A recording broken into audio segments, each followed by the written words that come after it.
Okay, what a way to welcome you.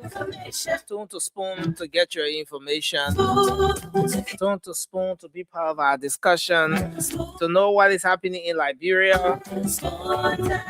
Stone to Spoon to get the news, the updates, the views of Liberians. The analysis on critical national issues every single night. This is where we bring you a full package of all of the happening, affording you the time to say what's on your mind and engage in the conversation, whether by calling in or sharing your thoughts in the comment section. Make sure that you're not just watching Spoon Talk, but you're a part of Spoon Talk. So we appreciate you tonight for being on. This is the first edition of Spoon Talk for the week on the Monday evening in Monrovia. I'd like to welcome you. My name is Nelson Colette. Spoon Talk is live across the Spoon Network. We're on Spoon 107.5 FM. We're on Fabric Radio 101.1. We're on Super 95.5 FM. We are being relayed across the country on several other radio stations. Thanks to Voice of Liberia 104.1 for always relaying the show, and a host of other radio stations across the country that will most times relay even without telling us. We appreciate you for being a part of this journey. We're online as well. Spoon TV, Fabric TV, and Super TV. We're also on YouTube, and our YouTube is Spoon Talk Live. So thanks for joining us. We ask you to kindly share the show as you join us tonight. I see a lot of you have already started joining us. Political commentator clowns, thank you for joining us. Marcus Jida is here as well. Divine Williams, that's David Williams. Thank you for joining us. Princess Toy is here as well. We appreciate you for joining us tonight. And to the many of you coming on, just keep sharing your thoughts in the comment section. We ask you to keep sharing the program as you join us tonight.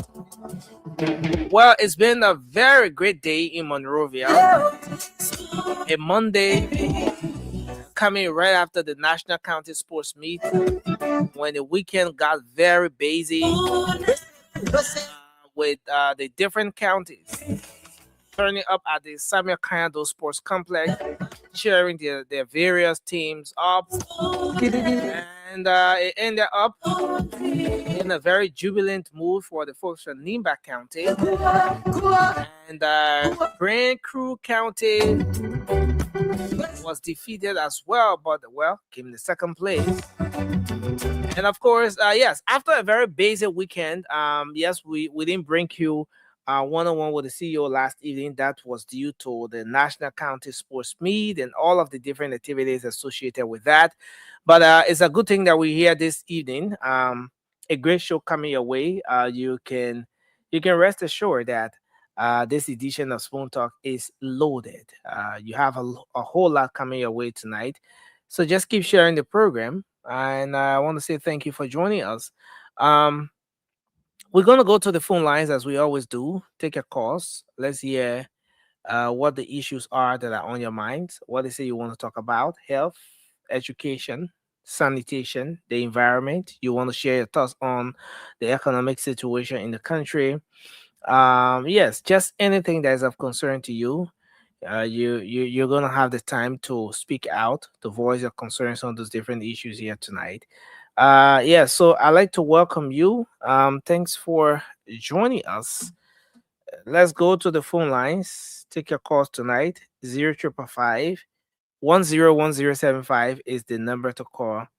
And you'll be live on Spoon Talk tonight. 0555 Let's take our first caller here. Hello, your name and where you joining us from? Good evening, Nelson. Yeah, good evening. It's good to have you on. Good evening. This is Oscar calling from Pastor Edimaya. Oscar, I can hear you. It's good to have you on. What's on your mind? This is Oscar calling from Pastor. Yes, sir. Oscar, you are live. Go ahead. Yeah, go ahead. What Obama has to do with the economy of this country? Okay. Next thing, we elect a government to see the interest of their citizens. But we are busy all the time at the same officials of government that we elected for the higher level to the ministerial level. Next thing, they are going out of country, like going to India, Pakistan, bringing Pakistanians there in the country, opening store for them. Opening store for them, employing them more than the citizens. Let's say when you got in Gambia, all the funds, half of the funds that in Gambia is sort of being occupied by the Pakistanians and the Indians. And most of them, they are selling for our officials of government in this country. So I want to call upon the government, President Boakai, the country of Liberia cannot pay by the Liberian people. The foreign national people are bringing this country, opening business for them. They will not help this country. They will destroy the economy of this country. So I want to call for all the officials of government who are opening stores for the Indians and the Pakistani and the Lebanese people to stop. They will not help. They empower Liberian brothers and sisters to do business. But you are trying to pull the Liberian brothers and sisters out of business. So we are begging them. It's very humbling us in Ghana here. Thank you for your input tonight. We appreciate you. Let's take another person. Hello, you're live. Let's hear you. Hello, good evening to Spoon FM family and good evening to my peace-loving people of the Republic of Liberia and good evening to you, dear brother Nexi, collect in studio in Liberia. Well, the need remain constant and functional AS Camara once again back to our Spoon Network talk show about a very busy weekend. And I say bravo to my cheering team, Nimba County, and my prediction team to pass. But let me first of all speak on the issue that in my mind tonight to speak about. I am directly speaking to the entire Unity Party-led government and headed by Barcelona President Joseph Numa Boakai, His Excellency of the Republic of Liberia. I want to say this as a clear message that Liberia has organic law. We have organic law or constitutional that govern us. So we cannot have a speaker who have or characteristic or charisma against him that he is an illegal immigrant. He can no longer travel international world to make any international policy to bring in or attract investors. That is a serious problem or calamity for our country. So Alfonso, so please be a listening president that people voted him to do the right thing. Alfonso, can you hear me? Now a reputable speaker. And he cannot be the most powerful person in the country. Then he has a kind of capital risk. No, it's bad for our country. Okay, so Alfonso, listen now. You can't call and just be talking, my man. You gotta listen. All right, so listen now, Alfonso. Yes, sir. Who is an illegal immigrant? No, I mean, when you say illegal immigrant, who? No, listen now. Illegal immigrant. He's still an illegal immigrant. He cannot travel to America. He had an allegation. Okay, so no, Alfonso, you're not understanding my question. My question is, who do you consider as an illegal immigrant? Legal immigrant are those who have the legal documentation that made them to have the entry to enroll in any foreign country, and then they forgery lot of documents. Thank you very much. Well, let's hear you. You're live on the show. What's on your mind? Let's hear you. I'm Ibrahim calling from Tokyo. Yeah, please walk away from my radio, please. Okay, I'm sorry. Is it okay now? I think it's better. Yeah. Go ahead. Let's hear you. I want to commend you for the program this evening. It's so lady, and I want to say shout out to the CEO. I just want to commend you guys for doing a great job, and God bless you all, and God bless our nation, Nigeria. Thank you for your input tonight, this person. So you can keep your calls coming to 0555-101075. Hello, your name and where you joining us from? Let's hear you. Hello. Yes, sir. Yes, you're live on the show. Let's hear you, sir. Hello. Yeah, my name is Peter Call from former district number 7. Go ahead, Peter. What's on your mind? Yeah, what is on my mind? You know, the opposition, they don't understand what they call the immigrant visa. So everything, they just want to make it out of politics, and they do confusion on people, confuse people in everything. People who win visa, they go. People who play DV, they go in a corner, they ain't got nothing to do there. They just sit down there to be eating free food every time they're in America. So we will get to know the differences between the visa in this country now. And I also want to thank my government, the Unity Party government, for what they are doing in this country. Thank you. All right, thank you. Hello, your name and where you're calling from? Let's hear you. All right, so you can keep your calls coming to 0555-101075. And you'll be live on the program tonight. Hello. Yeah, hello. Yeah, you're live. Your name and where you joining us from? Let's hear you. Yeah, I'm Jara calling from Mamba. I want to speak to the issue about brothers saying people are coming from Pakistan, India, coming to work in Liberia. You know, you want to blame it on the president. The president has not done anything. The president has appointed people at the labor ministry to make sure to supervise those. So if you see things that are, let him write a recommendation letter to the Minister of Labor, and make a suggestion, then that will be followed. But I don't know why every small little thing you got to push it on the president. This president is progressing, and let him go and see this coming to seeing how the yellow machines coming to proceed and all of this. We are getting for development in this. All right, thank you. Let's hear you. So you can keep your calls coming to 0555-101075. 0555-101075 is the number to call, and you'll be live on the program tonight. This is Spoon Talk, and this is the What's on Your Mind segment. Let's talk to this person. Hello. No, Nancy. Yeah, hello. You're live. Let's hear you. Good evening. My name is Egu Fofana, member of Unity Party Intellectual Bureau into Community tonight. Yes, good. What is on my mind tonight? I'm pleading with my president who I'm loved so much. They are maybe without God and my parents, I think Boga is the third person. President Boga in terms of loving. But I want to tell you tonight, I beg you, we in our 10 years now, the justice ministry, a minister of your chief also to are not working. Because all the men and they can't still, Samuel to they can't loot our country. They can't loot our country for the past 6 years. They pass around, they making mockery out of people here. And in that and assess you something, they will go free. Nothing will come for inside. Because they made if they made them be coming be apprehended, behind bar, all the team what they're talking, they're not coming to talking. And the people on the media tell you or say, what up to now, Boga government now prosecute them. And all they have no place around President Boga, please do what we tell you, otherwise your government internal corruption you're not making. So thank you. Thank you for your input tonight. This person, hello. Yeah, good evening. Yeah, good evening, sir. It's good to have you. Let's hear you. Okay, this is Paul Sosa. Sosa, what's on your mind? Okay, what's on my mind is the visa restriction and not the non-immigrant immigrant restriction that the U.S. try to put on Liberians. You see, the second to the last corner just left the land that, let the people come back because they in the poor country they eating free food. Look at, are you kidding me?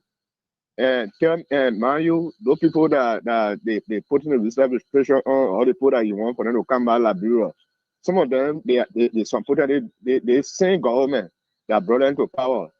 Then because President Boga went in America and started telling the government to deport the Liberians there to bring them back in their own country. For we all of these things happen, and then they sitting down encouraging it for it to happen. Mind those people they supported yesterday and came to power, then treated them badly. The same thing the day again, as soon as they gained power, they started dancing, people putting that down. You get me? They say the payroll was large. Now they dance at almost 40,000 human beings, and now the payroll, we don't even know the status. People are still crying. Then you still hunting people, even spoiling people home in the name of Bail Road. Some of those people whom that is spoiling, they will not even do nothing on that land, but we they spoiling the people home. Then they are here celebrating. So here they celebrate. Town Hotel, TWT, Town Hotel. So let them go ahead. Thank you. Thank you for your input. Thank you. 0555-101075 is the number to call tonight, and you'll be live. This person, hello. Yeah, hello. Yeah, hello. You're live. Let's hear you. I just to just review what the area just concerning that citizens from Liberia that will be coming back to Liberia. The easier you don't bring the government when it comes to that. They should be responsible for the action. Whatever thing they did there, they should be responsible for it. So you don't blame the government. So what President Boga get to do it? People are coming back from Liberia. So what you expecting to go do to tell Jonathan or to tell the US government say, you don't do it because I see it. So I think that's my point on the show tonight. All right, thank you. So we take this person. Hello. Hello. How you doing? Yeah, hello. It's good to have you on. Let's hear you. Yeah, it is quite a Boston. Eddie, what's on your mind? Yeah, man. One of them for Joseph Boga to really put a feet on the ground and then see if it's seriously work. Because now my brother says they are suffering, no work. You need that if let the job no way there for you to be employed. You can work until you get tired. Yeah, no. My man, it's easy. All right. Thank you. Great concern. Thanks a lot. This person. Hello. Yeah, nursing. Good evening. Good evening, sir. Let's hear you. What's on your mind? Thank you. Let me say good evening to His Excellency President Boga and the listeners. So, this is Samuel D. Kekula and I join from our Magiri. Kekula, let's hear you.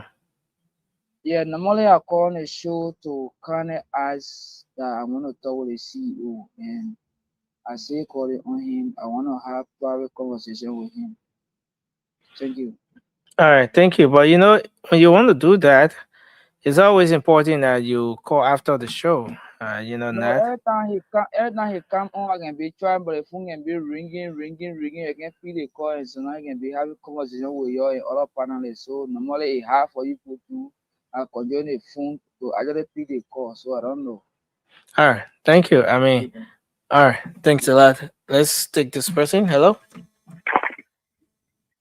Good evening. Yeah, hello. You're live. Let's hear you. Thank you, Nelson. This is Samuel Morris, and I join you from Popo City, Bapulu County. Okay, let's hear you. Yes, thank you. What is on my mind is that I just want to appreciate the government for the level of work they are doing in our country. The one caller said, I think it's very important for us. If this government came to power to improve justice, I think justice must be served. Okay. In a case where people embezzled, they looted this country, and they are still passing among us in the society. So I think these people need to be brought to book. If they are found guilty, let them be penalized for what they did. If they are not wrong, let the world know that they are free. But we cannot be having these people among us that are looting our country, and there is nothing done about it. So I think the government needs to look at that very seriously. Thank you very much. Thank you for your input tonight. Hello. Hello. Hello. Yeah, hello. Let's hear you. You're live. Yeah, this is Timmy. I'm Timmy. I call from Honorable Civil Avenue in the borough of Newtown. Let's hear you. Let me say thank you to the Spoon family and the CEO. And Chief, what on my money is the Unity Party to come up and campaign and lie to us and promise all that they will create jobs to improve the education system. My brother, let's talk about CEO like in America. You own it here. Look at the situation we pass through in the country. People can take from the corner and say, oh, and says, look, the country is high, the country is tough. Even the yellow machine are coming in the country, we are worried because only the yellow machine is coming to do is to come break the ordinary population and put it at the poverty to dollar market. Can't see the opportunity to put in dollar market. See the police there no longer getting full money, but they can and raise our women and all our sisters and tickets. They fight the motorcycle, they fight the gas seller.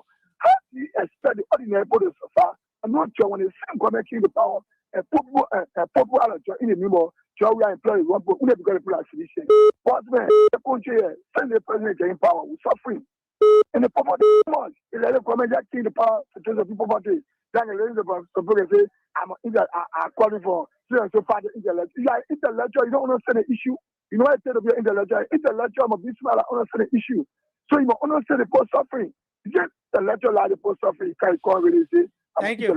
Thank you for your input tonight. We appreciate you. Thank you for the opportunity. All right. 055. Okay? So please make sure you're away from a radio when you're calling. Please walk away from a radio. Make sure that you don't have the radio on, and then you're calling at the same time. Hello. Yeah, hello. Yeah, hello. You're live. Let's hear you. I'm from Kugler Factory. I got two things on my mind. Quickly, sir. The first one I do is they don't want to pass long time for those representatives to reduce the salary to 5,000. I want Darrell to continue pushing it. That 5,000 too much. And let's say, let him just tell the people, let them drop their bill. Let's say their salary from 8,000 to 7,000. Let them drop 1,000 from there. And the next one has to do with the content meat. They have to put things together. The children in the district, they will always go for district lead. Then they will lead the children in the district and just from somebody will play for Lofa. Then they come and play for Maryland, play for Bon County. It's not good. The children too want to come on the carpet. So the children then are going to qualifier in the district lead. That'll be able to take them from there too to bring them in town too. Right. Yeah, they deal with the players. Then one person playing for the country, we move one other country. No, it's not good. Ever look into it. Thank you very much for your input. We appreciate you. All right, thank this person. Hello, your name and where you joining us from? Hello, how are you? Yes, sir. It's good to have you on. Let's hear you. Yes, Colin, how are you, Nelson? Yeah, I'm okay, sir. It's good to have you on. Let's hear you. So my name is Ambassador S. Lionel Johnson. and I'm the president for the Liberia National Wheelchair Basketball Federation. Okay. We wrote His Excellency President Joseph Nyoman Boakai, December 24th, 2024, October 24, 2024, for some sport wheelchairs. The Republic of Liberia don't have any one sport wheelchair, and we play in sport wheelchairs. And since then to today's date, we have never ever gotten any response from His Excellency. Amen. For Christ's sake, we are disabled. The president met us after extending to power that his mother was disabled, and that when we are requesting, because we still has a mother crutches that she was working with. So why would the president don't want to look at our communication? Since October 24, 2024, today is the 18th of January 2026. Mr. President, come to our aid. We are disabled. We are Liberians. That's part our status and conditions. We are Liberians. All right. Thank you. Thanks a lot for your input. This person. Hello. Merci. How you doing? Yeah, I'm okay. It's good to have you on. Let's hear you. I just want to say thank you to the president for what he's doing. My name is Ma Gladys. I'm calling from Tinker Village. Okay. You know, the lesser people in the country are plenty now. So we will just complain. Nobody wants to work.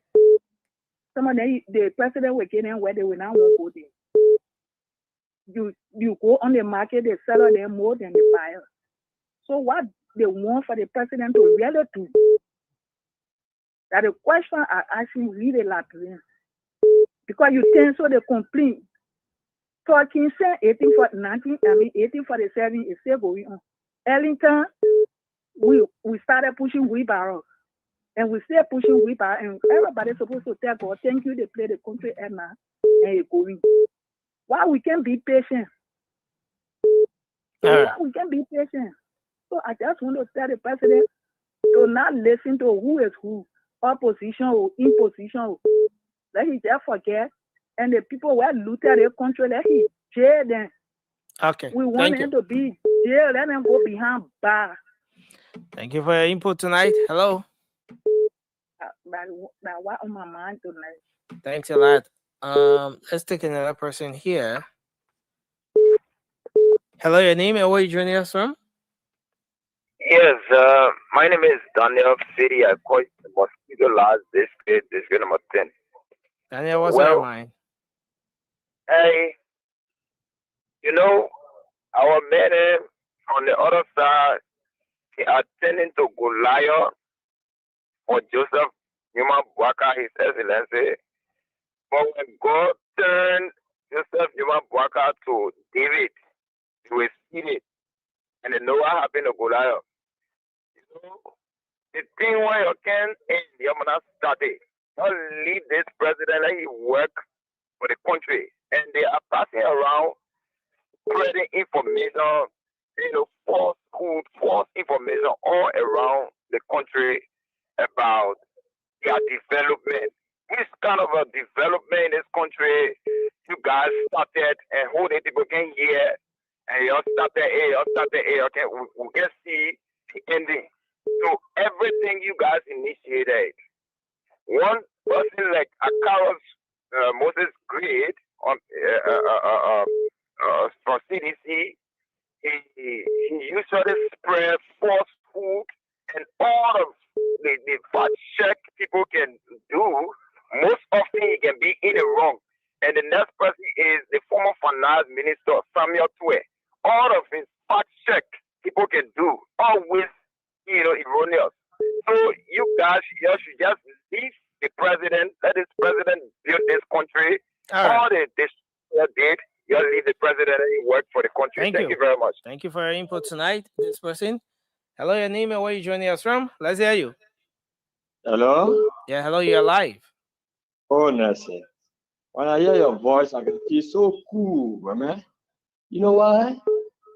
You always put the things on the table according to what's supposed to happen. Now, This government is trying, really trying their level best to bring us to speed. Liberia is blessed, very blessed, because we have Jesus Network Blessing, JNB for short. Good night. So the new meaning of JNB, Jesus Network Blessing. Well, so we're gonna take a few more calls, and wrap it up on the call-in segment. But let's see if we take this person. Hello. Hello, how are you? Yeah, hello, it's good to have you. Let's hear you. This is Abdullah RM Formula calling from Bravio. Abdullah, what's on your mind? Concerning the power theft. People appreciate it. The last time we used to pay $50 for one arm, they made pull a thing on a cut off. Now current coming, not too affordable, but at least it's better. You put $20, funny, you can spend a month with you if you manage it good. See, people are stealing current everywhere. I went to community, you can see 1 meter current everywhere there. How possible? I don't know how they want for government to run. You want to use something free, the thing you are paying hell of a money for. Now you want to manage it according to your choice. They don't want to pay the small money. They're stealing it everywhere. So many communities. Government need to be strong, or else it will not be easy. Well, thank you. Thanks a lot. That's a great point. Power theft has always been an issue for the LEC. That's something they've been struggling with. And you're also right when you mention the electricity, being a bit more affordable, because what I do know is that back then, if you did a recharge of 10 USD, you get 37 kilowatts or something. Yeah, 36 kilowatts. But now you get 40 kilowatts. So that means that, there's an addition in terms of the quantity or whatever you got for a particular amount.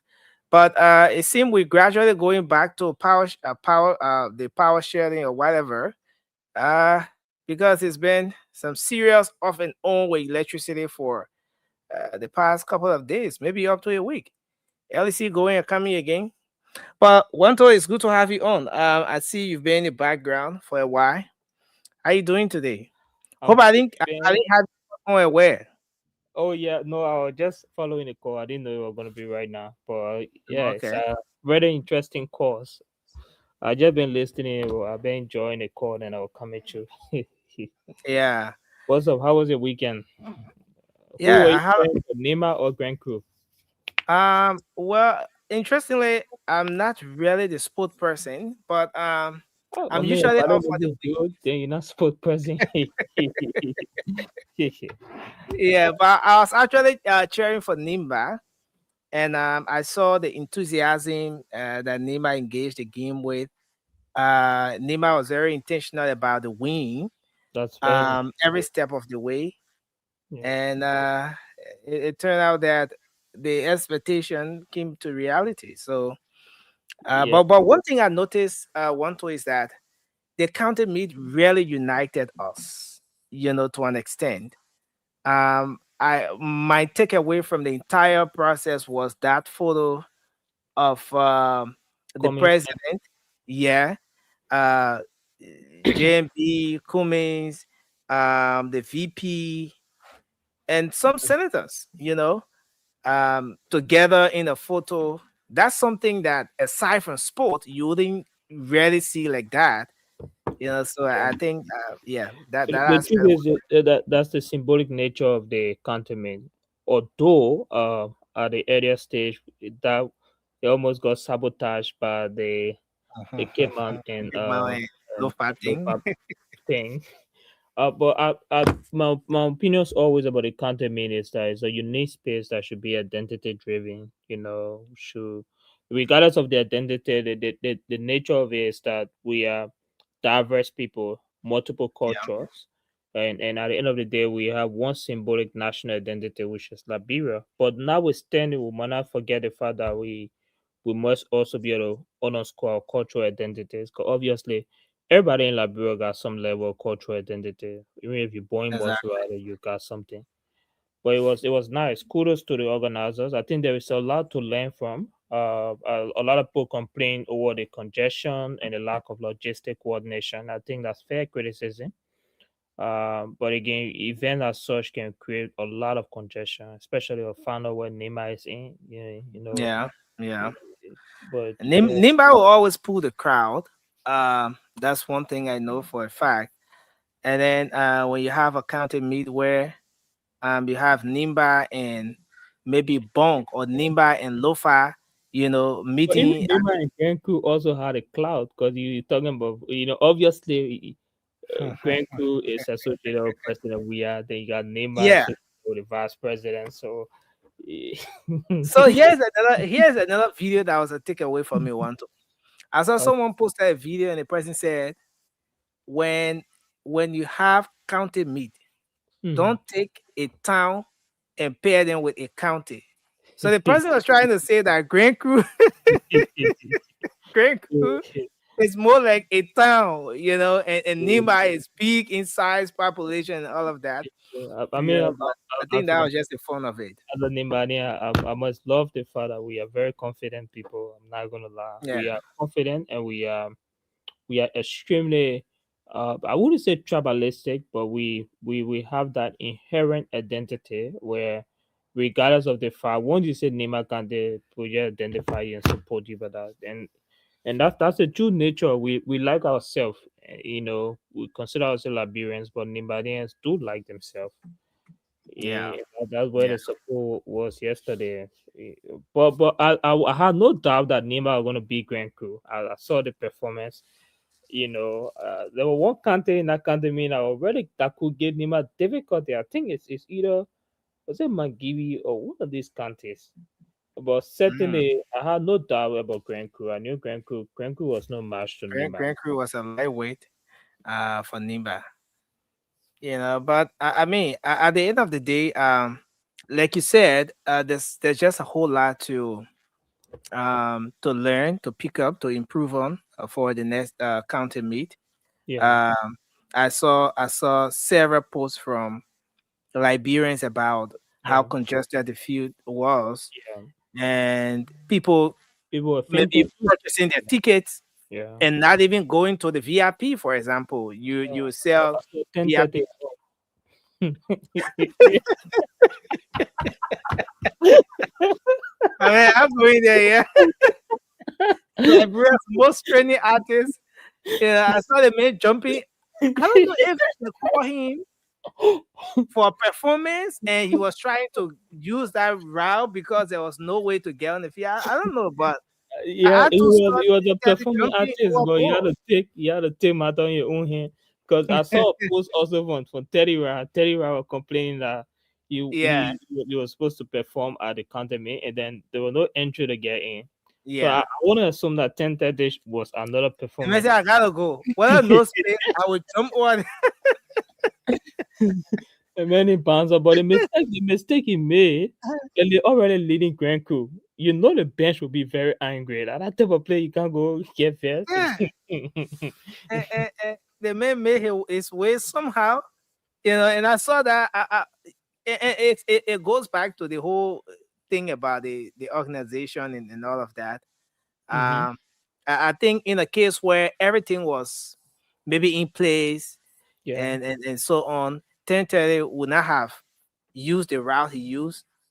Seeing our big artists claiming over the wire fence, just to go and perform. But it was not part of the fun of the game, I think. It was quite unfortunate, and everything about 1030 is trending. Sometimes they say that names got effect, call them like trending artists, so they may have to trend. Oh yeah, the whole content made yesterday. Oh yeah, everywhere on social media. And you started put the ball in. What is very interesting about that video is the man took a turn and jumped over the fence. Well, he jumped down and he got down and then he started walking at people. Yeah. He started walking majestically as if he didn't jump over the wire fence. Jumping over the wire. But the man is my artist. I like the man, it's just very interesting. Interestingly, the guy is an award-winning artist now. So, yeah, but I think the county meet took most of the weekend, and it was just the I see the CEO is coming on now. The people say they hear that need for a long time. A boom breaker, Honorable Boom Breaker is here. No, you are muted, CEO. You are muted. No, I say, who the people always talking to you? The people say. What do you say? Let the people messages here. What do you say? What do you say, James? What do you say? The people say they hear the Boom Breaker need for a long time. Every day the people say, well, what do you say, Nancy? What do you say? So I say what the people say. That's it. I always give you the Bible story, right? Okay. The disciple came to Jesus and said, some say you are the Messiah. Some say you are the king. Some say you are the Lord of Lords, the King of Kings. You are the prophet. Some call you Elijah, but some call you Moses. Jesus was so quiet. He listened to all of them. And guess the question Jesus Christ asked them. What was that question? That important question. After he listened to all of them.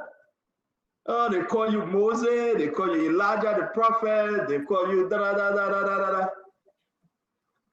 Then Jesus asked them, what sayest thou? I hear Nelson said this. I hear the Liberian people say things are hard. I'm hearing the people say the inflation rate going up. I'm hearing the people saying that, those of one have not done anything. I'm hearing the people saying Joe Ware is the worst president. I'm hearing the people saying no investor in the country. I'm hearing who built more hospital, referral hospital. I'm hearing all this noise. I'm hearing about the county meet. They said Joe Ware built no stadium whatsoever since man played soccer all his life. He built one stadium. Become president for 6 years. They say I'm hearing all of the yama. Lord Jesus Christ said, what says that? What you say? That's it. Our country, all right, is it better today than 6-8 years ago? And that's the message we're bringing forth today in that thing. I'm hearing people saying Youngly won the Port bill. I'm hearing people saying Delon a dangerous senator. I'm hearing people saying Sekupo protest on the street because he will remain port director. I'm hearing people saying Asala Mita belongs to the American. I'm hearing people saying Yamanya. But my Liberian people, we bring good news to you today. What says that? What say you? Is our country better today than 6 years under Joe Ware? I'm hearing who got the best, which government is the best corrupt-free government? Fight against persecution, fight against corruption, fight against injustice, fight against police brutality. But the question to the Liberian people today, what sayest thou? When you say when you say, nothing. You go to the studio all day, you at the Capitol building all day. The people go to the marketplace selling all day. Is our country better today than 6 years under Joe Ware? And that's the message, Nelson. I mean, say what you want to say. And that's why we are here to discuss. I like when you bring this thing to me, Nelson, and say the people saying they here for Boom Breaker, yeah. But tonight, Nelson, tonight, the Liberian people must speak. It's Martin Luther King Day. I have a dream that Liberia will be better someday. Yes, indeed, I have a dream. I have a dream that my children, my 4 little children, will say where they will not be judged by the color of the skin, but by the content of the character. Nelson, what says that? What say you, Nelson? What's your dream for Liberia? Is our country better today than 6 years under George Manek Bagube? The man that refused to build a stadium in the southeastern part of the country. Even yesterday, the player was crying and saying, but Mr. President, you said that 6 years, you built no one stadium. That's it. That's it. No. That's wrong. The former president was focused on the bigger picture. That's why he was different tire. That's your different tire. 6 years. The men world best, Africa best, European best, football best, basketball best, Super Bowl best, every best. They gave you say be president for say you refuse to build 1 million mini stadium in your own country. They gotta beat this the country you from. Then you say you're building. That's it. Wait for the show. Wait for the show. Is our country Liberia better today than 6 years on a job? Now, the people can say what they want to say, but I got so many reasons. And I'm looking at them right now. That's it. You don't see this show will get verbal. I love my CDC brother and sister. We are all one family. I love John Mara, we are, but you're not coming back. And if Joseph Boaga mess up too, Joseph Boaga will not come back. And that's exactly my position. 6 years. 6 years. All John Mara, we are. It's Liberia better today than 6 years on the job Mara, we are. We ain't come here to play. That's it. Me. I'm playing around. My 2029 started the day President Boaga put his hand up. That's why we hold the government responsible for taking money from NASCAR to buy cars illegally. That's why we went after Miata family for using $650,000. That's why we went after Robin Tappe for using the money that he can't give account for. We talk about it, and we call for a reform. And that's what we're going on after Joseph Yuma Boaga and John Manawea. But let's talk about John Manawea. Show me what stadium John Manawea not built. How can you be a football icon and you can't build no stadium? Then we talk about Mr. Cummings. Mr. Cummings, what Mr. Cummings' position?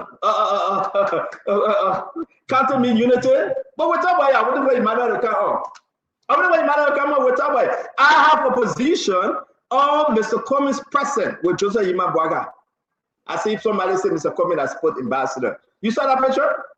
Yeah. Can you give me that picture? I don't know if that's true. We got to ask Emmanuel. What Cummings is the new sport ambassador? Yeah, I mean, guys, welcome to the show. Is our country better when you talk about security? Is Liberia better today than 6 years under George Manawea? Are you staying up late at night? Are you afraid? I mean, can you walk late at night? Is the country safe? When you talk about energy and LDC, let's say LDC, our country better today when you talk about LDC and energy? I mean, let's just say it as it is. Ladies and gentlemen, boys and girls, welcome to the show. Share the show. Martin Luther King holiday, everybody stay home, no school today, everybody chilling. What say you? Elijah Morris, what say you? Mary Johnson, welcome to the show. Samson Blau Morgan, hey, my man Morgan. Fan Kadir. Hey, Gongo Moba, what say you? Look at what Fred talk about, what say you?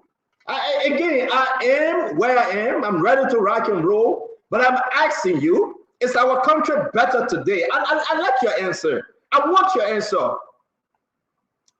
Is our country better today than 6 years under George Manawea? We just want to know, is our country better today than 6 years under George Manawea? I mean, seriously speaking. I mean, can you just tell us? Is our country better today than 6 years under George Manawea? I mean, Nelson, what did people say? You brought me into this conversation, Nelson, because when Jesus Christ was asked, he said, "But what says thou?" He asked, he said, "What says thou?" Nelson, you tell me about this, you tell me about that. What you say? As a reporter, is our country better today? Are we hearing? Are we sensing? Are we feeling the peace, Nelson, that surpasses all understanding? The peace that somebody can walk through no control and he will not be hijacked. She will not be hijacked. Are you feeling that peace, Nelson? That peace. That peace, Nelson. That peace that surpasses all understanding. That holy peace. That solemn peace. Oh, are you afraid to walk out late at night, Nelson? See, you want me to answer your question? You must say, yeah, I'm here, nobody. One turn I go. You want to, you talk. You won't be a girl. I mean, everybody have the right, but I'm asking the Liberian people, right? Charles Carrier, I think that is his name. But Toba is here. Dennis Miller is here. Ryan Change Kamara is here. Alasada Kamara is here. Francis Cody. Momo, look at Mama Mensa. Remember your picture on Facebook was fine. Bobby Zina White, welcome to you, Bobby Zina White. Daniel Tete, my man Daniel is here. Listen, you can say anything you want to say. It's our country, Liberia. Is Liberia better today The 6 years on the job we had. Everything you know, tell us. Oh, that's Martin Luther King birthday. It's not your brother better today. Next is taking answer the question. They asked me, see you want me to answer that answer? No. We were asking Liberian people. I thought you were still talking to the Liberian people because I have my own experiences. But that's what we take all our thing out. Are you delete everything? No. How all our thing disappear? Leslie? Okay, yeah. Leslie, I'm suspecting you though. I put my thing out. Oh. Everything of course. Everything of course. Yeah, but you cannot have this conversation with me because you know me. You know when I'm in Zico. You know when I'm flying high. You know when I'm telling the Liberian people the truth because I have captured and reported to the Liberian people what this government have done that was wrong. And I'm saying to them, even job money we had. Even job money we had. Is our country better today than 6 years ago? Tell me, if you say no, give me the reason why you say no. If you say yes, give me the reason why you say yes. We will sit here and wait for your answer. Today is Spoon Talk, the 19th of January 2026. Can you imagine? Today is Spoon Talk. Nobody beats Spoon Talk in the primetime hour. We are grateful because of you. So share the show on YouTube, on Facebook. Share the show. Look at this president called Bakugwe. The man is in his slinger, right? He is. But I must say this to you though. Is our country better today than 6 years ago? On the job matter we are. The message you're going on the field, but you didn't make it. That's what happened. One former president make it on the field. The man passed his out way. But we get away. We get away. We get away, that's it. I beg you, yeah. Let's go ahead, say your own. I listen to you. Say your own. So CEO, when it comes, there are so many things that are better than the way it used to be. So let me start with. No, but are you taking a position as a journalist or are you taking a position as a Liberian? Which one now? Because if I really attack you, don't hold me for attacking you. No, CEO, are you playing the faith or you want to get in this conversation? You want me to? I'm trying to save you your next paycheck. So, Liberian people are very intimidated in this whole conversation. So, I'm trying to send you a next paycheck. No, I mean, it's a fair one to you. You know, you're my in-law now. I just wonder you. What capacity are you coming to speak? What capacity? I mean, no. You said again?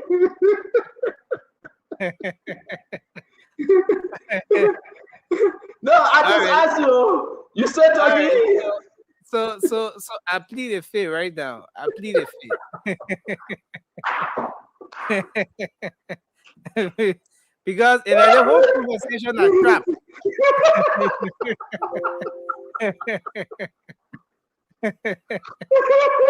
No, don't plead the fifth. I'm just asking you.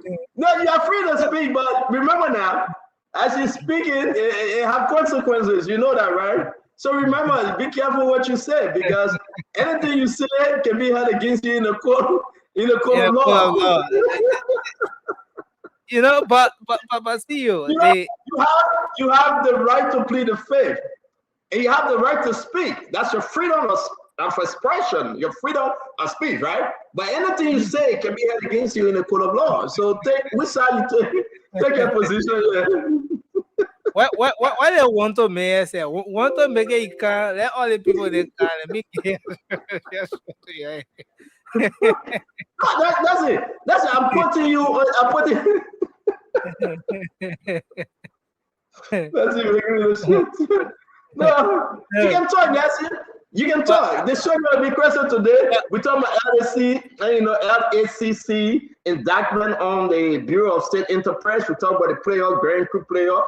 blasting out Joe Manuel. We are talking about Milton Teje. Imagine Milton Teje getting the pull of director job. That's another scam. Milton Teje is a scam. He's a puppet. Oh, he can retire. He's begging for a job.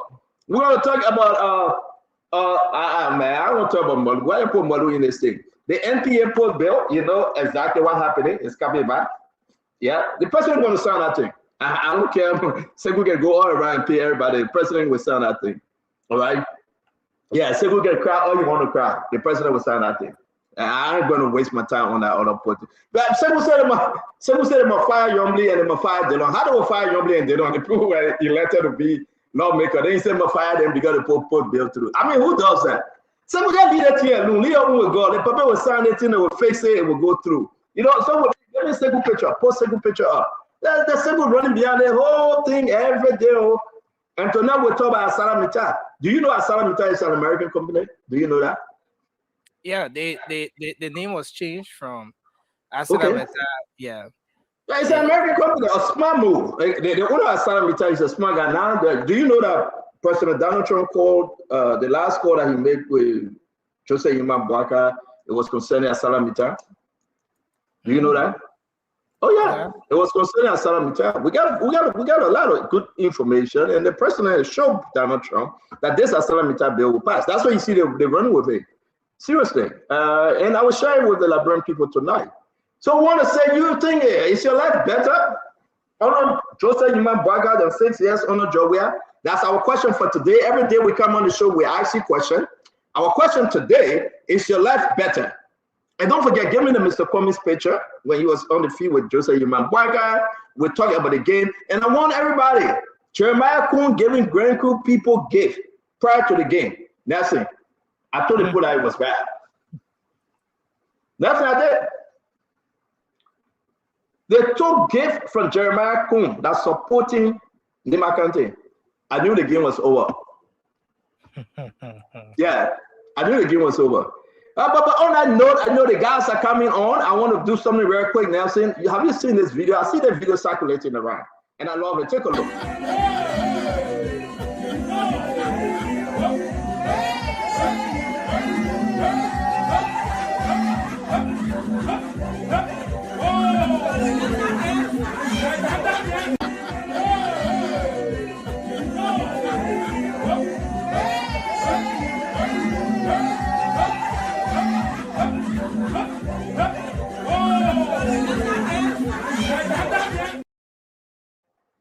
You know who's that, right? You know who's that? Right? Yeah. The Matt Denson. But that case, I won't happen Denzel. That Russell. I can't wait. I speak on him. I recorded the video, and we'll play for our audience again. That two-step. The dance are two-step. Yeah, we'll play again. And I think that it's something about Russell, though. I don't know why. I know the program, but I will give Russell the chance to talk to us. What kind of program? Let's play it one more time. Let's play it one more time.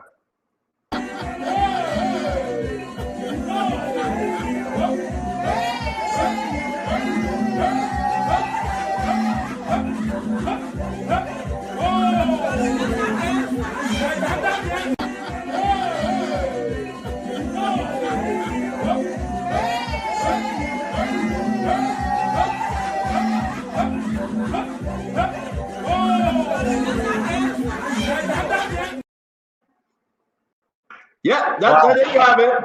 There you have it. Russell, the weekend was good for Russell. It was pretty good for Russell. And that's how you have it. I mean, what can you say? You don't need to move too much. Just start two-step. Poo, poo, poo, poo, poo, poo. So if you want this video, I mean, it's on Spoon page. Can you share it, Nelson? Can I send it to you, share it? I mean, a lot of people are interested in it. You know, we'll share it. I enjoy the person in the background.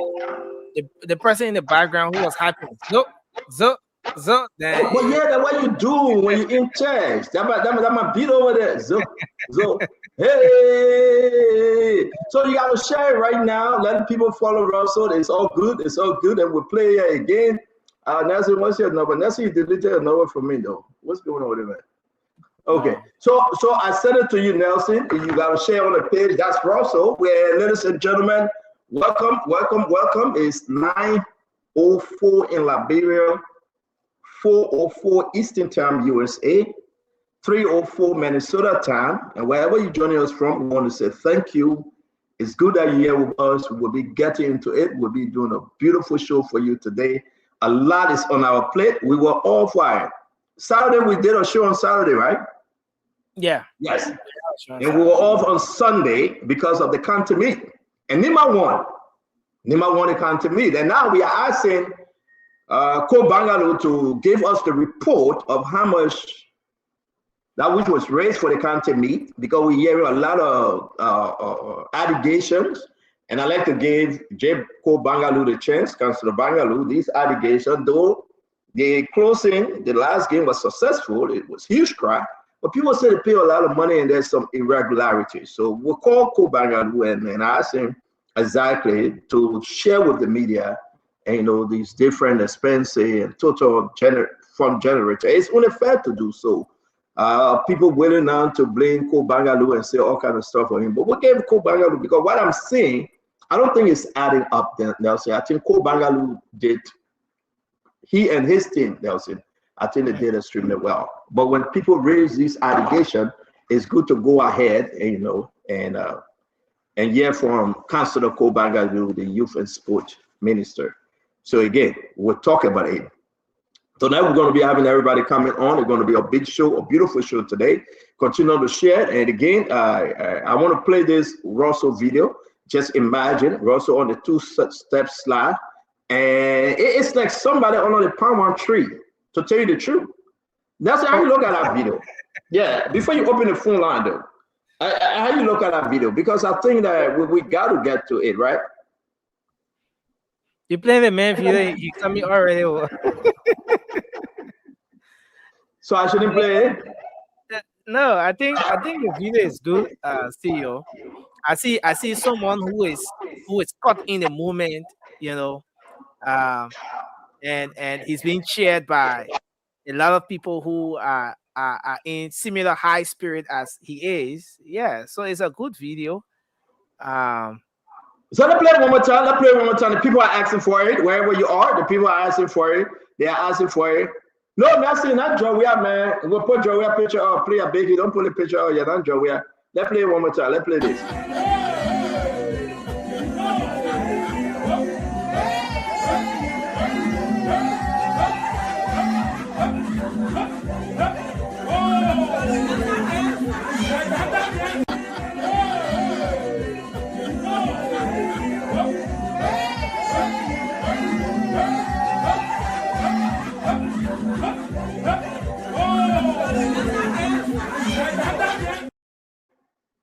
What the hell was that, bro? What's going on with you? What was happening?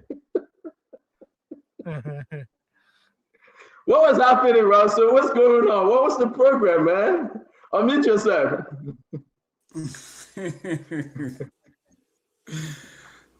Nelson, what happened for that video for Nelson?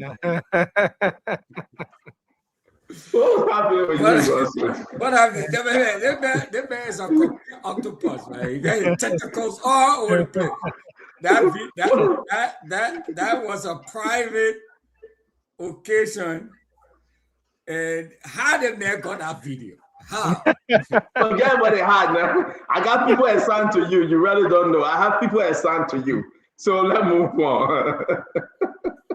You remember what Donald Trump said? The president from Venezuela, the food he was eating, the water he was drinking, the bathroom he was going to. We have people assigned. I got people assigned to so many people. And yes, indeed, over the weekend they sent me the video.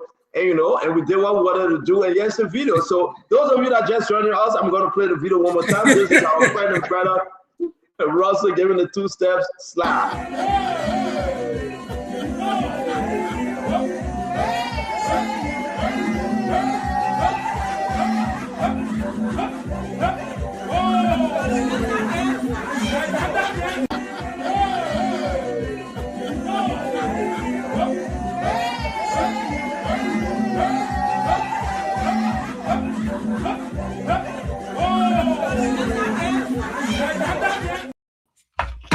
We were celebrating Nimad's victory over Grand Crew, And so I was just meeting with my NIMBA folks just to formally announce my candidacy for a seat in the Minnesota House of Representatives, and then celebrating the victory of the NIMBA boys. Okay. All right. Super. So there you have it. So he was celebrating NIMBA victory. Indeed, you know. I want to say it's a beautiful video. I didn't know you could dance, you know. But it's a beautiful video, by the way, and we're gonna make it go viral. Nelson, you got it on our page. Nelson, where you going at? It's on our page, Nelson. We're not hearing you, Nelson. You're muted. Yes, reading. Yeah, so stay on, Nelson. Don't run away from our man. Why you fight to run so bad? And I tell you, yeah, but stay on. But again, I want to say to all of you, I want another trap to catch me again. Again, I want to say to all of you, welcome to Spoon Talk, man. Yeah, what you make about Nelson video? We got Kev Hassan is coming here. 122 is here. Akaris Moses Gray is coming on. I heard Abdullah Muhammad is joining us today because we'll be discussing the put issue. We're going to get Emmanuel George is here, and all the good and bad and ugly people will be coming on. We'll be discussing issue of national concern. Yes, indeed. The president trip to Nima County. Yes, indeed. A lot of stuff on the plate. The Grand Crew player video that is circulating around. We have it. We'll play it. Imagine that Joe Biden, we have refused to build a stadium, you know, for the Southeastern people. We got nowhere to practice. And not one stadium, not one complex Joe Biden we have built. And again, they say the memo come back to be a freeloader again. We're going to talk about the LACC indictment against the group from the Bureau of State-Owned Enterprise. Yes, indeed. The LACC went after them. Massaquoi is his name.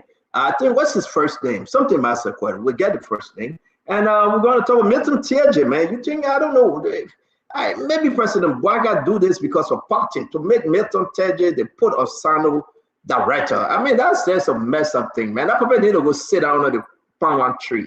Yeah, they got no more value. Give me Milton Tiaje picture. And he's celebrating it because he's been begging for the job. I disagree on that one with this party. Let's move on. Let's put the guy in to say, you know, they can help. But I mean, come on, man.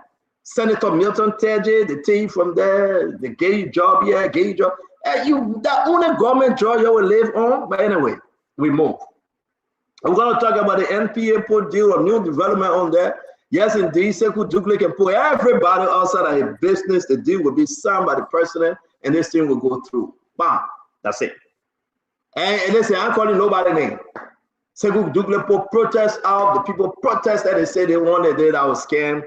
Sekou Dougle unleashed on Yombly and Delon. You know, Yombly and Delon are making play with it every day. And, you know, but the position is the position. Who the president want to work with? The lawmaker, you know, or Sekou. Again, they will face what they have to face, and this thing will pass. I don't know why Sekou can start spending his money. You know, Sekou had nearly everybody in the government begging them to be on his side. And that's my business to call those people named that he begged. He can meet them in the night, and, you know, he begged them. He said, help me, I got to stay on this job. No, Sekou, let it go. That's enough, it's enough. You know, I went as far as if the president, you know, even have the authority to fire Yombly and Delon, you have done that. But they were elected. The president can fire them. So Sekou will cry one all the time at his business. The man met Aboche. The man met the justice minister. I'm not going to call their people names. I met private meeting with them. But this is ridiculous. This is bad for our country. Fix the bill, solve the issue in it, and let's move on. But they'll uprightly say they might cancel it because Sekou is negotiating with everybody, then that's a problem.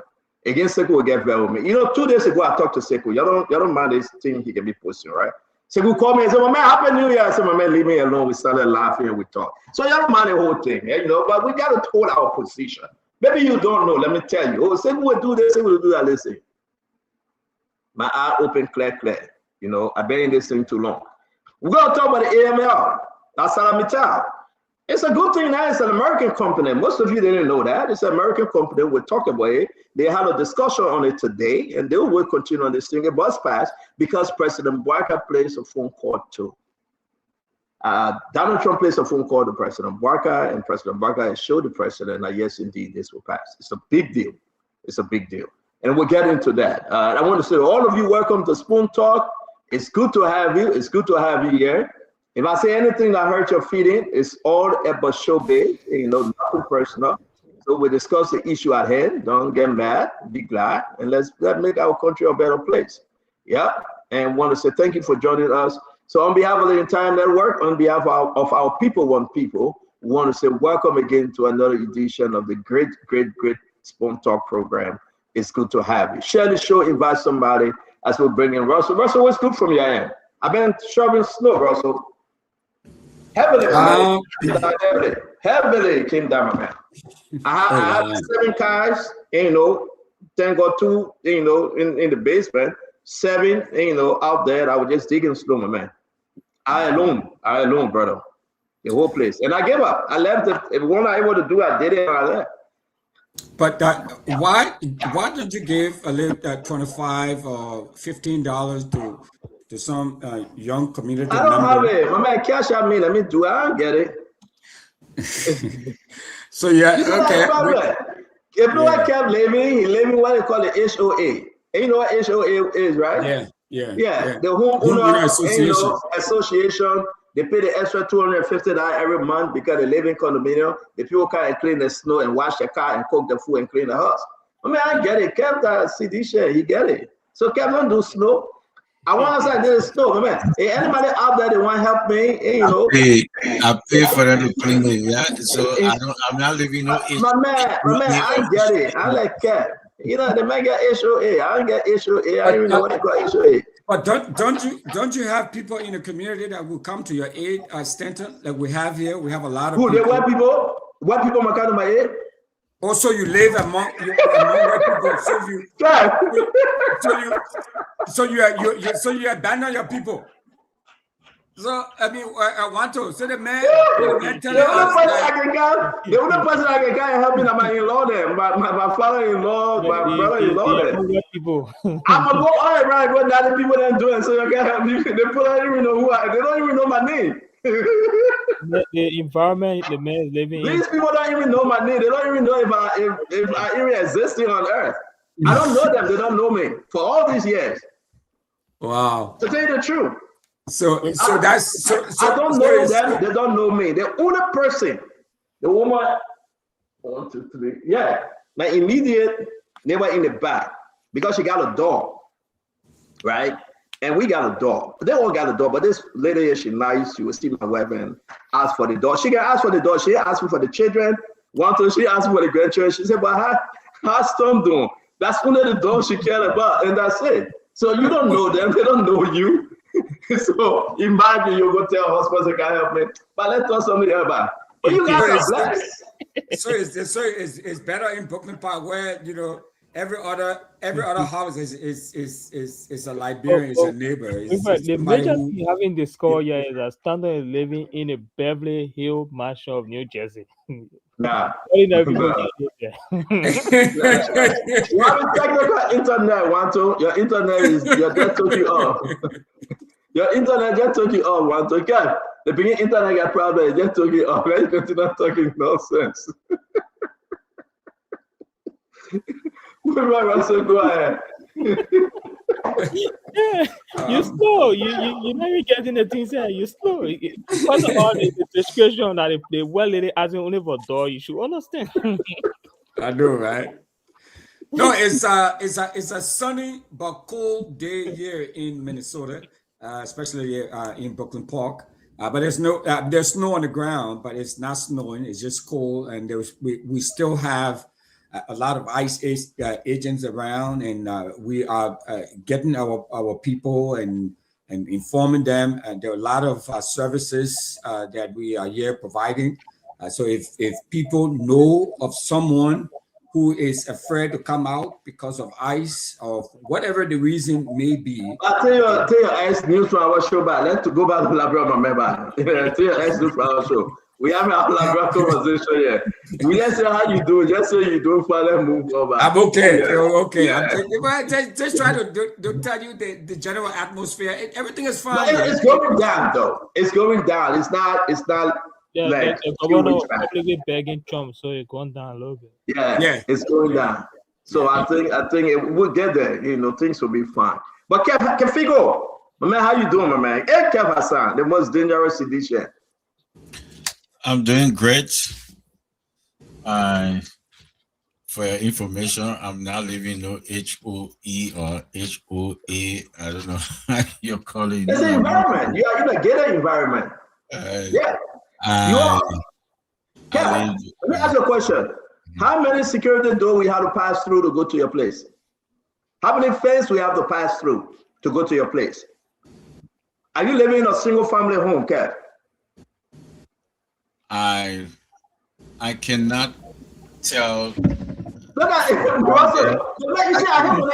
Russell, when they got to do this, are you living in a single family home? I cannot tell people where I live, but I do have I'm not asking for your address. I do have camera all over my compound. I'm not asking you for your address. Are you living in a single family home? I live in a townhome that was built in 2012. There you go, man. Let me progress here, man. That was built 2012. Let me pull Kev Hassan house up. Let me put it up. Kev, be talking. I'll put your house up. Be talking. Don't put my stuff out there. I don't want people to come. I'm not putting the address up. I'm just showing your house, not the address. Can I do that? Oh man, it's just a house. I mean, just the house, not the address. Yeah, you can put in the chat. You can put in the chat room for Russell to see, but not no, let me put it up yet. I mean, my issue is that you live in a gated community, right? That have the HOA. You guys contribute 150, 200 to do your work around your house. No, I don't. They clean your snow, right? They cut your grass. I don't even know what the meaning of your HOA. You don't know because now you're paying the mortgage of the plate that your wife paying it, so you don't know that your wife signed it, so you don't know. Russell, the man he has no idea because now he paying it, that his wife taking care of it. Can't be that conversation. Don't let me bring you to that, man. You don't know because now your wife taking care of it, brother. You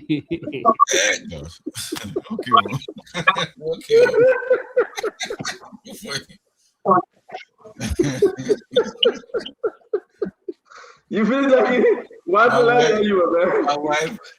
Yeah, I've been great. I've been celebrating the victory. Want to remember tell me? We are. We defeated, Grand Coup yesterday. It was a very, exceptional victory. You know that will be on Facebook and Kev Hassan wife taking care of it. Okay. But yeah, that's true. Their house is in your wife name. Wait, Kev. Am I lying? I mean, I don't want to get in your business though, but it's why true. It would be my wife's name, man. The house that you're in right now is in your wife's name. Stanton, why? It's not me saying that. Why you leave my wife Stanton? Why? When he asks about my wife, be like, yay! Wait, T, my man, you get internet problem. Your internet going, we can't hear you. So let me say this real quick, right? Okay. It's a good thing. I don't care. But let me say this, seriously. If you put your home address online, Russell, they tell you exactly who bought the house. You know that, right? Yeah, it's public information. It's public information, Cap. I put your address on Google right now. So why are you giving the people wrong information about me? Okay, so if the information is wrong, let me put your address openly online. Let everybody search for themselves. No, you cannot put my address online. Well, then that's what I'm saying. That's what I'm saying. So let that conversation go. We got to do our show. Are you guys hearing me? Yeah, we can hear you. Don't worry, we can hear you. Ask Uncle Sam. It's not a bad thing when the property in your wife's name. I own no property in this world. Everything is not in my name. It will not be a bad thing if it's true. Okay. So say you pushing me, let me put your home address online right now. Give me one second. You cannot put my address. Let's stop saying I'm lying, man. Don't do that. Don't put my address there. Let's stop saying I'm lying. It's not because of that, but don't put my address there. You don't know who out there, man. Well, but I agree. I want to agree with you, Kev. But don't say I'm lying. You know the house is in your wife's name. And that's a good thing, Kev. That's a good thing. This one. Don't put my Don't put my Okay, so welcome to the show. Let me leave the guy, man. What, Russell, is it a bad thing though? Russell, you don't have a wife. You had before, and the current one is not your wife. Like Jesus Christ told the woman at the well. You have 5 before, but the current one is not your wife. Russell, Well, the bounty they carry my head. The man had a web before, but they carry one I web. You go to the pastor and say travel with a woman, and you not happy sex. Russell, I'm sorry, Russell. It just came to my mind. You had before, but they carry one I web, Russell. Am I right?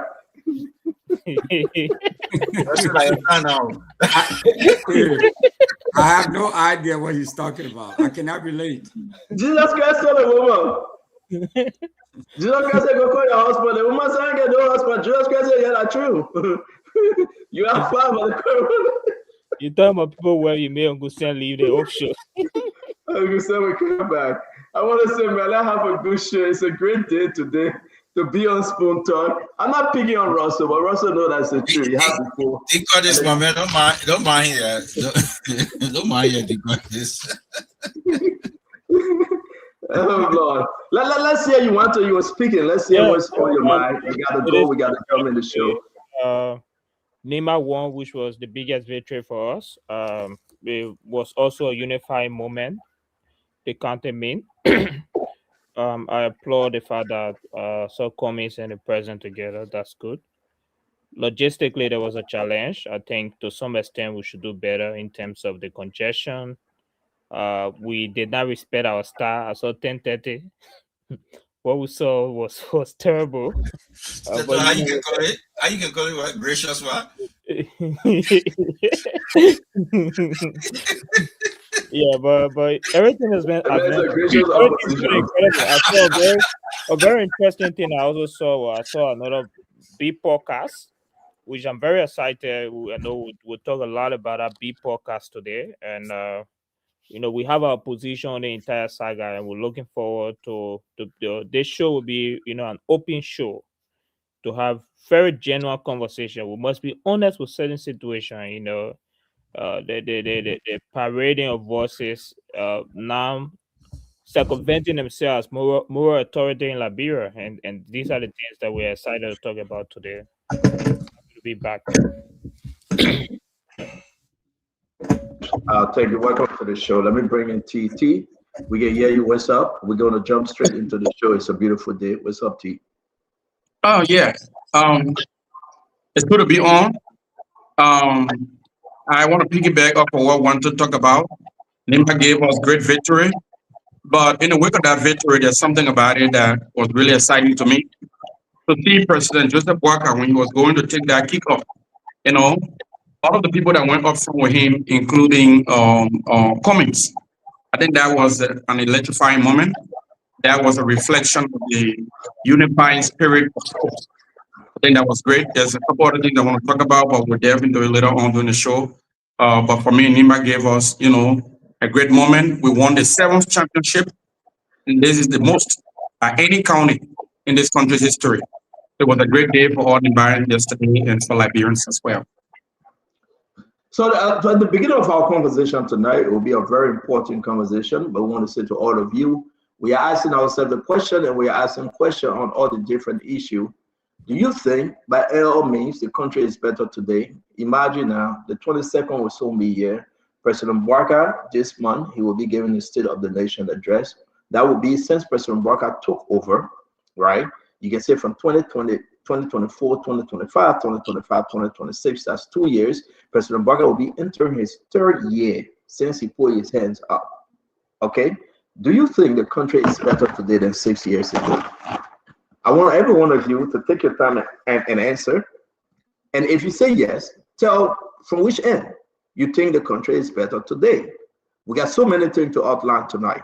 We want to say to you on a very, very serious note. It's very, very important for you to think, is Liberia better off today than 6 years ago? You are looking at CDC, Unity Party, and the bigger opposition. The bigger opposition at CMC, the bigger opposition at ALP. You talk about Tewan Ganglo, you talk about Simon Freeman, you talk about Leno, Clarence Murray. You bring them in the picture. But then you ask yourself, Honorable Joseph Yeman Boakai, stepping into year number 3, is this country better today than 6 years ago? On all front, infrastructure, is the country better today? Education, is the country better today? Healthcare, is the country better today? You begin to break it down.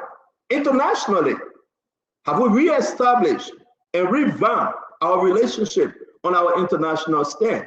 The international world, European Union, the UN, America, Europe, Africa, ECOWAS, AU, all over.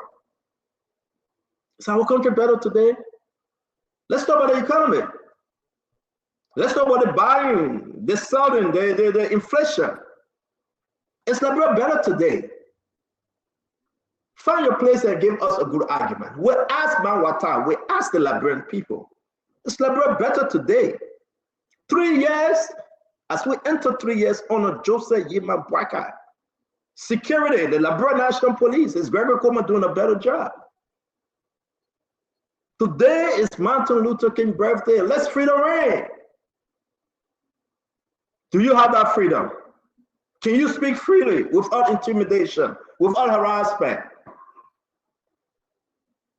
Is our country better today? Can you travel at night, my man? Somebody killing you. I mean, can the auditor audit well freely? It's for you to tell us. It's your time to speak.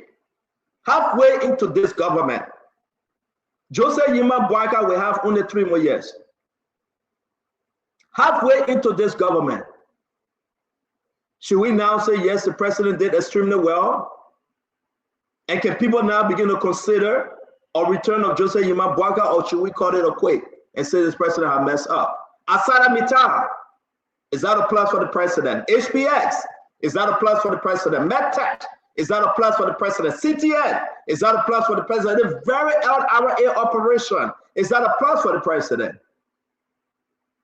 It's International that never completed any road before. The 364 Pave 4 road deal. The All Black, the Oranto, Ato Easy. Is this government proceeding correctly to your expectation? Is Joseph Yima Boakai rescuing? Take your pen and paper, my friend, and be part of the conversation. I want to start off the back, and I will start. Welcome to the show, Uncle Sam. It's good to have you. Thank you for joining us on this wonderful holiday here in America, and it's very good. But I want to start with the very important thing this young man said to President George Manneh Weah, the former president. The great group player looked at the former president in his eye, clear, and expressed his disappointment that honored President George Manneh Weah for 6 years. Honor President Weah for 100 some more years playing soccer. The man that the Southeasterners gave all of their vote to.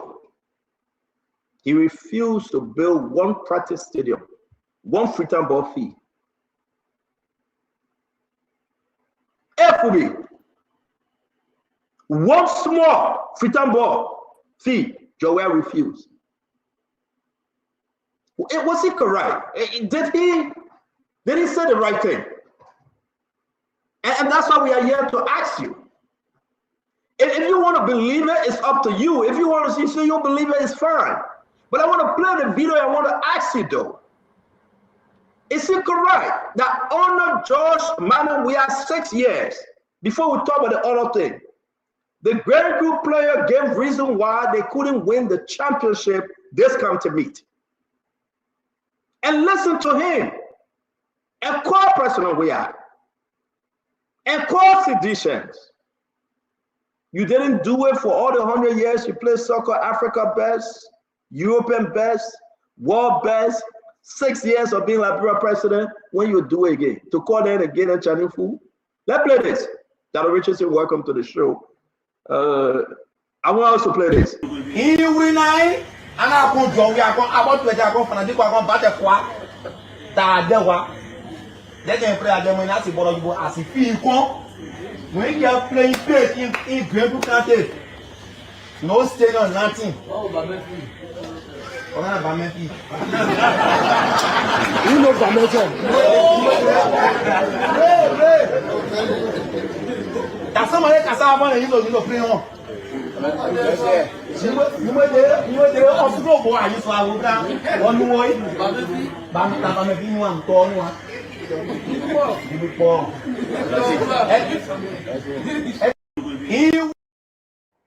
You got to understand, he was fearless. You know, go on Facebook right now.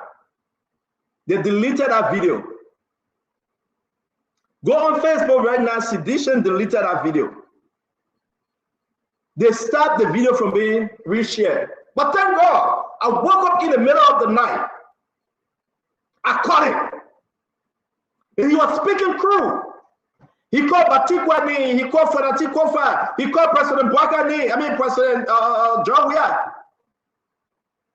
He's in that area of Freetown Boafi. Amazingly, John Weah said, "What about Barclay Fee?" He said, "Where?" That's somebody Kasao Park. It's a murder in the Kasao Park. That Richard said, if you ever read that story. He said, somebody Kasao Park with the girl to play. And when they ready to play in the Kasao, we got to go find the buyer to play. Can you imagine the disgrace? Can you imagine the shamefulness? The look on George Manawia's face. Can you imagine that?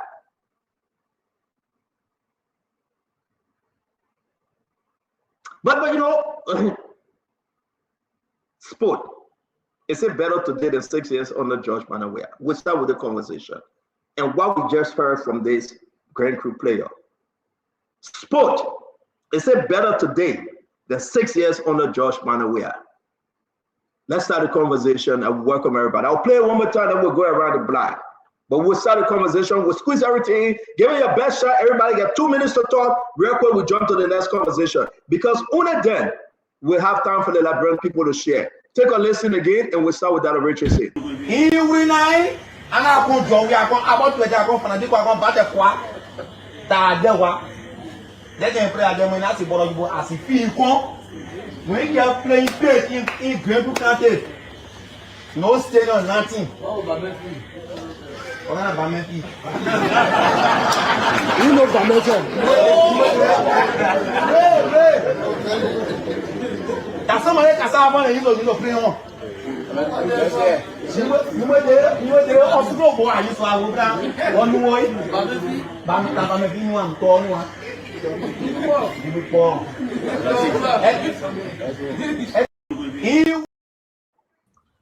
Richardson, welcome to the show. I know you're going to greet everybody. Just do it right now because we're on fire. We're moving. Everybody say, "Hey, happy 26." Hello, everybody. Yeah, where everybody? Let's get to the conversation that Richardson. Yes, it's so good for us to do this. I know you're in a hurry to get to the conversation, but I just want to say hello and happy Martin Luther King Day to the fellow panelists and also to all of those who are watching us.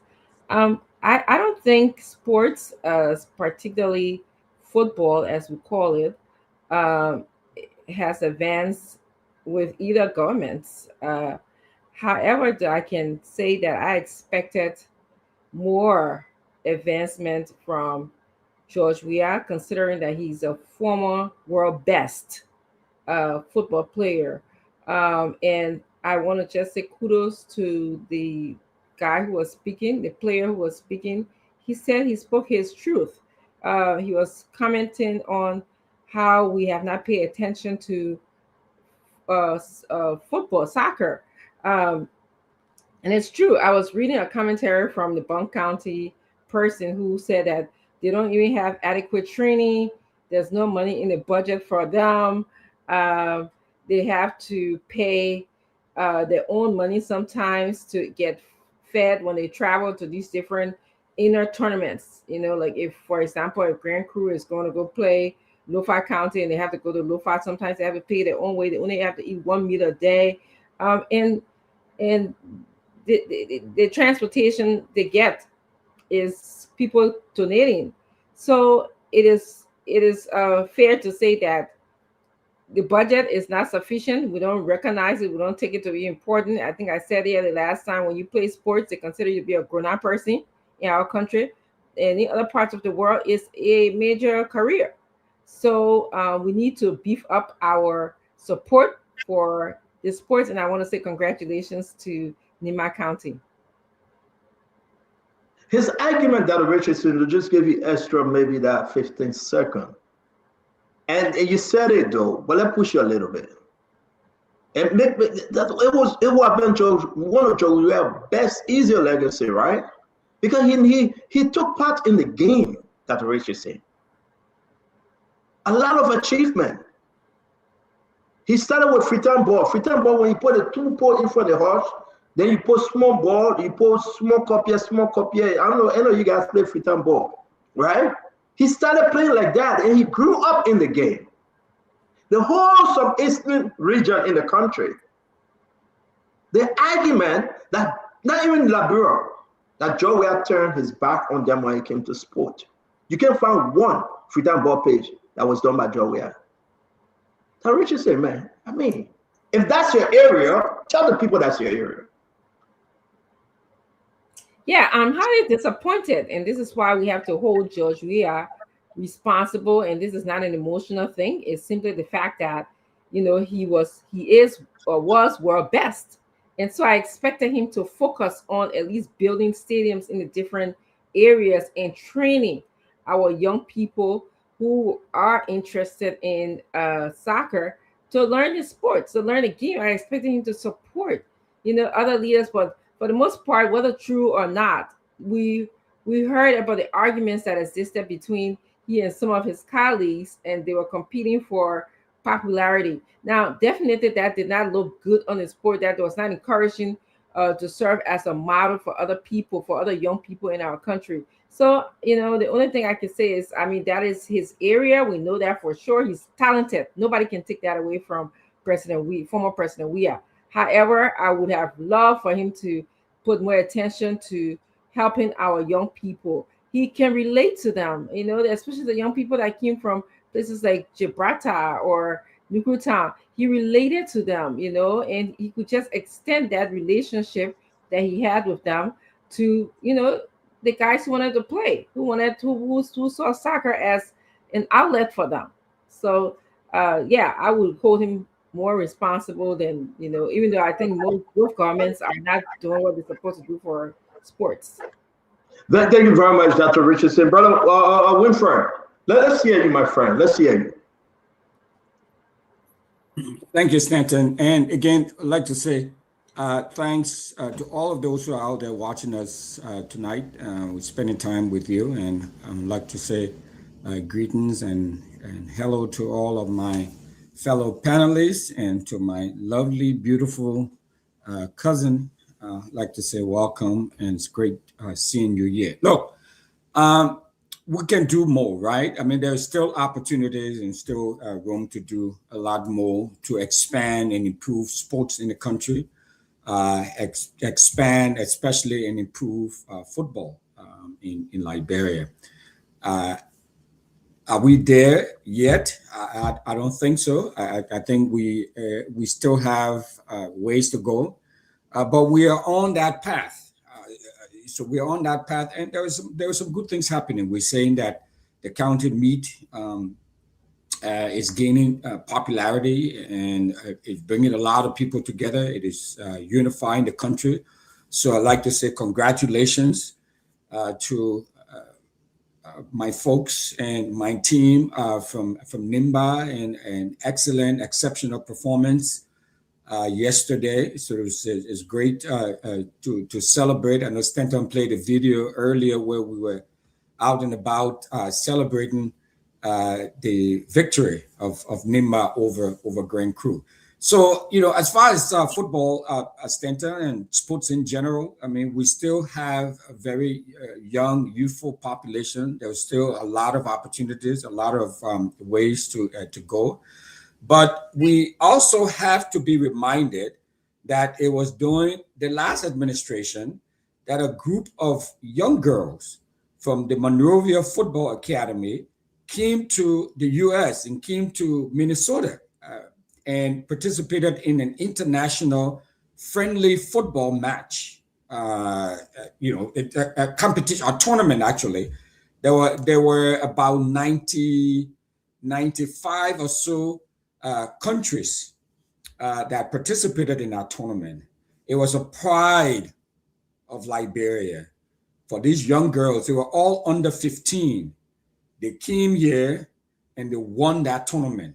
They defeated all of the teams and they won the tournament to the point where even the girls that they defeated both in the quarterfinal and the semifinal came to the game and were cheering for them.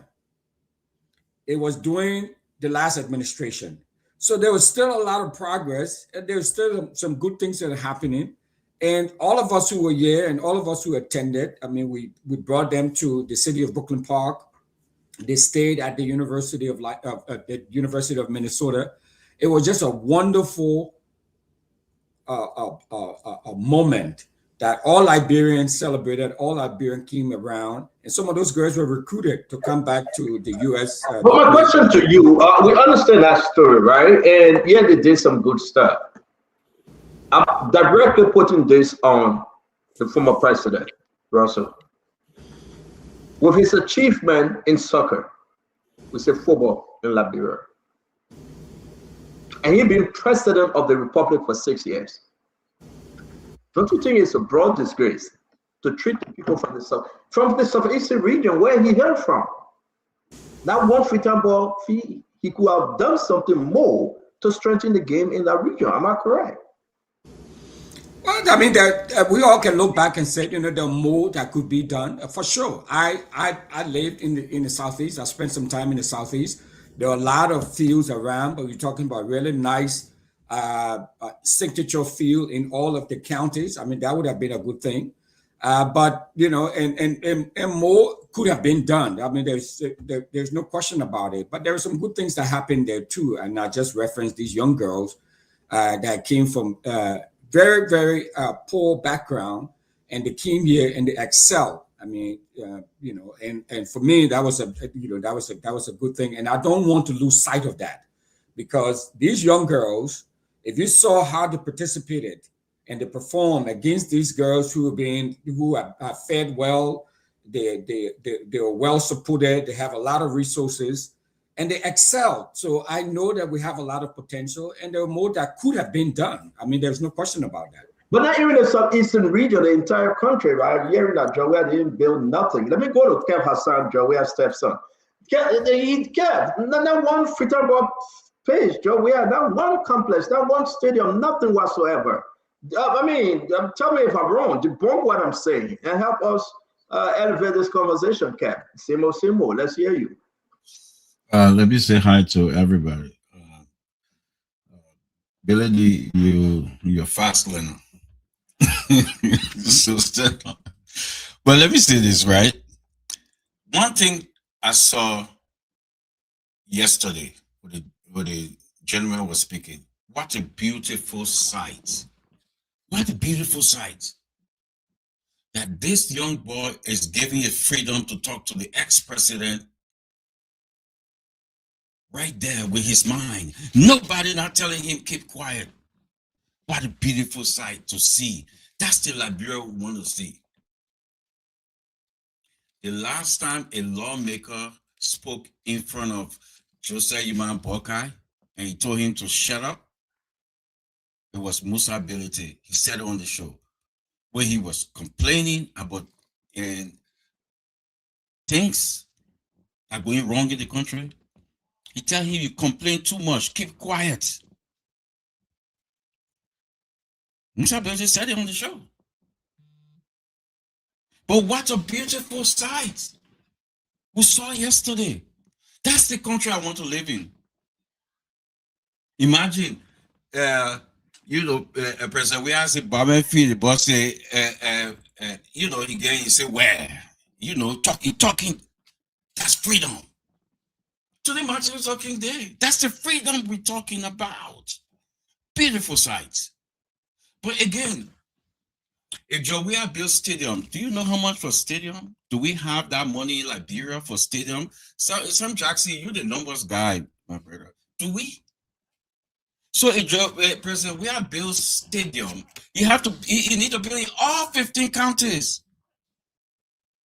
For somebody to hold President Weah say you build stadium, you know how much for stadium? It's millions for stadium. But what President Weah did? What President Weah did? The bucket seat we have today at the SKD, that everybody was enjoying that pitch, that SKD, the modern, even Sierra Leone national team can't play there because they banned the fee because Sierra Leone team is not up to date. That's Jawea. Nobody in that country beside Doe has done more for soccer. Go, you will see all the pitch in Monserrado. Go around, you will see them. Russell, I guess you saw them. Go all around, you will see. You will see the pitch, you will see it. Go to, matter of fact, the last time Spoon even played a game at the Invincible Park on that pitch. It's open, but this government destroying it now. So nobody. So to say stadium, the ball was asking for stadium. They asking why President Weah is not a building stadium.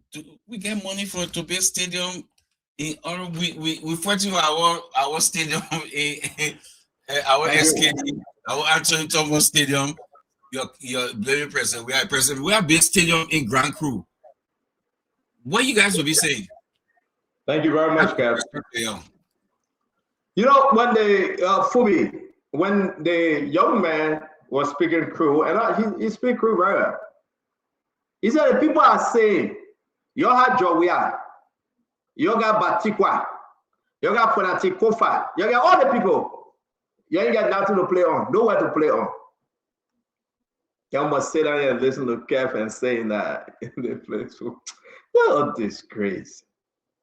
We got problem.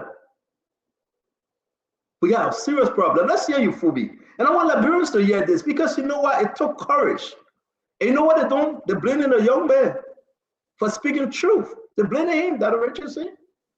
It took courage to stand in front of the former president and say, you failed us. We voted for you with our sweat and our blood and everything in us.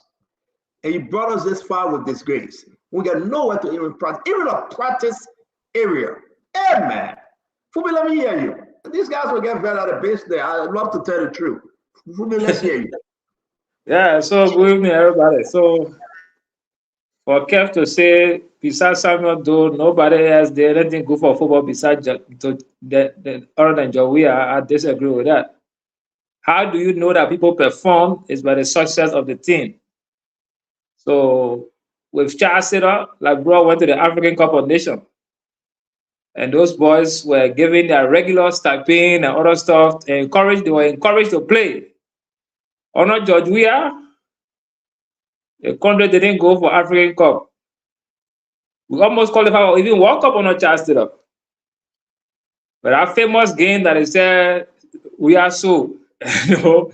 So you can say that no president did better with football besides Samuel Doe and Weah. No, Charles Sitter did extremely well. Regardless of all the stuff he was going through and the country was going through, he stayed prioritized soccer and gave the maximum support to the team at the time.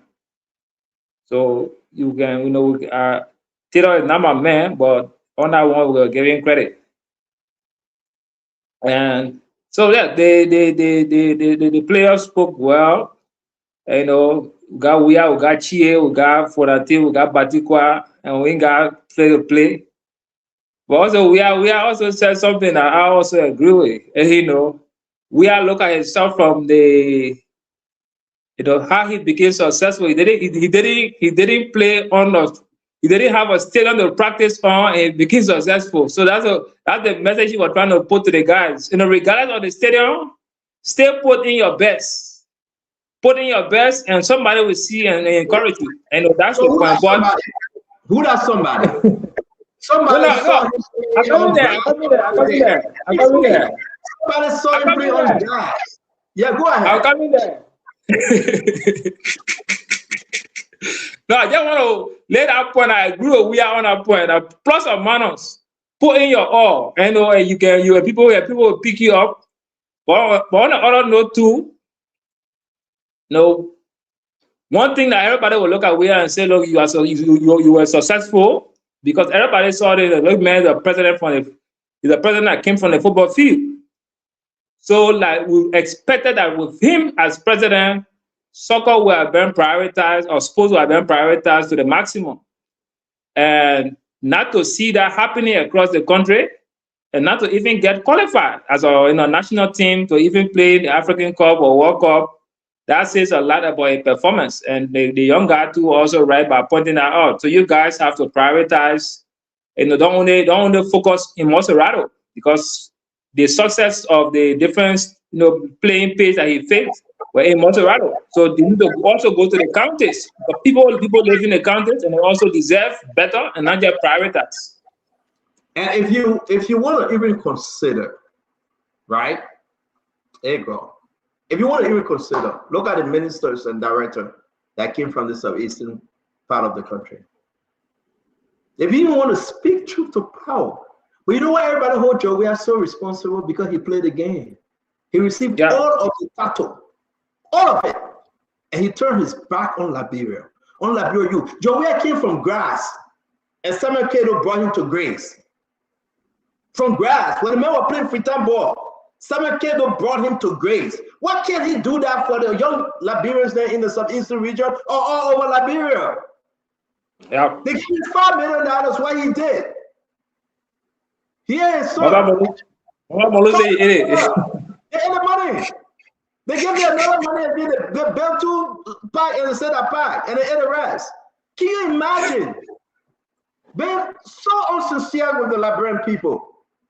Just because they want to be better driven. And today, they are praying for someone like President Bwaka to build a sport pitch for them. If that happens, they will become a job manor. If President Bwaka take Bangalore, go to the southeastern region, every county, build a sport pitch. What become of Joe we are?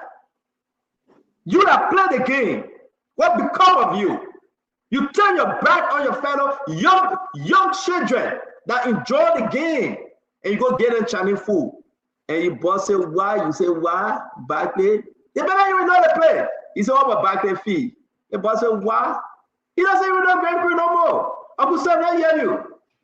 Let hear you, Uncle Sam. It's good to have you on, Uncle.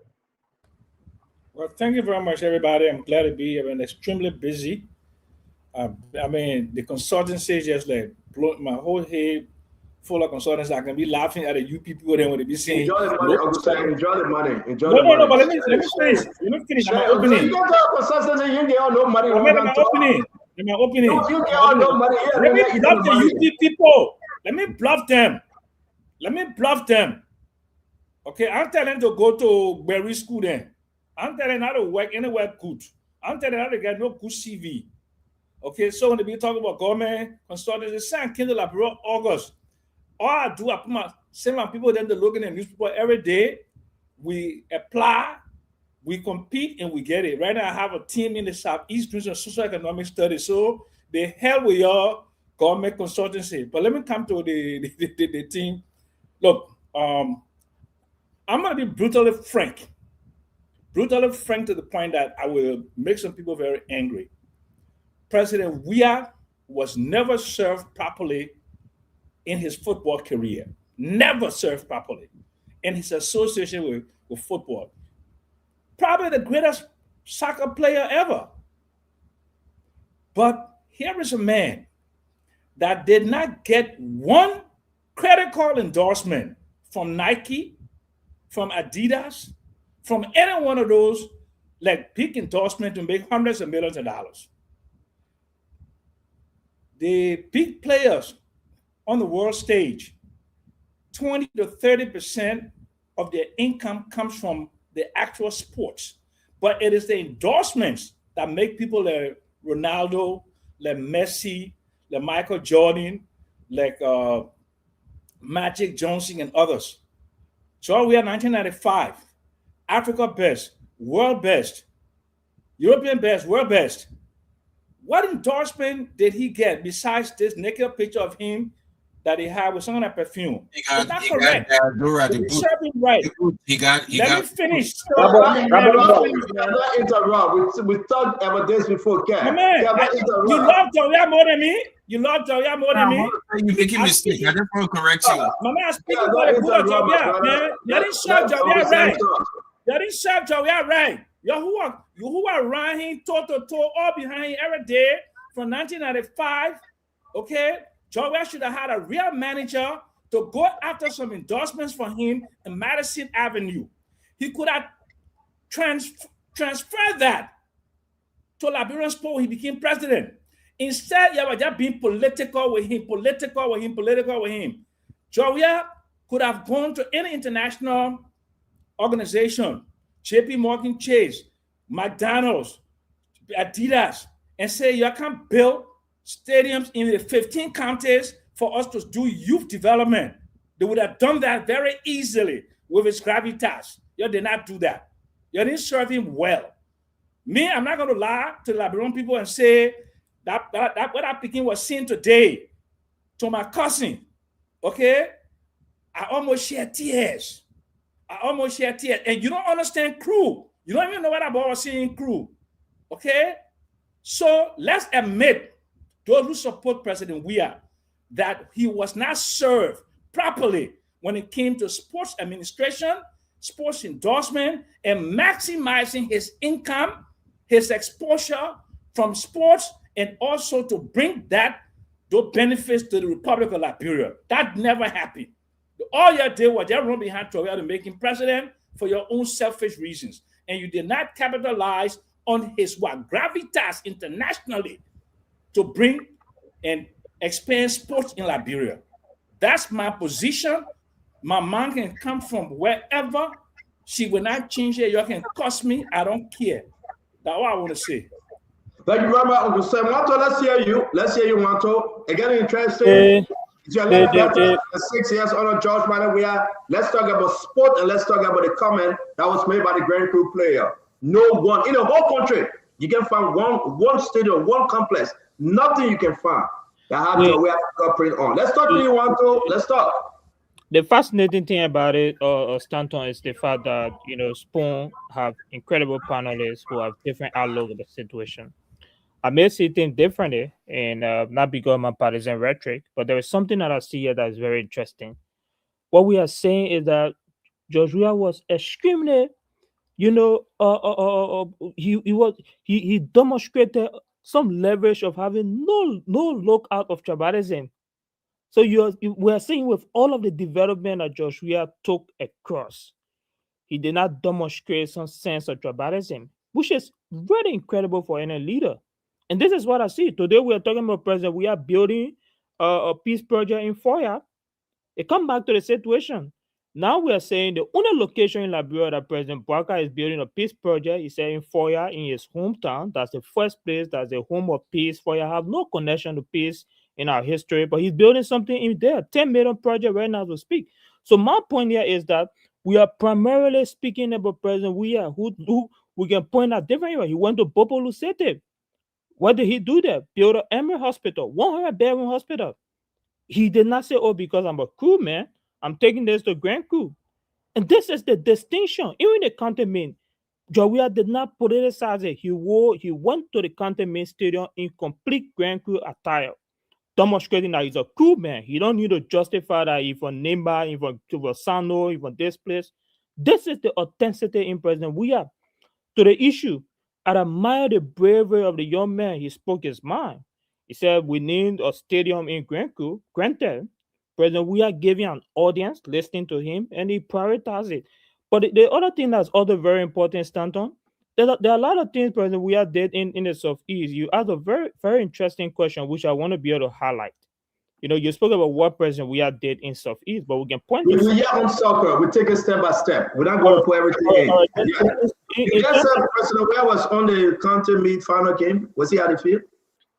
He was at the field in the county meet final. He went in a complete Grand Crew attire with a sport car. In fact, had a Grand Crew flair on it with poster as well. And he was at the field. I don't know if he was at the field, but you choose your I don't know again. You choose what again. You need to start the one to, and I tell you, you're a very, very bright young man. You need to start. Does that you describing the argument though? The point is not even you said it. I asked you. I asked you for the second time, and now you change your comment. Take a position because you are not informed. You are not informed. Joe Weah got in his car, in his slinger. He got in this car, right? And he went to parade around, to chill around. He didn't go on the field. Don't tell anybody that he was on the field. He didn't go there. But let me pass you alone because you are not informed, by the way. Let me bring in our brother Dr. George. George, welcome to the show. And we are talking on the issue about sport. We'll open it for all conversation. You listen to the video from the Grand Crew player, they are lamenting. They are crying bitterly that they were forsaken, they were neglected, they were rejected. That even Joe, we are 6 years president turned his back on them. And now you want to give them Chinese food to eat. Talk to us, Dr. Josh. Did he eat the Chinese food or he left it? Anyway, that by the way, but no, we were having some comments. I was saying as sport ambassador. So go ahead, talk to us. Good evening. It's good to see you, Stanton. Good evening, Dr. Richardson. Good evening, Wilfred. Good evening, Kev. Good evening, Chief Fubi. Good evening, the Honorable Axel Jackson. Samuel Jackson, rather. Sorry. Good evening, 1212. Don't confuse me with my irascible cousin, yo. no problem. And good evening to our viewers who are listening to us on the show. Look, Stanton, we built our first stadium in Liberia in 1952, Antonio Dortmund Stadium, that's how we called it. It took over 40 years or thereabout for us to build a second stadium in 1986 under President Samuel Kayando. So we have been a country that have not been very serious and eager about sports. We love the game, even the game itself. When I was young, growing up, I was the only person in my household that supported IE. The rest of the both supported Barrow, and the stadium used to be back to capacity. But right now, the local games are highly patronized in the country. That shows how our sport is declining. So the young man is right about not developing stadiums outside. I think outside of Monserrado County, I think there is something in some kind of stadium in Maryland County. Something used to be in Buchanan. Something in San Banga. But after that, I don't think you get those the little something you have. You don't have it anywhere. It could be a long time that I did a real travel through Liberia, but I know that we had a good stadium. It's something that looks like a stadium in Harper. So I think that this is a systematic thing. It's a life thing. President Doe tried to improve upon it. So that's when we come to President Weah. President Weah has 6 years, and I think he started something. We can say anything we want to say, but yes, we agree that he didn't build stadiums in the country, but we have the Invisible Park. We have other parks that were being built during his time, and it was a project that was multiplying. Hopefully, other governments will continue on that because we didn't have something like that in Liberia for many years. But yes, we had neglected sports. When I became a refugee in the 1990s in Cote d'Ivoire, I was amazed by the level of football academy first and the level of football pitches they had. In fact, when I left from Taboo to what the town after Taboo, I cannot remember, at Man. Jonathan Sugme was now, I said Mimosa, they came down to Man. So every one of us Liberians in Taboo, we rented buses and went to see Asem Musa playing. And it was amazing to see the kind of stadium that was in Man. That's our next door neighbor. And sometimes I wonder, as a country, when we do the traveling to our neighboring countries and see how advanced they are when it comes to sports, how is it that we're so backwards in our thinking that we cannot come back home to say, look, Cote d'Ivoire has why can't we have it in Liberia? Cote d'Ivoire has big teams that make money. Asep Mimosa, or the other teams, there were teams that made money, but we don't have it in Liberia. So yes, I agree to an extent that President Weah, being the soccer ambassador for a very long time, the sports ambassador rather, being someone who played the game to the highest level, recognized throughout the sports should have done, should have extended the stadium, should have built one stadium or two stadiums, one in the southeast, one in the north. I think he should have done that. But he did something. He started the project of the park, and if other people could continue it, that would be positive. Let me end by congratulating Nima County. I continuously say, beside Monserrado County, the most industrial county after Monserrado County than Nima County. In the last 5 years, Nima have won the county meet 3 times. So, and it is not by luck. It is because of how much industrial investment is going in Nima County, and we will overlook it as Liberians. But I think many Liberians should go over to Nima County to see how the people of Nima are developing a county, and how other counties and other sons and daughters from other counties should go to Nima to get an example from there. Thank you. Well, thank you very much, Dr. Emmanuel George. Don't forget, we're talking about Mr. Cummins present the county meet. You went along with President Boakai, and we discussed that in passing. I want to bring in Tamba Agaras. Welcome to the show as a do. Tamba? Yes, CEO. Thank you so much for brilliant question and a good show tonight. And good evening to all of you and our listeners in Radio Land.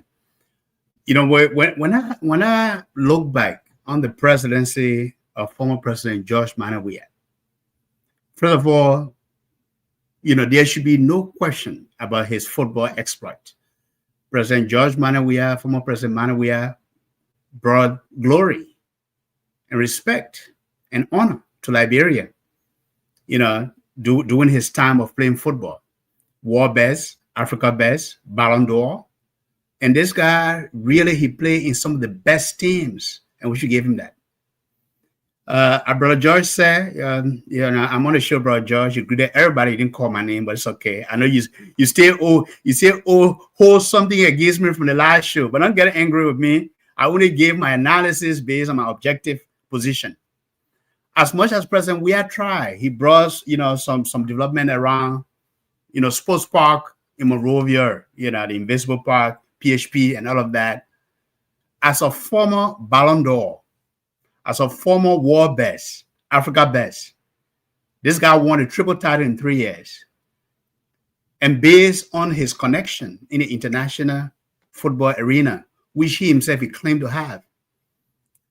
Well, you know, when I saw the video with Grand Crew, I asked myself, why is it that former President George Weah, did he even get close to these guys only after the game? Why? Why is it, given his football mindset and understanding of how the game is played, and I see him, you know, trying to give samples or examples of how the players should have handled the ball. Why didn't he get involved? He wanted really to see Grand Crew emerge victorious in his county meet. Why after? It's like too little, too late after the fact. So that's Grand Crew. And I want to congratulate the winners, Nima County, you know, for winning this year's county meet, but also Senegal for winning this year's Africa, you know, Cup of Nations. You know, football is a sport that brings about unity and development in both Liberia and across the rest of Africa.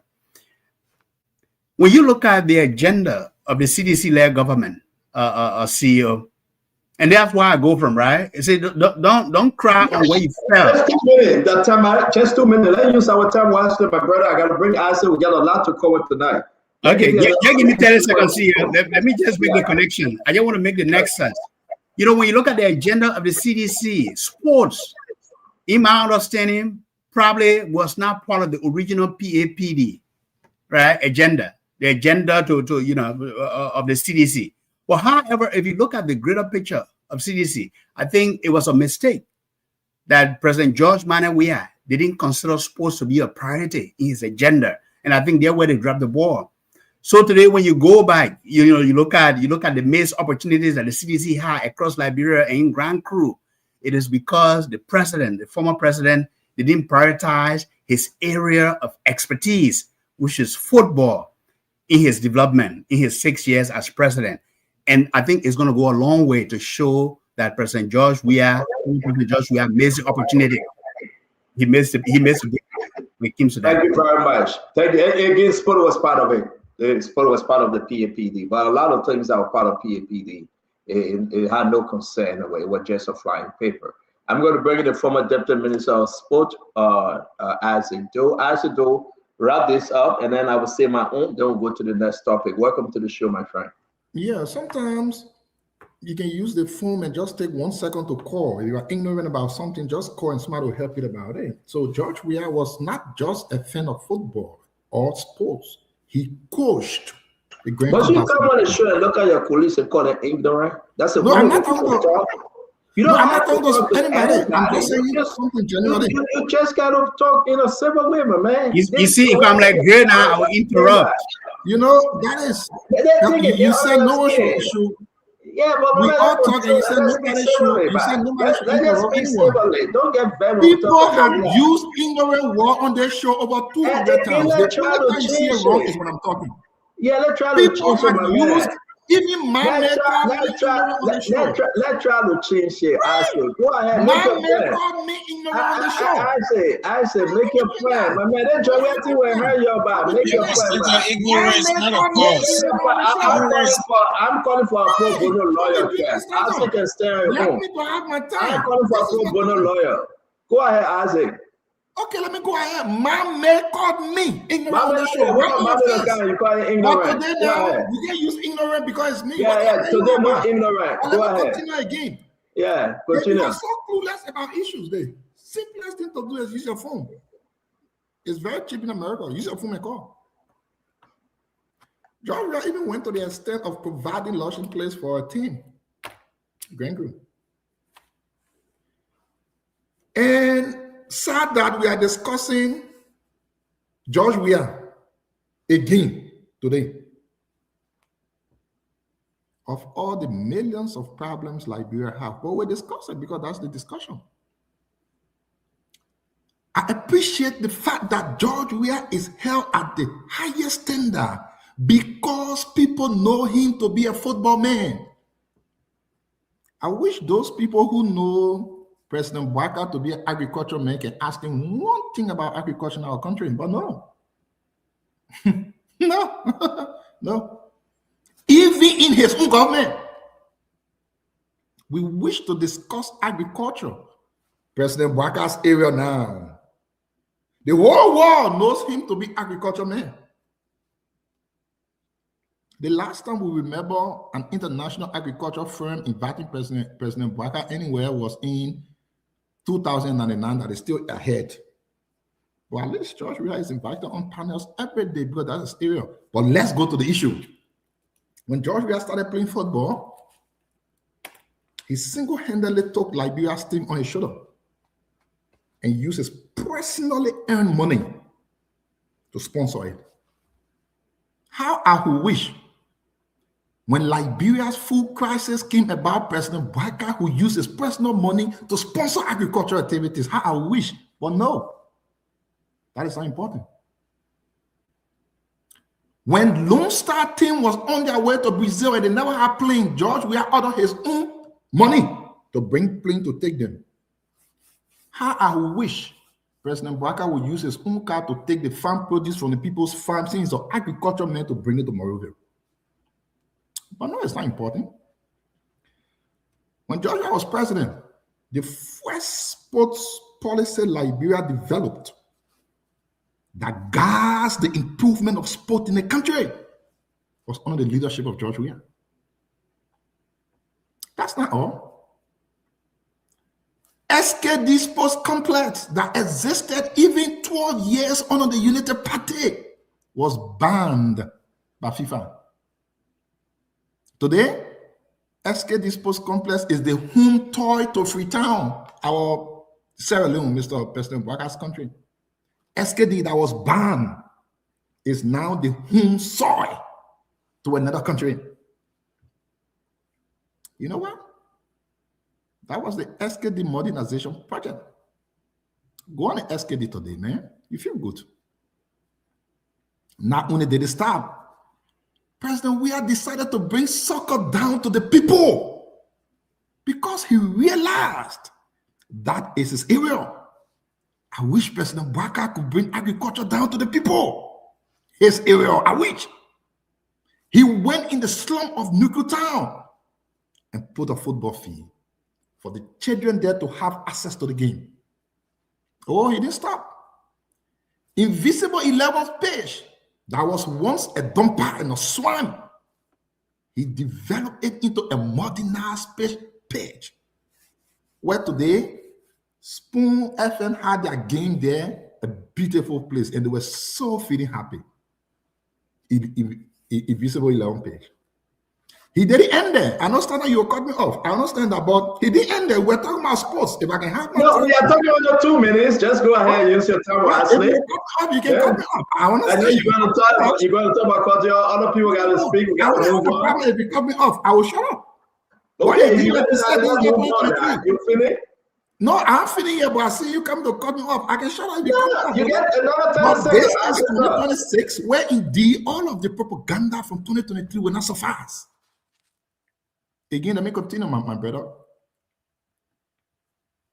As we speak today, there are modern sport pages, not only in Montserrat, but in other parts of the country. Before we left, our second plan, we have constructed 7 new sports pages in Liberia. 7! And let me tell you, our youth and sports, President Boakai team was briefed on where the money was coming from. The plan, where it was to be constructed, they were briefed. And they thanked us for the good job. Could we have done more in sport? Absolutely. We could have done better. What you want to talk about sports on a wheel? Who did anything? Let's flip the script on President. Maybe I said we'll bring the rest of it. I said thank you very much. Again, I want to say to all of you at the end of the day, when they discuss everything, I said we're going to change your talk whole day. Just hold on. We got a lot to cover today. I want to welcome Dr. Richardson, our brother Winfred Russell, Emmanuel George, Kev Hassan, Chifubi Harris, Sam Jackson, Uncle Jackson, 122, Tamba Agelas, and the former Deputy Minister of Sport that still get the Ministry of Sport car, Isaac Doe. I want to say to all of you, though, this is your conversation. We'll get into it. Nothing personal. Can you ask, if you know anyone's sedition, can you ask them, Fubi? Let us show us where in the southeastern part of the country, Joe Manor, we have built one freestyle ball pitch. Dr. Richardson, you got friends. Kawasa. Yeah, I just put in the chat room. I put in the chat room. Where they build one. Yeah, in the chat room. I just put it there. Can you put it up? Thank you. Yeah, no, you asked me. Can you put it up? When I kept stop, I asked you say put it there. Stop interrupting my man. Calm down. You can spot the argument. The young man said, "Oh no, you can't. I just wanted to have." Yeah, we got no stadium, no more stadium. I said just to us say they had a plan to build 7 stadiums for me, and the plan was to transfer to Joseph Boakai government during the transition period. I want to get that Richardson.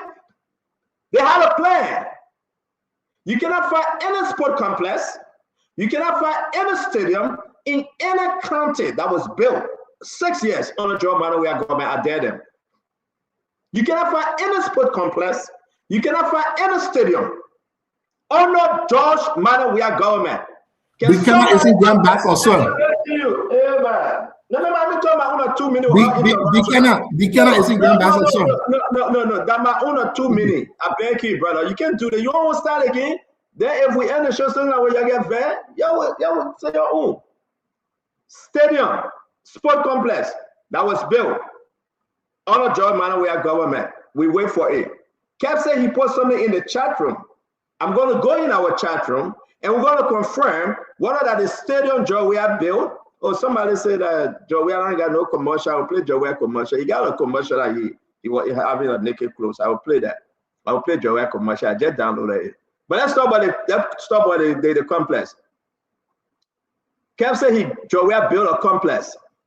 So let me put a complex up that Joe built. Guys, your bill will be right. Just said Kev, when I beg you. You said any fee Kev, just start. You calm down. We got to do second round. You said Joe built complex. You put his picture on it. And you know what? Let me say this. These are the comeback people we're talking about, right? We'll leave no stone unturned, folks. I beg you, Russell, your bear with me small. Let me put this up very quick. That Richardson bear with me. Uncle Sam, please. May it please your honor. Our humble request, you'll be patient. May it please your honor. His Excellency. What is it? Okay, there you go. Kev said he put in the chat room, and what he put in the chat room, I'm about to share to you that George Banner we have built a complex. I don't know what county that complex is in, or maybe he said a stadium. He said it, and he sent this video. Let me play this video.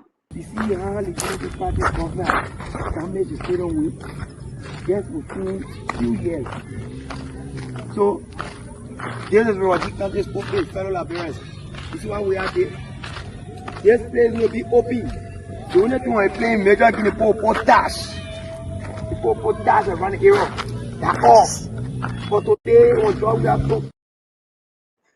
The Jawara complex is built, Kev. Truby. So can you give me a chance? Give me 10 seconds now. Yeah, but we're coming to that. But you see, no. Everybody coming in. Dr. Richardson, let's start with you. Let's close all this topic. Look at Jawara Sport Complex he built. The man said they put and put touch. Look at Jawara Stadium. The men that play in Europe, the men that play all over in the whole world, right? Look at that complex. And seditions are not even ashamed to even share that video. And the poor Jawara pictures, I swear Uncle Sam say y'all are disappointing. Look at it. Can you even do that, Dr. Richardson? I know you are not a sport, but your husband loved the sport. Look at that complex. They said Jawara built. Doesn't look like a complex for somebody to play freestyle ball on. How can we do this 6 years under the men that knew the game? Talk to me if you want to, and let's move on. I will delete that video from my phone before it gets virus. You can never put a person picture on that video and say that the complex he built for River G. Dr. Richardson, talk to me, man. What a disgrace. As I said before, this government and the previous government did not intentionally upgrade football, soccer as it should have, or they should have. We see that we're still behind. We talk about finding money for soccer. We find money for interesting things in our budget. I mean, we found money for so many things. I'm not even going to name them here because, but we could find money intentionally to build not only a stadium, because the stadium is just part of the iceberg, okay? We need to train. We need also players. I mean, coaches, train coaches. We need to be able to accommodate adequately these athletes when they travel. So we're here talking about just the stadium aspect. And I'm sorry, my brother, whoever put in the chat room about a draft policy. I'm not talking about draft here. Liberia is too old for us to be talking about draft policy. I'm talking about intentionally earmarking money for the different sport teams in the various counties. Okay, that's what I'm talking about. And I got a good insight. I would advise you guys to go into reading. There was this former, I believe, official who is disappointed in the Bunk County Sports Association way how money is funded to them. So I read that, and it saddened me to know that this is how our country, Liberia, treats sports in our country. We want doctors, we want lawyers, we want everybody to have some kind of career. Education can be done in several ways. You can have doctorate degree, but you can also be talented with your legs. And I expected, and many people would get mad at me, including George. You can. But if your talent was being a sport player, you were world best, you won awards. It's like me, I'm a clinical psychologist, and if anyone gave me the opportunity, Lord knows I'm going to improve psychology in our country. And I expected that. It's like President Bokar saying that I'm an agriculturalist. I believe in agriculture. So when he finishes, or in this meantime, I expect him to have the best agriculture farms. I expect him to have the best policies relating to agriculture. I'm not talking about just talk. I'm not talking about just draft policy. I'm talking about being intentional. And that's it, Stanton.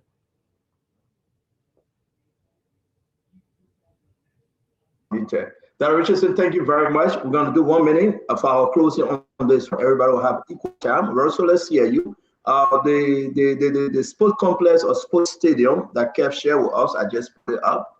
And I will play the video to its entirety. Again, it's very important for us to play that video.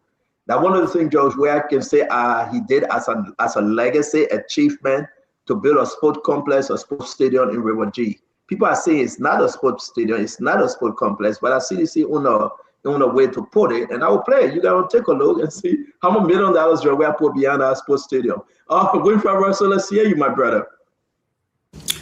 Thanks again, Stanton. You know, not to belabor the point, I think the points have been made across the board on both sides of this argument. I am very familiar with the field in River G and Fishtown, River G. It's not what I would describe as a complex or as a stadium as such. It's a field that the folks use. We played on there. I mean, the company I worked for used that field, and there's nothing close to what I will consider a complex. However, you know, we cannot be speaking from both sides of our mouth, and so we decry leaders that focus on their region or their county for development, but then at the same time, we come around and say, oh, why you put something in your county? So I do agree that we have a lot of room for improvement to improve sports across the board and football especially. You know, across the country, there are a lot of football enthusiasts all over the place, you know. But I also would have decried President Weah if he had focused entirely on the Southeast or Grand Crook County for that matter. I put a picture in the group chat. There was a really nice neighborhood football field, and it was built, you know, apparently around the metropolitan area in West Point, you know, and folks that were playing. It was a multi-purpose, multi-weather type practice field, a neighborhood field. And I visited there, and it was really nice. I mean, it was well lighted. It had, you know, artificial turf. And, you know, the previous government did develop the sports park at Springs field there, even though I didn't think that it was a wise decision to put it there. I think they could have put it someplace else, but it is there and is working, and a lot of people appreciate it. And you look at the PHP, and there are a lot of other development there. Now, can we build on that, move forward? I think we can. I think, you know, the expectation was for him to do more than what he did. But I think we have to not focus on encouraging our leaders to build in their hometowns. You know, let them spread it around, and look at other places. That's why I did not support, and I don't support what is being done in Foya in the name of President Boyka. You know, focusing on his hometown again. So it's the same thing. So we cannot be speaking from both sides of our mouth. Was there opportunity to build more and do more as far as football is concerned? There's no question about it. But there are some things that were done that we need to highlight, and I'm highlighting them here. Well, thank you very much. I'm going to bring in Kev Adbe-Hassan. Kev, let's hear you, my friend. Russell, thank you for that. That is some of the things that sometimes keep some of us awake at night, right? I'm talking about that little boy who will listen and then be fooled. And sometimes it hurts because I used to be that little boy, right? And listen with folks. Sometimes we have to think about those people. The video that Stanton put, yet clearly, the gentleman in that video saying, under this government, they're destroyed. Clearly. But he take it out quick, so you can't get that part. He took it out quick. And if you send Spoon, because Stentos, they don't get it. The invisible pack. Russell, go and see it now. I put there how it used to be. You know, Carrasco posted it. I copy it from Carrasco. I put it in the chat room and say how it used to be before. Go and see the invisible pack today. Stanton, you play here. You put Diamond went there. You saw it. Go and see the PHP pack today under this government. We have folks who are out there on the field showing projects that have been destroyed under this government. But Stanton took that part quick so you can get it. He took it out quick. And I'm sitting there thinking, I used to be that little boy who looked up to people who would tell me and show me the way. And that's what keep me up at night. You know, people now, well, that Omar being the boss, about radio, not saying the thing, take it out quick, or that little boy will be that boss or that keke. They're gone, they're thinking it in their head. Then we say to ourselves, yes, we not do good thing, and because we want to bring. It's 30 seconds because we want to bring. We are down. I mean, I wouldn't want me asking for additional 30 seconds again. How we get to your other people then? I mean, let's go back. Let's go back. Let's go, man. You talk about you were that little boy. The question people ask you, why were you that little boy in Liberia or in Sierra Leone? Leo, man, but let's move on. Let me say this again. Just within 2 years. So, this is what you can just put this fellow appearance. This is why we are there. This place will be open. The only thing we're playing major in the potash. The potash around the area. They're off. But today, on job, we are broke. You know, so you listen, so you listen to say they damage it. Don't push that part away. You don't want people to listen to that part. It was damaged under this government, and that's why he's there to show it. So don't push that part. Let's talk about that part. But you want to talk about something else. Thank you, Kev. Thank you very much for all right, man. All this. My fellow Liberian, like Uncle Sam said, I'm not going to call anyone ignorant on this show. I won't do that. I respect my fellow panelists, and I respect you that listen to us. I would never use that word in my life. What is an embarrassment? We are here to talk to you and talk truth and speak truth and listen to truth. We ask where in the world, George, Weah have built a stadium, a complex. They gave him a Freetown Ball fee and say that is stadium. Ask how much they paid to put 2-3 sitting place over there. They would tell you that 2 million like they did in Investment Park. 5 million. 10 million came from France for that, but we'll get to it. They ate the other money and they put something down. Fooey. I begin to feel somewhere, seriously, I begin to feel something in me. These guys saying they got no plan. My brother asked whether the PAPD or the CDC had a sport part in it. Yes. Yes, it had. It was one of the key pillars. But not anything about that PAPD taking 1 million people out of poverty ever happened. But we remind the Liberian people, and I will always end with this. Jose Yima Barga as an agriculturalist, trust me, if he fails to perform, we'll campaign against him. But we know that he will do that which is right. Joe Weah failed when it came to sport. You would never go in any one of this country. Look at Ito. Fubi, look at Ito. And name the players. What they're doing for the country. You guys watch soccer. Look at those players. What can Joe Weah point to? Even Joe Weah's sport minister, Zoka Wesi, said Joe Weah was a failure. Talk to us, Fubi. Let's close this day. After you talk, the same talk, we'll run straight with the 1 minute. Maybe we'll get answered 20 seconds to close. Talk to us, Fubi. Yeah, so the guys take to hear you talk the truth about Joe Weah. You know, that all their body can be boiling. But the issue, the fire, you can't do anything about it. You know, to get vexed, it's just a waste of time. You had an opportunity for 6 years, you didn't fix it. And you say you had it in the plan for the second term.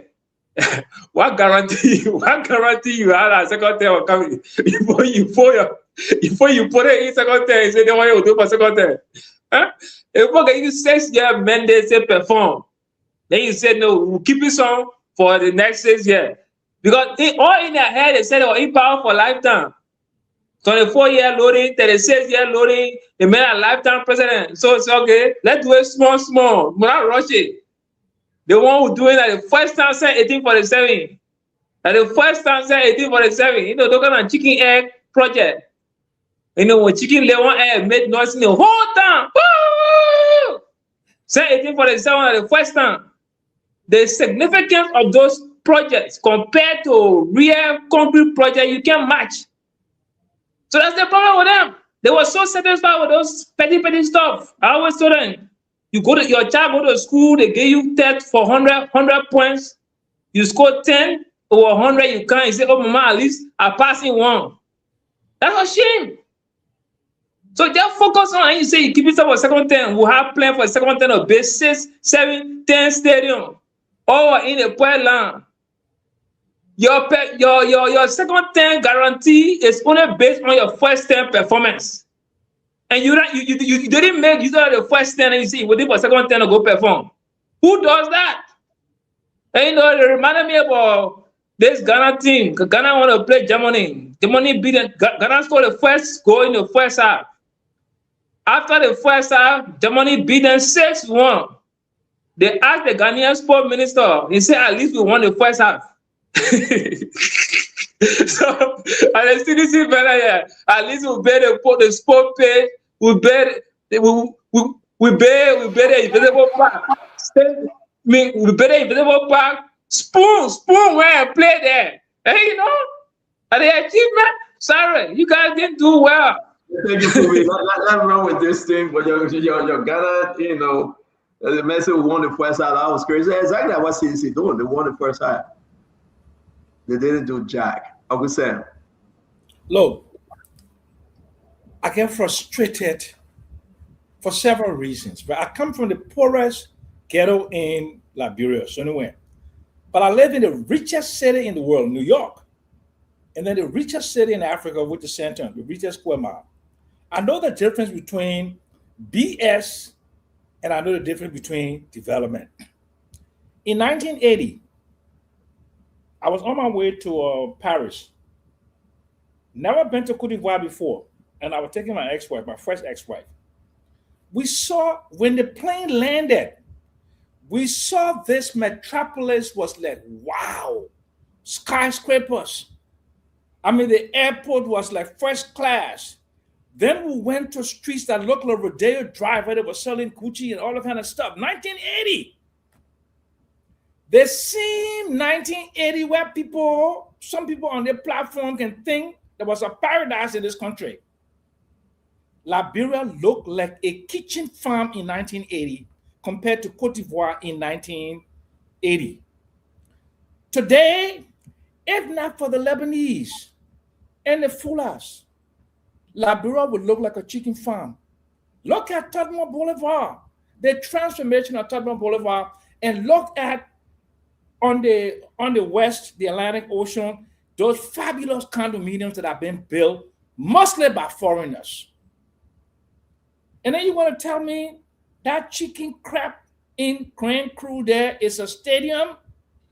Is this what you... Heck, this is not even minimalist.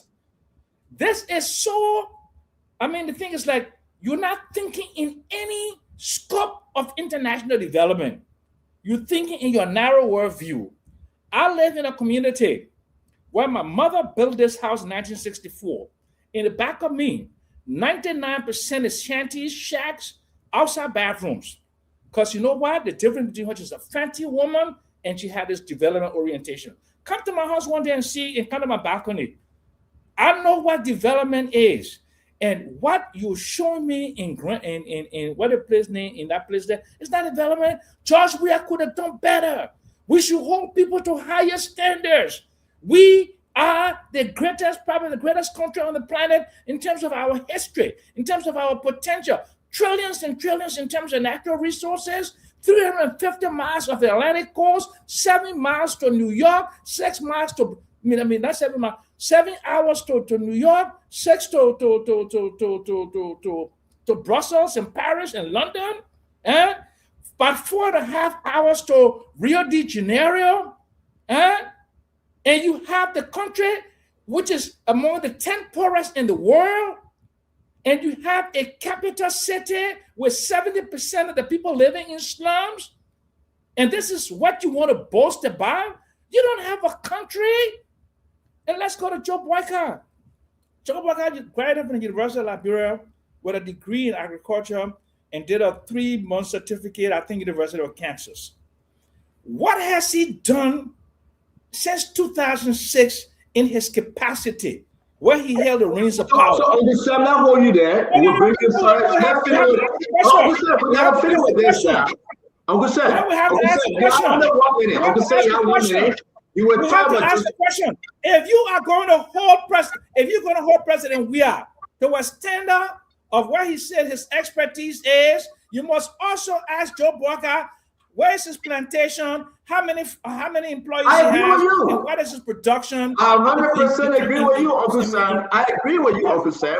But I'm saying to you, because we are close to 1 minute with President Weah in sport, we'll leave it open on the second round for us to talk about Joe Boyka and all the other stuff. That's why from the beginning of the conversation, is your life better today than 6 years under George Manuel Weah? Sport was the first. So I hope you understand me, Uncle Sam. I'm not trying to cut you off. I know you have the passion to ask this question. I understand your soft. I understand your soft spot for Joe Boyka. I don't understand that. It's okay. No problem. Yeah, no problem. No problem. I try to be fair to banners. Let John want to tell whether Joe will at the page. Then we bring Emmanuel George and go about the 1-2. We come out with you. Let hear Emmanuel George. Emmanuel, what's up, my friend? Let's get you closer on this thing. Oh, as I said before, much was expected because President Weah played a game, but I think he started something that other government can pick up from. Though they were highly concentrated in Colorado County and not other counties that need the level of development of sports that we need. So hopefully other governments will pick up from that. And I will conclude with Uncle Sam. Uncle Sam, before President Boyka became president, he couldn't win election. Unity Party couldn't win election before. Liberty Party will always win the election there under him. So I don't know what you expect again. The man never won election. Unity Party never won election in 4 years. So no problem. Listen, everybody have the time to speak. You don't have to laugh. It's only fair. Let's go to our brother 1-2. 1-2, let's hear you, my friend. CEO, there was a fascinating question you asked. You said, even if President Boyka failed as an agriculturist, I will bid on him. So, it might be shocking to tell you that today, I will tell you that there was a report released that Liberia is one of the most malnourished countries in the world. The report was released by the Global Hunger Index. Liberia is around 100. Was it released today? Yeah, 2025 report. I will send it to you just now. Was it released today? And I want you to be careful in answering that. It's not released today, but we discovered that report today. I'll hold you too much. I'll make you be accurate. I'm very the report was released in October 2025. You want to bring it into 2026 conversation? Make your point, man. We discussed that report a long time. You want to talk about 2025 October? I'm just if you discuss the report, then reminding you. So interesting here. One of the highest price of food commodity in Liberia is the price of egg. Some time ago, President Boyka said that he will be providing the largest egg factory in Liberia, and that in itself is a failure. And we're not saying that to justify, the idea of having a sport page, but we'll come back to the point: is has anything changed in Liberia? This country, the West agenda, capital A, is agriculture. Agriculture is the worst thing we have in this country. Most underfunded in the budget. no productivity. In fact, rural farmers don't even have the capacity to be able to produce. Under this government has exceptionally failed in agriculture.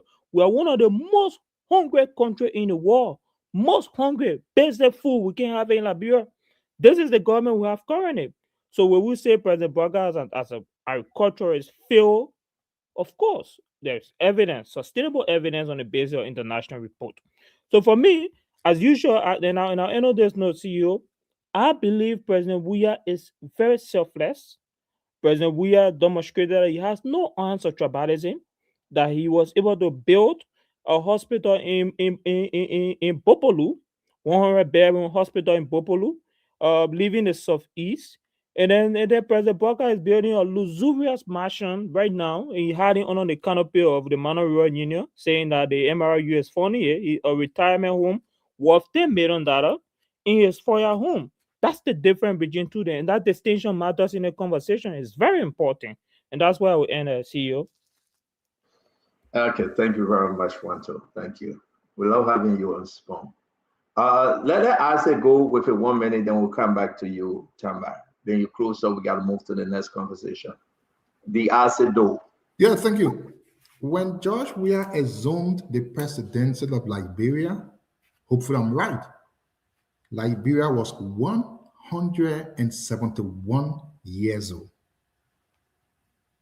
when George Weah assumed the presidency.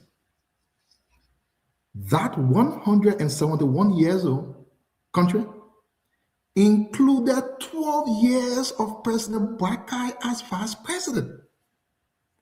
More to that, though, it included more than 42 years of President Boakai getting taxpayer money as salaries. But let me tell you, if 6 years under George Weah was better. For 171 years, including 12 years under President Boakai, the people in Magibi County were playing on Crush Rocks Stadium. Thanks to President Weah. Start on. I send it in the chat room. Please put my things up as I'm talking, let the people see. And I have asked more than 200 times. Everybody knows that. I want to challenge you to put it up as I'm talking, please. Just put it up for me. Now you are saying you hear me. Start on, you are hearing me. Please put my things up as I'm talking. So again, like I said, Senator Nelson, he will put it up if you don't trust me. Okay? Everybody here are talking about it. It's uploading. You want me to work a miracle, right? If you don't trust me, we got a couple of people that have access to putting things up. You can send it to Kev, you can send it to Dr. Richardson, you can send it to Nelson, they will put it up. So you don't trust me, it's uploading, my friend. Since Kev was talking, anyways, I will continue again. Our people can see. So again, the people in Magibi was build complex or stadium in Magibi. What were you talking about? You say I got short meaning. The people in Magibi were still playing on rocks. Thanks to George Weah, they are now playing on carpet. You asked if it was better? Oh yes. For 171 years, including 12 years of President Boakai as vice president, the people in Bikana were still playing on sand. Thanks to President Weah, in 6 years, they are playing on carpet. The people in Nimba, Gompa, were still playing on high ground. Oh, thanks to President Weah. But that's not the issue. Uncle Sam, you know you're my great papi. I wanted to say this. I have said it. Could we have done better? Absolutely. Could we have built stadiums equal to the stadium in Brazil, in Europe, in America? Oh, yeah. But you know the issue, Uncle Sam? For 171 years before President Weah became president, there was not even the first one to start with. I'm sure you know Omen Boakai, he been there for like 42 years, right? There wasn't even the first one to start with, sir. My mom told me 1 is better than 0. While it is true we could have built the Barcelona Stadium in Liberia, we reached there without even the first one to start with. So if we were to compare between better and none, start off, we're not put the fuse on so that people can see what George Weah did. I'm not going to talk about the stadium in Nikutan, D12E. I'm not going to talk about those ones. They are in Maserati. People see them. I want to actually talk about those ones outside of Maserati. My people, if 6 years on Awuya was better, yes, we can agree 6 years, no problem. But every rational being would know that COVID-19 took at least 2 years off. So President Weah had only 4 years to do anything as a president. Despite that, we will hold him to a 6-year term. That is okay. Now let's flip the straight. Forget about President Bouaka being president for 2 years. Let's go to 42 years since he been in government. Hey, President Bouaka, we heard that you did agriculture. We heard that you are agriculture czar. President Bouaka, people told us when they say agriculture, we should look at you. Hey, Papa, for 42 years, you get one little chinking farm behind your house that will benefit the people? Come to tell you, Ashley, let's bring in Tamba. And then we will go flip to, because it's right now is 5:55. Yeah, Ashley, thank you. We got a lot to say. You can see what's on your mind, and we'll be engaging. That's the best thing we can do for the show. A beautiful, happy Martin Luther King holiday year in America. We appreciate all of you. Continue to share the show. We got a lot of documents that we need to share. If we can get to them today, we'll do that tomorrow. Tamba, let's get to the final close, and then I will close on this thing, and then we'll move on. Quick question to you while you close. Did Jowea build any sport complex or sports stadium in the country? And what was done? That was better than running around with. Was it done by FIFA? I just asked an open question. Go ahead, Tamba. Talk to me. Yeah, good question. Look, I have been and I've followed development across Liberia on a daily basis. I'm not aware. Look, our colleague here may come up and say he built a stadium or he built a sport complex. With the exception of putting fence, concrete fence around pitches like in Grand Cru and West Point and other areas, I didn't see, and I'm not aware of a sports stadium or sports page being constructed and built during the George Manneh Weah presidency. But here's the the evidence here. Do you know that during the CDC 6 years administration, that they received funding from UNESCO to draft a national sports policy? Did you know that? And did you know that during that 6 years term, that policy was never adopted as a formal policy for the George Manneh Weah-led government, CDC government for 6 years? The evidence is there.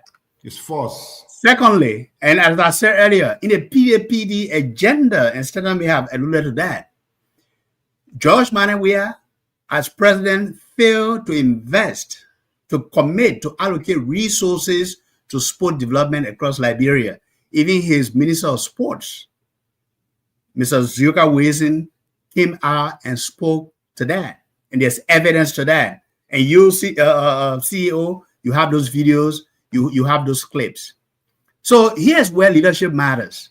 Look, we may talk about Joseph Boakai today, President Boakai, commitment to agriculture, and I hope that he's allocating and investing and opening up roles to make sure that agriculture is something that will be remembered as driving his agenda. But as president, during George Weah's presidency, that failure to commit to even prioritize sports in his PDPD agenda was a market failure. And I think that's what CDC and my brothers on the CDC side should acknowledge. You see, in leadership, and Mr. Sam Jackson, I'm going to come to you in a bit. In leadership, when you fail in your role, when you have the responsibility to drive a national agenda and you fail, your role is to come out and acknowledge and say, we made mistakes, we made errors here. If given the chance, we'll do better. That's leadership. And just to circle back a little bit on Mr. Jackson, Sam Jackson, I know, man, you have done your part, you continue to do your part, you continue to advocate. But there are many Liberians who are building modern houses today across Liberia. So I'm happy for you, man, modernizing your mother's house that you inherited, and making inroads and contributing to nation building. But there are countless of Liberians out there who are also contributing. Commercial properties. Yes, commercial properties, including commercial properties.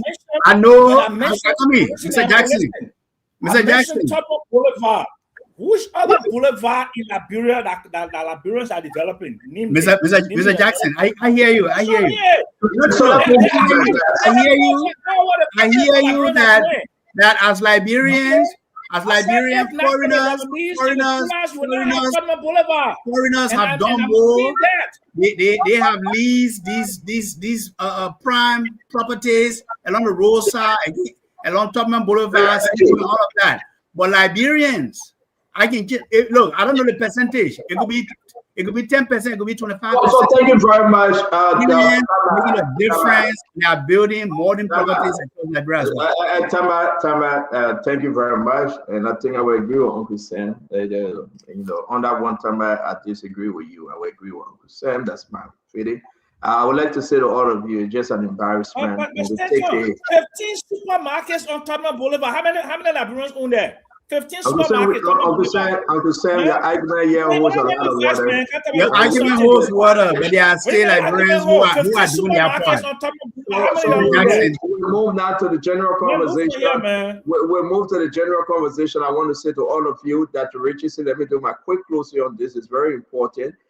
You got to. I'm surprised that Asido, who served as Deputy Minister for Youth and Sport, cannot distinguish the project that was done by FIFA and that other project that was done by the Minister of Youth and Sport. I asked, can you help us understand? I'm putting your stuff up, but help us understand, because I will point into the southeastern part of the country. You said I should put this up. I'm uploading it. They're going to go up. As I put it up, Isaac, can you help me understand which one of these projects were done by FIFA? Or are you including them under the job manner we are government, FIFA, or the Abu Dhabi contribution? Okay, can you help me understand, Isaac? I gave you 30 seconds of my time. Start put the pictures up. As I ask you a question, you want to answer it, I go. I said I put it no, but you, if I have been there, you know, order to put it up. But stand up to your question. We are running a country. The government runs the country. Let me call it short to answer you. Please tell President Bouaka to go tell FIFA to come be the same thing there. Okay, let me just make it short. Tell President Bouaka to go tell FIFA to come be it. Thank you for responding. Let me thank you, Asa. Thank you. Y'all will make flower all day and y'all will not win this argument. Tell President Bouaka to go tell FIFA to come be it. I always tell you, thank you. I take back my time. We're not fighting, brother. Let me take back my time. Thank you. Now, Richardson, it's very, very disgraceful, man. For us to come with the lazy argument. And everything our brother saying, pull up down. He pulled down the Gompa on. These projects are financed and taken. It was done by FIFA. These are not stadium. These are not sport complex, you're going to sit down in Cobus, the Samarkand Sport Complex and ATS, Tokyo Stadium. These are embarrassment, and that's why Uncle Sam is mad. You cannot do this to your fellow Liberian. You can't. Especially Africa best. For me, European best. World best. The man get his own perfume, and I'll play the perfume something. Where is it? He get his own perfume or commercial for sport. You came back. You say you had $80 million. You can love the Liberian people. You want us to believe in sincerity that you love the country so much. Everybody was jubilating. Everybody was celebrating. You built one. Zoka Wilson today, he's still crying. He's still making the argument that under George Manor, they failed Liberian sport. They fell in every category. And we must sit there and waste 2-3 hours to talk about it. At least we have said, Joe Biden, we have built a stadium in the southeastern part of the country, a stadium in Nimba, a stadium in Grand Bassa. Joe Biden, we are there S, Y, and Z, but we cannot. My fellow Fellow Liberal, we just can't because it ain't that. Tusafi, part 2, you know how Tusafi came to be? 11 sing. My brother used to play for that thing. I've been joking with it. That Tusafi they celebrating on. $10 million were given to build sport complexes around the country. They spent less than $3 million to build 2 investable park, PHP. They ate the rest of the money. I must sit there and say, Joe, we are this. You know what? The people will decide. But the most famous Joe, we are. Take a look at his commercial. I was saying, you said the man never had commercial. Take a look. The most famous Joe, we are. I say he had one commercial. I said thank you, Abusa. Thank you, Abusa. Excuse us, our Facebook, sorry for that. We will not copyright this. I say he made one commercial when he won butt naked. The man had one butt naked commercial. That the butt naked commercial there. That everyone said that the message he was. This wow. Let's move on. Let's move on. You want to start 2029? Let's start it now. One butt naked commercial. The whole personal Republic of Liberia. When I had a butt naked commercial, they gave all the money. Why is the making do? I beg you out. We want it. Let's move on. Ladies and gentlemen, once again, thank you for joining this full talk tonight. We will make progress as we move on. You want to talk about Baga? You talk about Baga. I mean, it's fair game. You talk about President Baga. I can't hear Emmanuel yet. Emmanuel, you know, I mean, leave Mr. Cummings alone because I love Mr. Cummings, and I think he can make a great leader if he changed somebody other around here, Emmanuel. Who told Mr. Cummings to go on our feet? That the question people ask, I think he going on our feet was unique. Dr. Richardson, what do you think? You think Mr. Cummings going there and standing with President Baga was something good? Let's do a quick second on this one, Dr. Richardson. Yeah, President Baga has the authority to invite anyone he pleases to travel with him on the field. But Mr. Cummings has the right to say yes or no. Mr. Cummings is a philanthropist Liberian.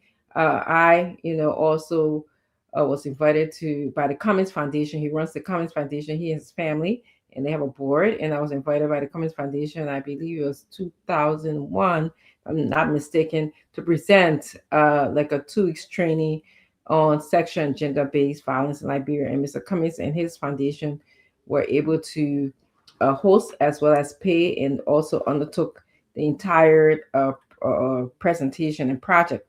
So Mr. Cummings he loves Liberia, and he does a lot of things for Liberia. However, I read in the chat room today, I think it was Mr. Kennedy who said that, and I shared his view, it would have been preferable to have the president come in, maybe with Mr. Cummings and George Weah as well. Maybe he invited George Weah to the tournament, but it would have been preferable considering the level of disunity in the country, considering that the margin of win was smaller, considering that, a lot of people are suffering and the hardship is severe in the country. So I would have loved to have seen him come with, someone like President Weah or other past presidents as well.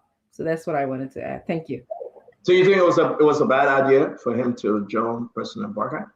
Not necessarily so. However, I would the optic as an opposition, one of the opposition leader. What do you think?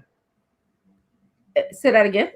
Optics. Now pictures going all around. Mr. Cummings down hanging out with Joseph Boakai. What do you think politically? Did Mr. Cummings score any political point? I don't know if it was about scoring political points, but I think on the side of Joseph Boakai, would have been great to have seen him with someone like George Weah, the immediate past president, on the field, and that would have, sent a message or the optics of unity in the country. That's what I would have preferred. And I side with Paul Kennedy when he stated that in the chat room. Thank you, Dr. Thank you very much, Dr. Richardson. Kev, let's hear you on this Cummings engagement, sir. I will use my time to address something else than Mr. Cummings. Okay, but then we'll come back to you. We're on Cummings. We got to kill this story and we'll kill this story quickly. We'll come back to you. Fubi, let's hear you. What do you make about Cummings issue, though? Fubi, you think it was a wise thing for Cummings to show face as one of the leading opposition member? For football, you will expect anything, but for politics, I won't say so. But for football, nothing wrong with going on the field and showing support for the teams. But when it comes to the issue of politics, I always tell people you have to take your side. You know, there's no political friendship. You know the person is your rival. I always tell people. So once I know this man is my rival, I don't want to pretend about any issue.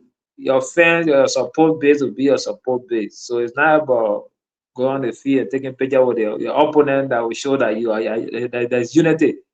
Liberia, unification in Liberia is not possible because of political issues, because of tribal issues, because of religious issues. So we can spin it all the way we want to spin it. You got Sidisha right here, right now. You put any good thing about Bwaka, they will try to show you all the negative things inside. The same way, vice versa, you show any good thing, but we are the Unity Partisan will also show you all the find the negatives in it to point it out. And so we should just focus on pushing the government to do what is right for the people, but all the political picture optics will not change anything. Thank you very much, Fubi. Uncle Sam, what do you think about Mr. Cummings? He's present at the counter meet. Look, well, let's put everything in context now. I speak to my Mawata, you know. This was a change meeting, right? Cummings went to the stadium all by himself. And Bwaka, recognizing the stature of Mr. Cummings as being the political leader, thought he should go and sit down by him in the place. I mean, so this is nothing, it doesn't indicate that Bwaka all of a sudden has become a magnanimous man who believes in unity and reconciliation, because his people are still Marcos people. They haven't changed yet. If you go on Facebook today, they still cussing man. You don't see any efforts to bring all the sides together. So Mawata, don't get excited because you saw Cummings and Bwaka. Okay, and I can assure you the Cummings that know will not join Unity Party under any circumstance. It was just a chance meeting where two decent individuals felt that they should show some degree of decency to the Liberian people. You think that picture, Uncle Sam, I like what you put in there, sir, Uncle Sam, but that photo now, they want that on social media that people say, who scored more political points, Bwaka or Cummings? That was yesterday. Today, Liberian people want food to eat. Let's talk about yesterday. Who scored more political points? But I'm saying, look, let me speak, big English people call it ephemeral. That lasts for a day in this social media world, right? By Wednesday, Thursday, we'll not be talking about Cummings' picture and Bwaka's picture. You have over 200 and some more thousand people watching that live. Yeah. You have over millions of Liberians listening on radio, or the internet, the radio station, and hearing that Mr. Cummings is on the field with Joseph Yeman Bwaka, the renewal have begun, the old Bwaka that Mr. Cummings named his son after, the relationship from B. Dara Harris, and all of these things. The balls are back, the good old balls. Relationship have rekindled. Uncle Sam, who won the political debate yesterday? Mawata don't give a 2 watt about that particular picture. She's looking to feed her potato green today, to feed her children in the school. She didn't care whether Cummings and Bwaka men took picture together. She's still hungry. She can't pay the children's school fee, and that's what Mawata is standing tonight. She didn't care whether two politicians, two extremely well-to-do men with millions of dollars at their disposal. Mawata looking for her late market money today. Thank you very much, and I strongly disagree with you. I'm going to hold Emmanuel for a break and bring in Asido. We're coming. We keep Emmanuel for last. Asido, let's hear your opinion on this coming and Bwaka renewal at the county meet. Yeah, I don't think Mr. Cummings had made some mistakes, and this is one of the mistakes. But I quickly want to say I'm embarrassed. I'm so ashamed and embarrassed. I just saw something on Spoon that I don't think represent us on Spoon. a video. So we're talking about embarrassment with Mr. Comey video. I beg you, sir. We'll come back to you. You were expressing yourself. I say you were talking about your environment. Let me bring in one to one. You won't talk about Mr. Comey. You can to the back. What no, you just I'm not going to the back. No, but what you just did. Okay, you want me to put you to the back? Let me put you there. One to what you make about this? What you make about the picture? The Comey's picture. One to. CEO, there's a very interesting thing here.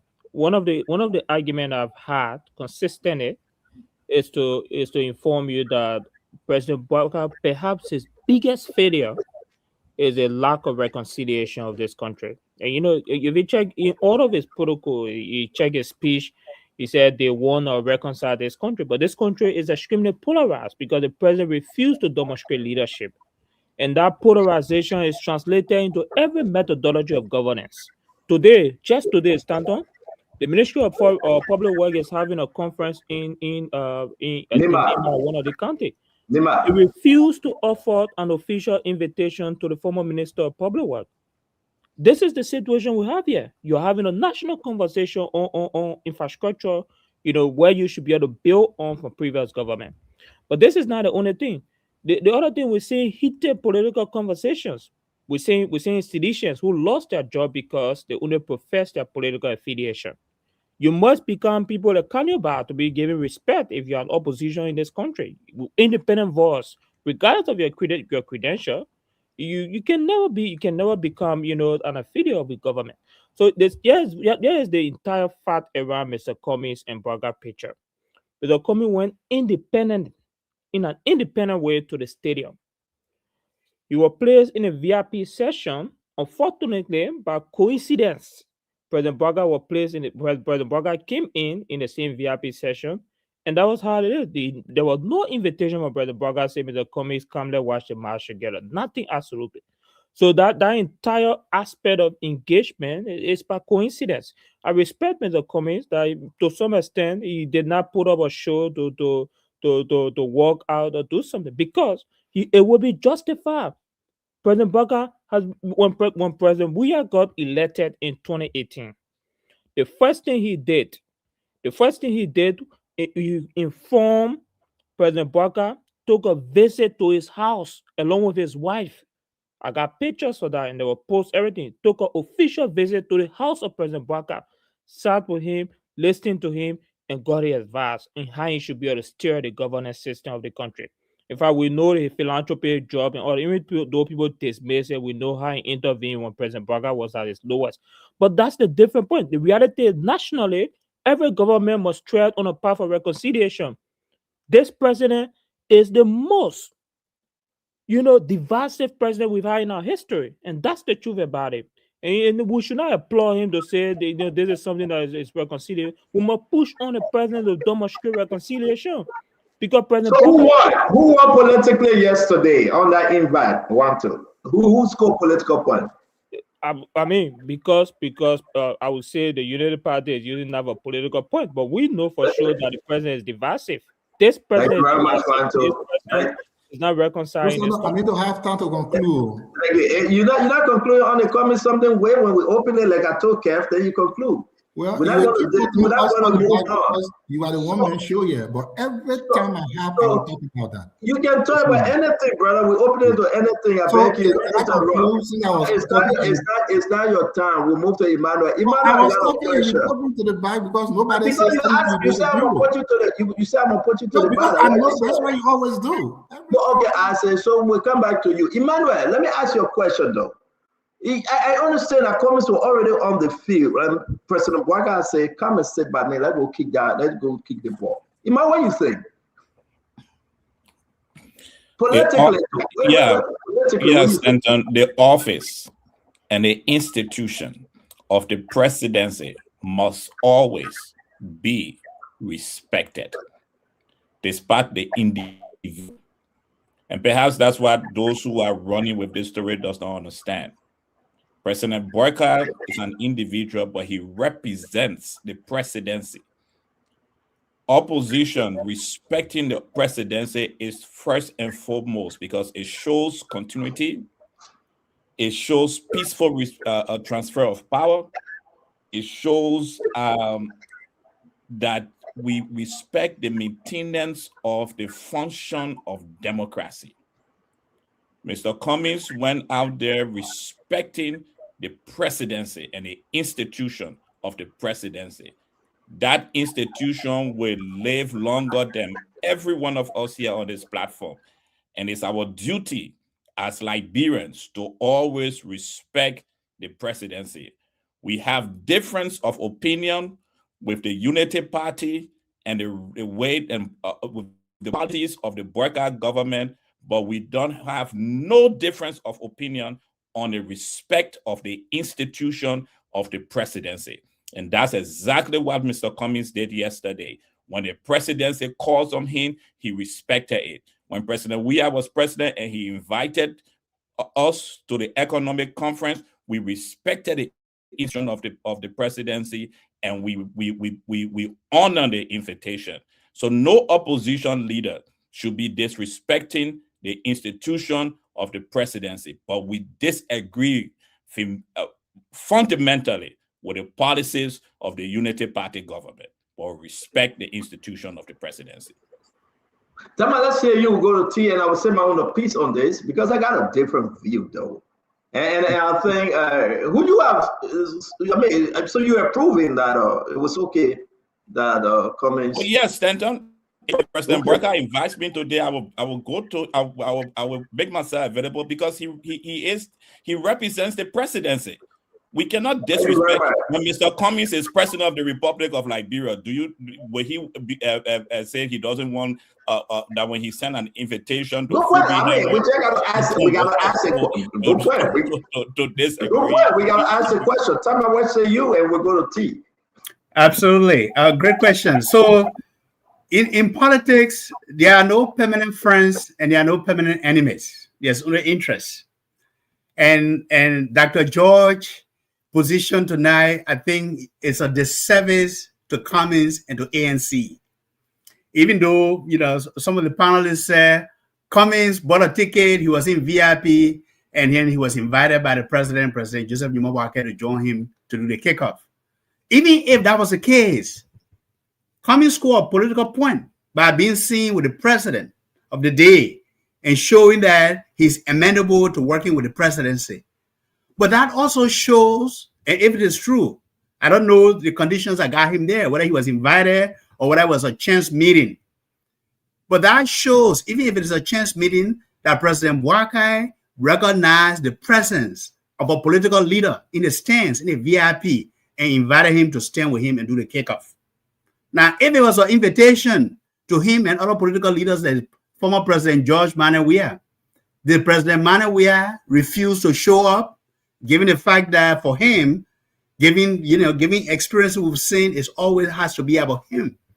But in this case, Stanton, I can tell you, not only ANC giving my critique and my analysis of the Cummings candidacy on Saturday, and I know Dr. George got a little upset. Well, I was just saying the facts. There was a lifeline through the Cummings, and they should be grateful. ANC should be grateful that Cummings is back in the limelight, in the arena of politics where power is, and Cummings should take advantage and show Boakai that he's willing to collaborate. Collaborating and working with someone doesn't mean that you fundamentally agree with all of their position. You see, in politics, you can agree to disagree, but you can still decide to work together for the good of the nation.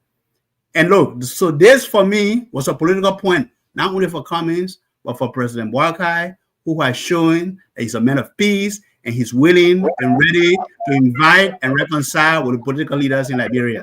Thank you very much, T. Let us say you, T, close up on this one, then I will say my own, then we'll go to open conversation, because I know that a lot of people want to speak what they believe in, don't want to hit these topics. We can run through them. T, what say you? Yeah, thank you, Stan. I agree with everybody with Uncle Sam. It appears that it was a chance meeting, that they ran into each other in the same space, and the President Boakai, gave special recognition to a very important political leader.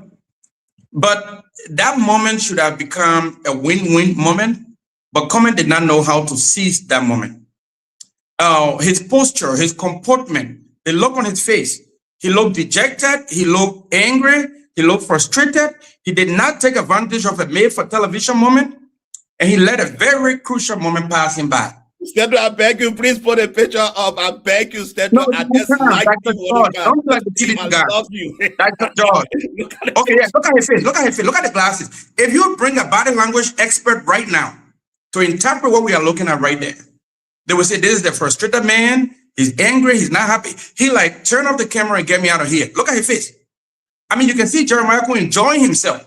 Look at President Bouaka. He's like, Jesus Christ, this is a leader who is happy to be, the representation of unification. But look at Kumi. He's like somebody, he looking for the cameraman or somebody. Cut me from this picture. This is not how a national leader is supposed to appear on the national stage. And Tamba Kuna has said it better. He missed a very crucial moment. When is the next time Kumi is going to get an opportunity like that? When? Like the George, you out here, you got to speak to somebody got to help him appear better on television. When you have a made for television moment, Attention has just given me 5 seconds, 10 seconds here. I will use my moment to address the issue. Smile or make it seem like you're smiling, appear happy, appear like you want to be there, and appear like that moment is important for your supporters. He missed that opportunity, and I hope that President Bouaka, for the sake of leadership, will give him such opportunity when it's time to address the nation in just a couple days from now. Thank you. Again, I would say to all of you, let me do my own closing on this picture. Dr. Richardson, Dr. Francine, Dr. Special, amen. Where your TT want to come from? Where you're talking from? I always say this is, you know what? And that's why I blame ANC. I blame Mr. Cummings. He shouldn't have accepted to the invite of President Bouaka. I want to be straight up. I supported President Bouaka, and he still get my support, except when things go for worse. And then I would take my support from him. I didn't support the Unity Party, but I supported President Bouaka. But it could be said, if I'm in opposition and that president called me, I'm not going there. I'll take you guys blunder. ANC, you blunder. Joseph Bouaka won. People calling comments, put ambassador, put the name on him. You guys mess up. When will you erase that? Manwata saw it. She heard that Cummings and what Cummings was, is Cummings a sport ambassador? That'd be fair. Does Cummings call any one of his advisors and say, listen, the president just called me, what do you think I should do? Emmanuel, I think you guys missing the point. You guys blundered.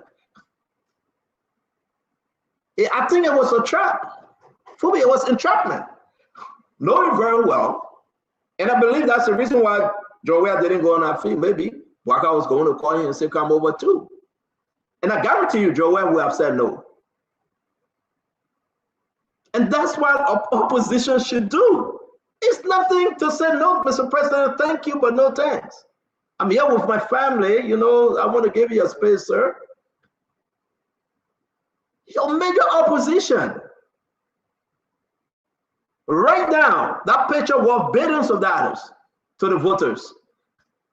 You can never talk about disunity because you call Cummings unity. You can never talk about he's an angry old grandpa. No, he and Cummings on picture. That was a political blunder. For the sake of the country, that's fine. But politically, I don't know whether he asked Horatio Good, whether he asked you who the chief of staff, the secretary. These are the moment who you have said if we are known. Right, Fubi? This one was hard. Emmanuel. That was political blunder for ANC. I'm going to say as it is. You guys don't want to hear it, but that's the fact. I love Joseph Bouaka. I love Mr. Cummings. But you cannot take this picture down. The Pape score a political point of one of his major rivals from the CPP, even up to today. You can never say evil against Joseph Bouaka now when you talk about unity.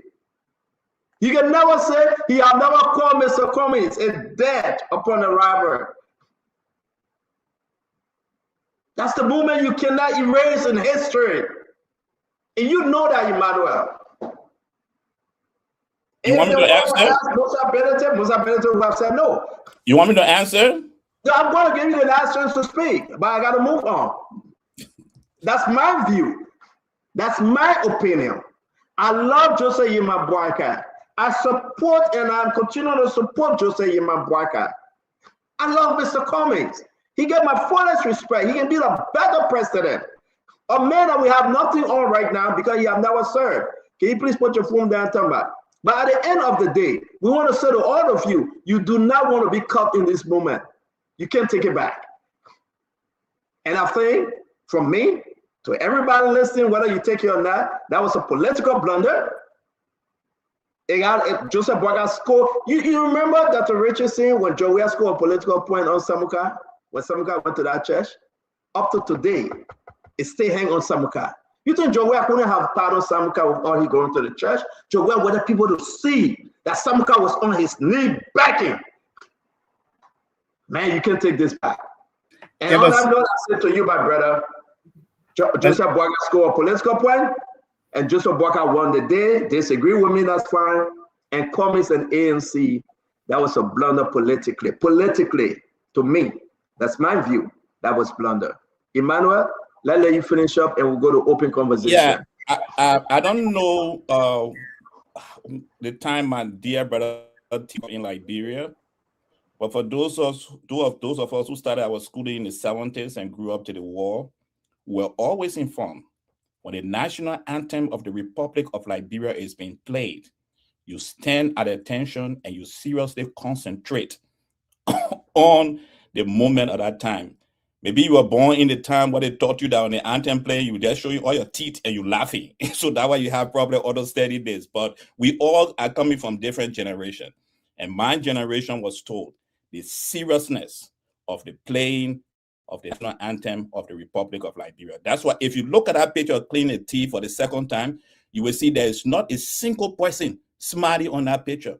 Only one person that seems to be sleeping, but everybody seems to be paying attention and seriously thinking about the national anthem. So I think it's because of the generation gap that you have that may be the problem. Emmanuel, can I have 30 seconds of your time, please? Yeah, let me just conclude this and I'll give you 30 seconds. And finally, Ostenton. No, you can get in 10 seconds. You don't control the time.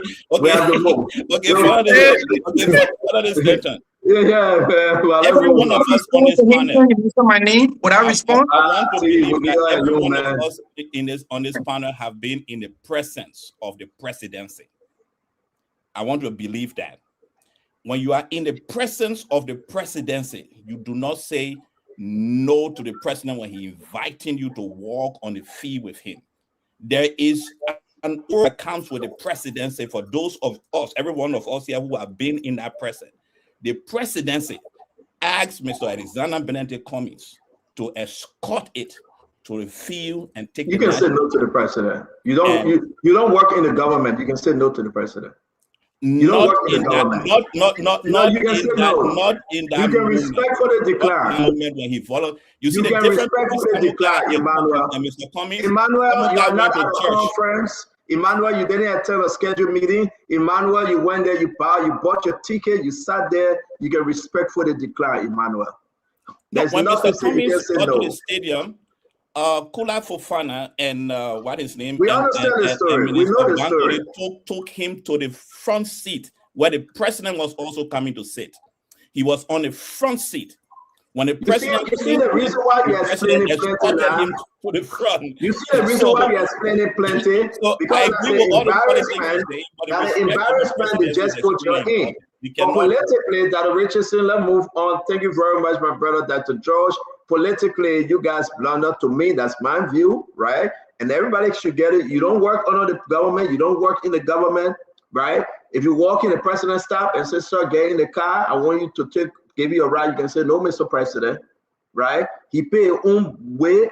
He paid his own ticket. He went on the field by himself. He and his family or his friend. He could have said no because of politics is not good at this time. A president, we are one. I mean, Joseph Boakai want unity conference. He will call it. He will call all political leaders. They will come together, and together they will have a big conference. That's what you call unity conference. But this thing just for camera, you guys blunder, man. And I think you guys can do better next time. That's my opinion. Tell us to disagree. No, I beg you, you have to tell us, my man. I've been asking people to let open it that Richardson in a conversation. We talk about the Grand Crew, the LDCC guys that were inducted today under the Bureau of State Enterprise. We talk about Milton Teje getting the put of Sano job, that one part, they made it their own government job. We're going to talk about NPA port, but I'm going to hold that because more information coming in. We believe this week the president probably going to sign or we'll get more information on that bill. Dr. Richardson is open, but real quick, Dr. Richardson, one thing you talk about the egg factory, I must remind you, CDC went into an egg deal. The president just blessed that factory. It was a Jewish factory. If any of you guys follow it, CDC went into an EGG deal that didn't go down well, and the government is fixing it. I want you to come back tomorrow. We'll share the document with you, and we can talk on it. Dr. Francine Chinwe, Special, Richardson. Any conversation, anything on your mind, bring it up. Yeah, I just want to tell everyone that today in this country and around the world, we are celebrating Martin Luther King's Day. Martin Luther King, he was an American civil rights leader. He fought for bringing changes to culturally diverse people around the world. He did not like discrimination. And I just want to end and leave you guys with a passage from I Have a Dream speech that he made. And I would say that he said, I have a dream that one day this nation will rise up, and this nation could be our Liberia, will rise up. He said that the true meaning of his dream is that we'll hold truth when we come on this platform. We'll hold truth to be self-evidence, and that all men are created equal. We know our country. We know how our country was established. We have a huge gap between the have and the have-nots. And one day, our nation will rise up to hold truth that all men are created equal. So I want to thank you guys. It was great seeing all of you, and I will see you again. You're welcome, Dr. Richardson. Thank you a lot for joining us. Kev, open discussion, find one topic, bring it up, and you got your 2 minutes, sir. Okay. And what I wanted to say, and you kind of say was not a moment. I feel disappointed because about a week and a half or 2 ago, or 3 weeks ago, and Kanye asked me a question if I think Joseph Boakai is corrupt. I said he's damn corrupt. Stanton, you have to come close to the microphone, Kev. Coming close to the mic. Yeah, you have to get that. We're not hearing you. Yeah, you want to call that, Robert? We're not hearing you, my man. Okay, yeah, I'm coming close. Why you getting dressed, my man? Why you get so? Somebody in flights. No, but we're not hearing you. Okay, you know what? When you're talking to them, we'll just sit down and you talk by yourself. Yeah, folks are hearing. Folks not hearing you, my brother. Come close to your dinosaur microphone. Yeah, I reclaim my Kev, call me. I'll show you how to set that microphone up. Okay, Colonel, great. I will. But let me say this. 2-3 weeks ago, I think about this is 3 weeks ago. Can you ask me a question? You say if I call Joseph Boakai corrupt, I say damn corrupt. Stanton, you went ballistic. You attack me. You say the papi, we're not supposed to do that. Few seconds ago, Isaac do say ignorance. You say no, we're not supposed to do it. When we say something, you say no. But you put George Manuel Weah picture and mock him. The rest of the Unity Party folks on this panel laugh. They laugh. These are some of the things that George Manuel Weah did, those advertisements, that he helped to feed poor people when there was a war in Liberia and nobody were coming to Liberia aid beside you. And no Liberian, there was no Joe Buckeye, there was no Cummings, there was nobody. It was George Mandawia. And you put his picture up and you mock him and you let the other guys laugh. How you expect us to feel? But we can't say anything about Jose Imam Buckeye. We can't say anything about Jose Imam Buckeye. It's a no-no. It is the Liberia that we need to be in, that you can insult another person, political leader. You can say this, you can mock him, but your own political leader is immune. How do you expect us to feel? This is wrong. This is wrong. And the other Unity Party folks on this line laugh. Laugh. This is a man. George Weah is a man. What George Weah did for Liberia? Nobody. Jose Imam Buckeye cannot have that. Nothing he can do ever did in his life. This man worked for his money. Oh, you just a few seconds ago, Stanton, you asked why people love government job. Like government job, that the only job. Say that to Joe Buckeye, because he and his children live on government job. You got 2 minutes. Now we got to move on. Government job. So moving forward, I would say Jose Imam Buckeye is damn corrupt. Because you open it to us now that we should not respect. So moving forward, I would say Jose Imam Buckeye is damn corrupt. It's simple. Okay, thank you. So, Fubi, what's on your mind? Kev, thank you very much. Fubi, give me 30 seconds. Everybody will turn their own today. And this is a beautiful holiday, then we'll go sit down and chill, right? Fubi, I don't want to record the video. Fubi, I the one that recorded that video. Is that video online? Kev, we're done with you now. Kev, we're done with you asking Fubi. I beg you, Chief. I beg you. I watched that video many times before coming on the platform today. Is that video embarrassing, Fubi? Is it embarrassing? No, like I watched the video that I said. Embarrassing. Why Joe Weah made a video? Was he broke? Yeah. As the only means of generating money? But I would say, go ahead, Fubi. Yeah, the Robert Noah and advertisement. The man, the man side also. You know, so I would not beat you under the man, honestly. No, but the way I can enjoy these guys from CDC, the way they can amplify what we have done for Liberia, what we have done for what really we are doing for Liberia. You ready to explain this to us? What really we are doing for Liberia? Like a whole day, what we have done for Liberia, nobody. What we have done for Liberia, nobody. What we are actually did for Liberia, they need to explain that to us.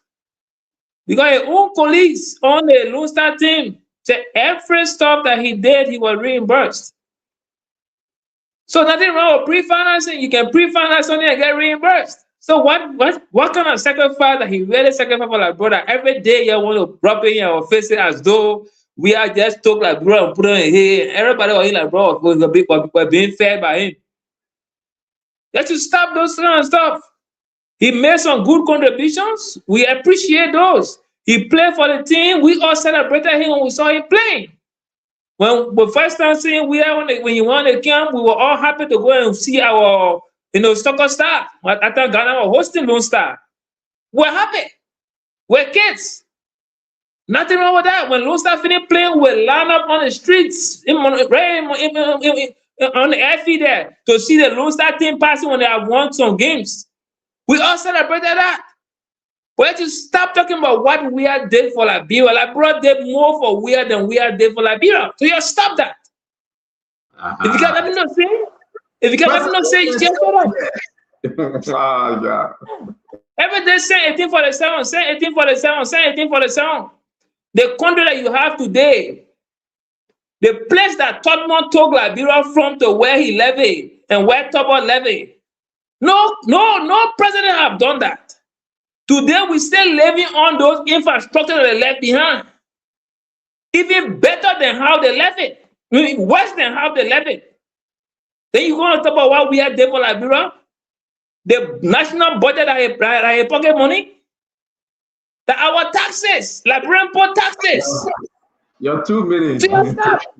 Your 2 You minutes, got sir. to say, don't say it. The guys will be You honest. are giving a privilege to serve.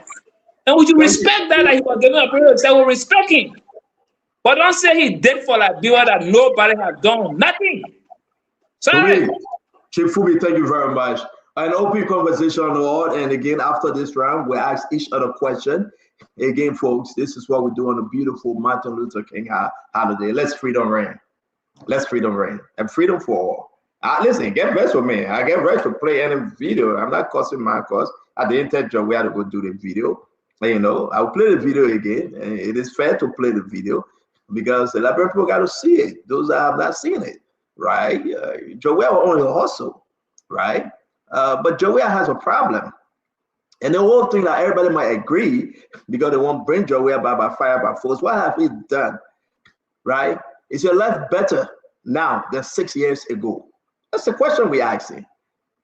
And the sport issue, you saw it. Sport icon 0. He didn't do anything for the country. You saw it. Then after the train finished playing, you take them, you can't go eat Chinese food. That's an embarrassment. And we shouldn't talk. We have kept people to refugee camp. We have give people free water and free food. Y'all keep it. I wasn't there. Keep it.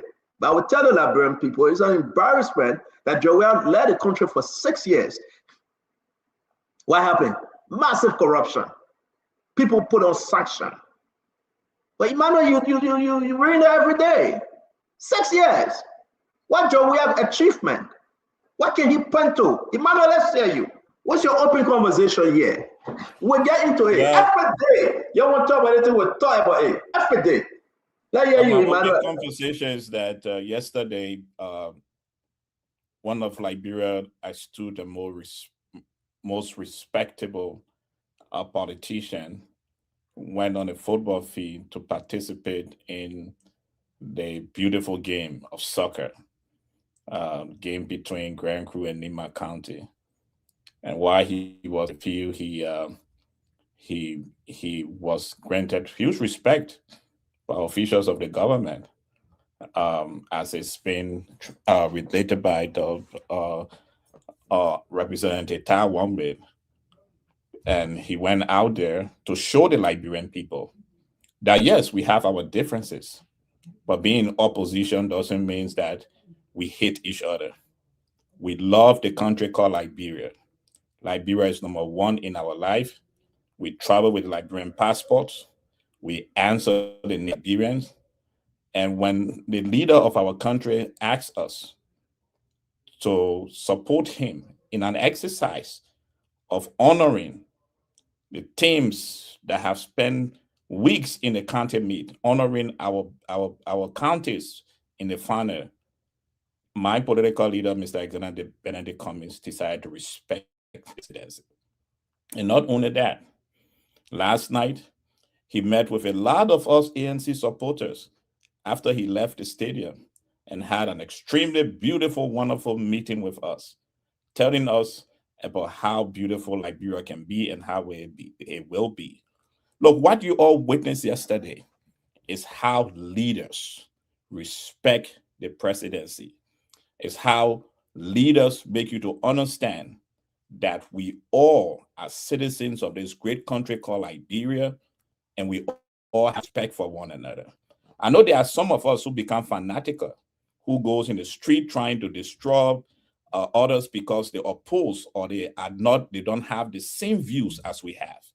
But yesterday, President Joseph Yeman Boakai, Vice President Jeremiah Kuhn, and Mr. Alexander Benedict Cummings show you all exactly how leaders behave.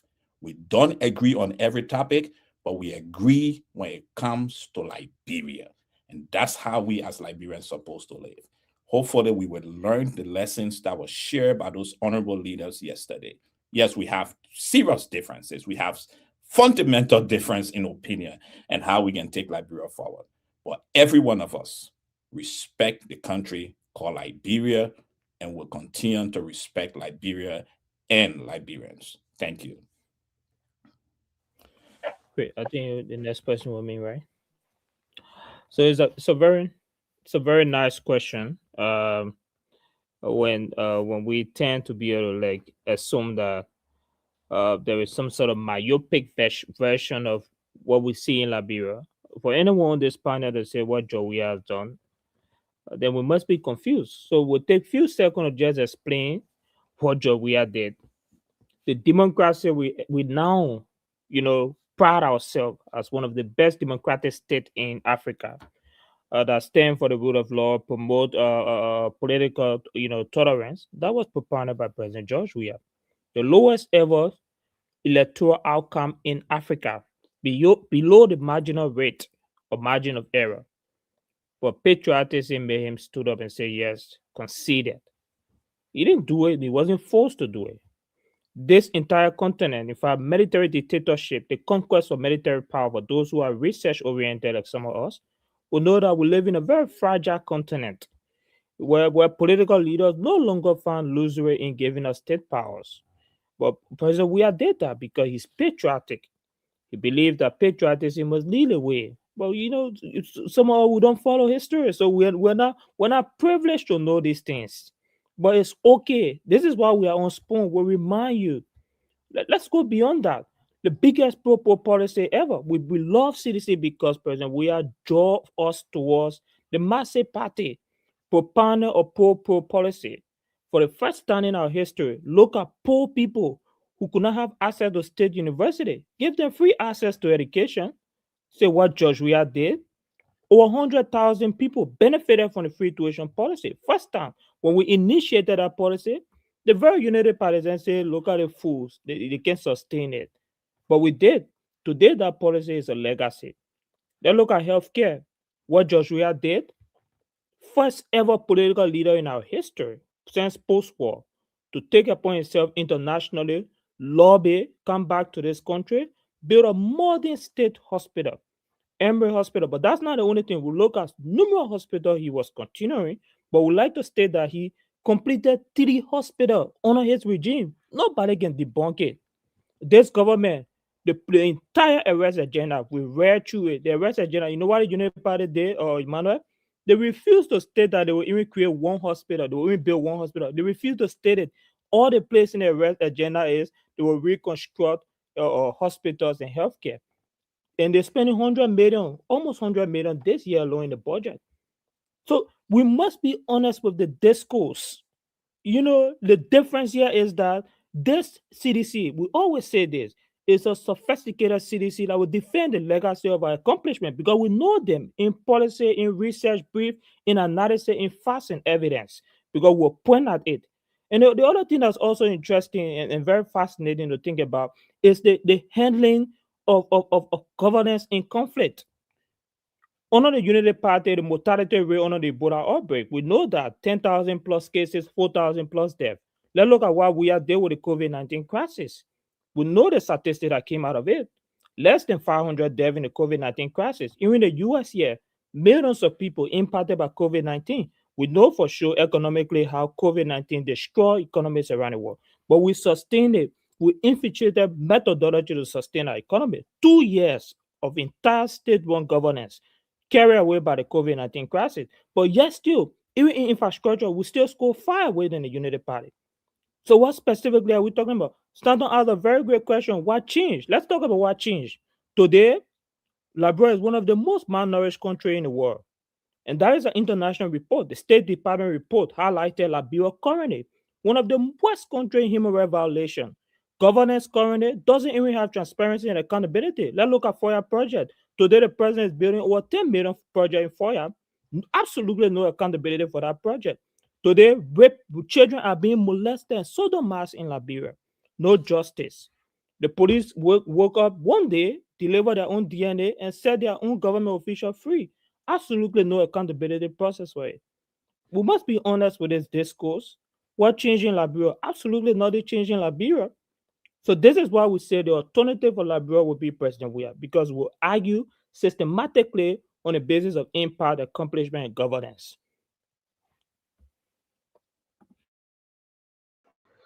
So, let's take the last part of our brother Wanto, and then we'll bring in the rest of the guys. Fubi, he said, what changed in Liberia?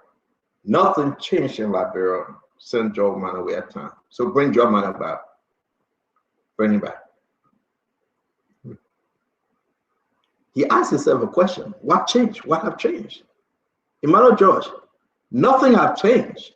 So therefore, bring Joe Manoa there now. Because since it was bad, it's still bad, it will be bad. So bring back Joe Manoa. Hey, Colonel Gray, what kind of idea is this? What kind of idea is this? But I want to go to my brother Tamba. Tamba, let's see you T1 Colonel Gray and Asido will take us home. And then we'll go to the phone line. I will set you here because we want to hear from the Liberian people. A beautiful, happy Martin Luther King Day. Look at Asido warm me up because you'll be speaking sharply. I mean, you warm me up. But Tamba, let's hear you. Asido is coming for you. Yeah, you know, I don't go anywhere. Yeah, they may call me 3 times. I refuse to answer. So go ahead. All right, thank you, CEO. Look, it's always a pleasure to be on here. You know, when I come on here, I try to listen to both sides of the aisle. You know, the Unity Party supporters, the government in power, and opposition political forces, ANC, CDC, Lionel, who are predominantly on this show. But what I like to remind myself about Stanton, when we come on here, what do we come for? We come on here because we want to promote the country we call Liberia. You know, on the day of Martin Luther King Jr. today that's been celebrated in the United States, the parallel with Liberia is that Martin Luther King Jr. sought equality and civil rights and self-governance for the Black people. And Liberia started that since 1847 when our nation declared independence. We wanted a nation built in unity, liberty, peace, stability, and equality for all. I always like to say that Liberia was that place where we sought the pursuit of happiness in a free society. Now, if we look at the current government and past governments under the CDC-led government, under the Unity Party-led government during Madam Salif time, you know, Charles Taylor and Tolbert and Tubman, have we really come close to the vision and aspirations of Liberians? Look, we can agree to disagree. We can squabble, we can quarrel, we can come in here and call each other the I words, whatever we want. But the greater good should always be about Liberia first. Whether you are Seditians or UPist or an ANCN, George, please don't get angry with me when I criticize comments, because it's about Liberia. And I ask this question to say, have our leaders learned the lessons of past leaders?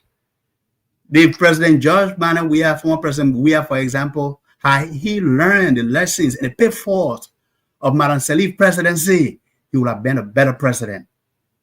Have Madam Salif learned the pitfalls of the presidency of Taylor and Tolbert and Tubman, she should have even been a better president because she had more resources and support during her tenure. Is this government of President Joseph Numa Boakai learning and listening from the pitfalls and the challenges of past leaders and how they have had opportunities and they have missed the opportunities to transform this nation? That's what's on my mind tonight, Stanton. And this is where, look, we can agree to disagree, but we should always say truth to power. I know JMB is our uncle. It's all of your uncle. He's been given a chance to really transform this nation and set it on a path of progress and prosperity and peace and unity. Are the people around him helping him, giving him the right advice, guiding him, and calling him out when he's making his mistakes, when he's making his errors? Are they doing that? Because look, we can go by the George Weah, we can criticize, and then George Weah people will say, oh, George Manoa Weah is coming back. Coming back to do what? To do what differently? What will you do when you come back to power? So that's what some of mine, Stanton, until we can, our leaders can really put their breath first.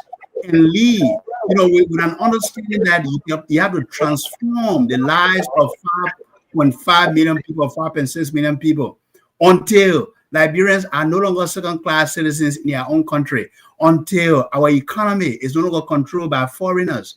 Nothing against the Lebanese and the Indians and the Chinese, but until Liberians can build a middle class, can get in that gap, until we have jobs for the young people. That's the Liberia we should be on the center. How do we get that's not a question we should be asking ourselves. Thank you very much. You're quite correct. Unity Party, if they mess up, we got to talk against them like we've always been talking against them. We also have to speak on the issue likewise, whether, George Mawia did any better, right? I would be very open with all political parties and politicians. Now my pa be the political leader, now my man be the political leader. The Liberian people deserve better. Yeah, there are people cheering them, fight for them, Fubi. I'm here to talk about the Liberian people and talk for the Liberian people. So that's the conversation moving forward. I'm going to bring in Asido before we go to Tijuana and Conor Gray. Minister, former Deputy Minister Asido, it's your 2 minutes, sir. What's on your mind?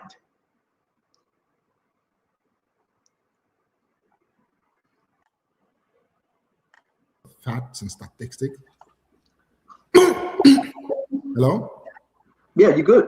Right. So as I was saying, with this conversation, we need to elevate it a little bit on the basis of stats, facts, and evidence that we can point to.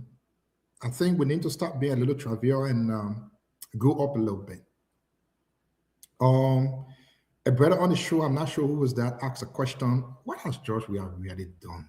And every day you're talking. I think it is a very important question, and it's a good thing for us to at least highlight 1 or 2 points and make our people judge us based on what we say. So the current finance minister is Gafwan. Gafwan is an example of what George Weah did for Liberia. George Weah paid school fees.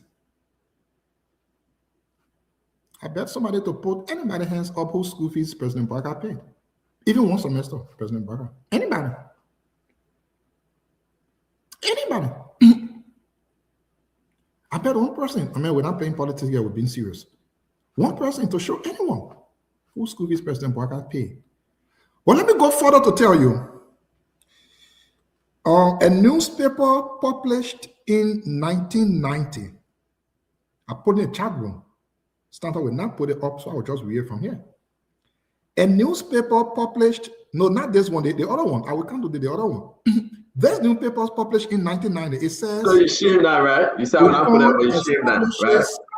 Upon establishes 40,000 scholarship at UL.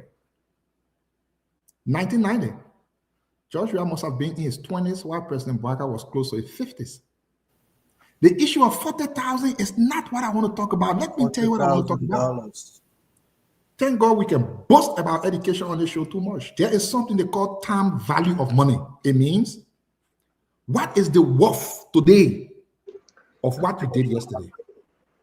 So how much will this 40,000 worth today based on real logical reasoning? Let's talk about it. If you know the value of money calculation, I should put it there. Yeah, you can put it there. That 40,000 invested in the educational system in 1990 will worth almost 102,000 United States dollars today, based on average inflation over time. But me, I'm not a student who went and teachers don't teach me. I agree. I would disagree with that. You can bring the greatest professor, I would tell him why. Time value of money is measured on the return per year. Because George Weah invested in the education, it means the average salary people that benefited from his scholarship got over time can be used at the value of the money today. So if he invested 40,000 in 1990, you need about 4 years to graduate with a bachelor's.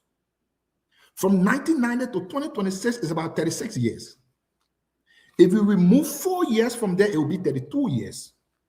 Assuming that 1,000 went to individual, that 40% you will be putting in school there. From the time they graduated, take our GDP per capita, for instance, of 700. That's what individual get every year. This money will worth 810,000 today. Amen. President Barker, you are education czar. When do we come here and be proud of the thing you did, man? You were agriculture czar, Papa. We really want to come and talk about the value of the farm you established when you were agriculture minister. We won't talk about it. We'll help you. We have the technical know-how to bring the numbers together. So George Weah invested about 800,000 just from one investment today in your country, Liberia. And that 800,000, Gaffron is part of it, your finance minister. Where is the agriculture czar? Can we discuss the agriculture czar and see what we can talk about him, man? At least to say when the people in Green could not have food to eat, they went on the agriculture czar farm and they took one pepper from there and the people ate it. Today, the pepper is worth $20. Where is the agriculture czar? He just living on taxpayer money and doing nothing? I'm not going to talk about the disarmament process on what George Weah did for the country. When President Barker was part of Lofa Defense Force, killing people in the country, George Weah was helping to stop those killings. I'm not going to talk about it just yet. So let me close on this, Stanton. If they say nothing has changed, let me make you, you guys keep arguing on, I don't know how you guys can think. Nothing has changed means from the place George Weah stopped the country, that's where the country is still. It didn't mean George Weah did not improve it. From Ellington to George Weah time, what has changed?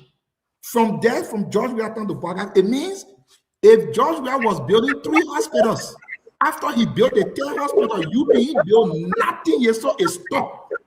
That's why they say what has changed.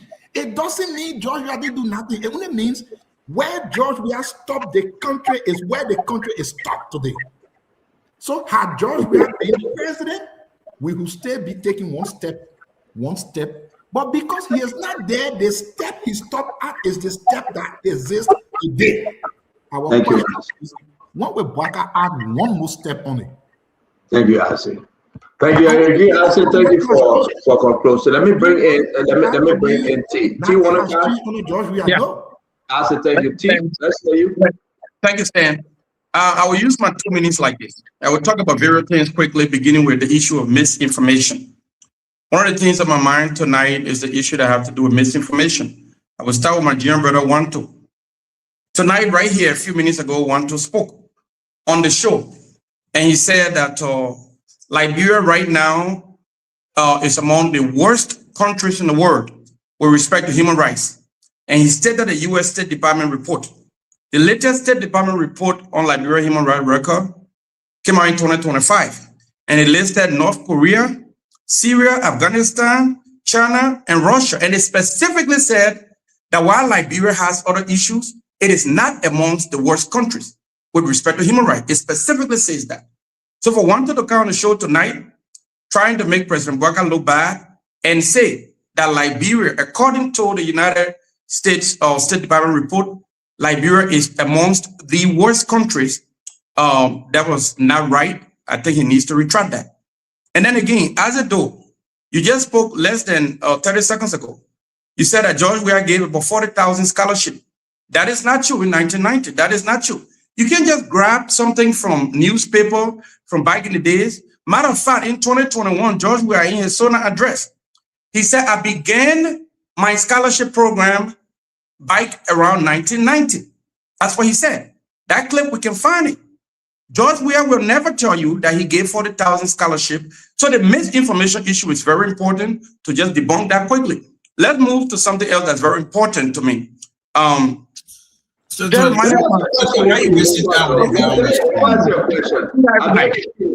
ask you a question, T? I beg you, no disrespect to you. Yeah. As you said, Joe Weah, as per this document, let me put it up. The date here was 1992. Is that what it says, right? Am I correct? Yeah, 40,000, yes. Yeah. Where it's 1992, right? I just want to be exact. Then you said, Joe Weah said in his SONA that around 1990, he started establishing. So 1992 and around 1990, what's that? Yeah, it's got the timeline. I'm saying that there is no clear evidence apart from that newspaper quote that George Weah actually spent that money. That's what I want him to say. George Weah never said. So you're not disputing that George Weah. No, George Weah gave a lot of scholarship. Yes, correct. But there is no evidence. I just don't want to be confused. Because 1992, and the president then say around 1990, it was in the 10-year period. The time.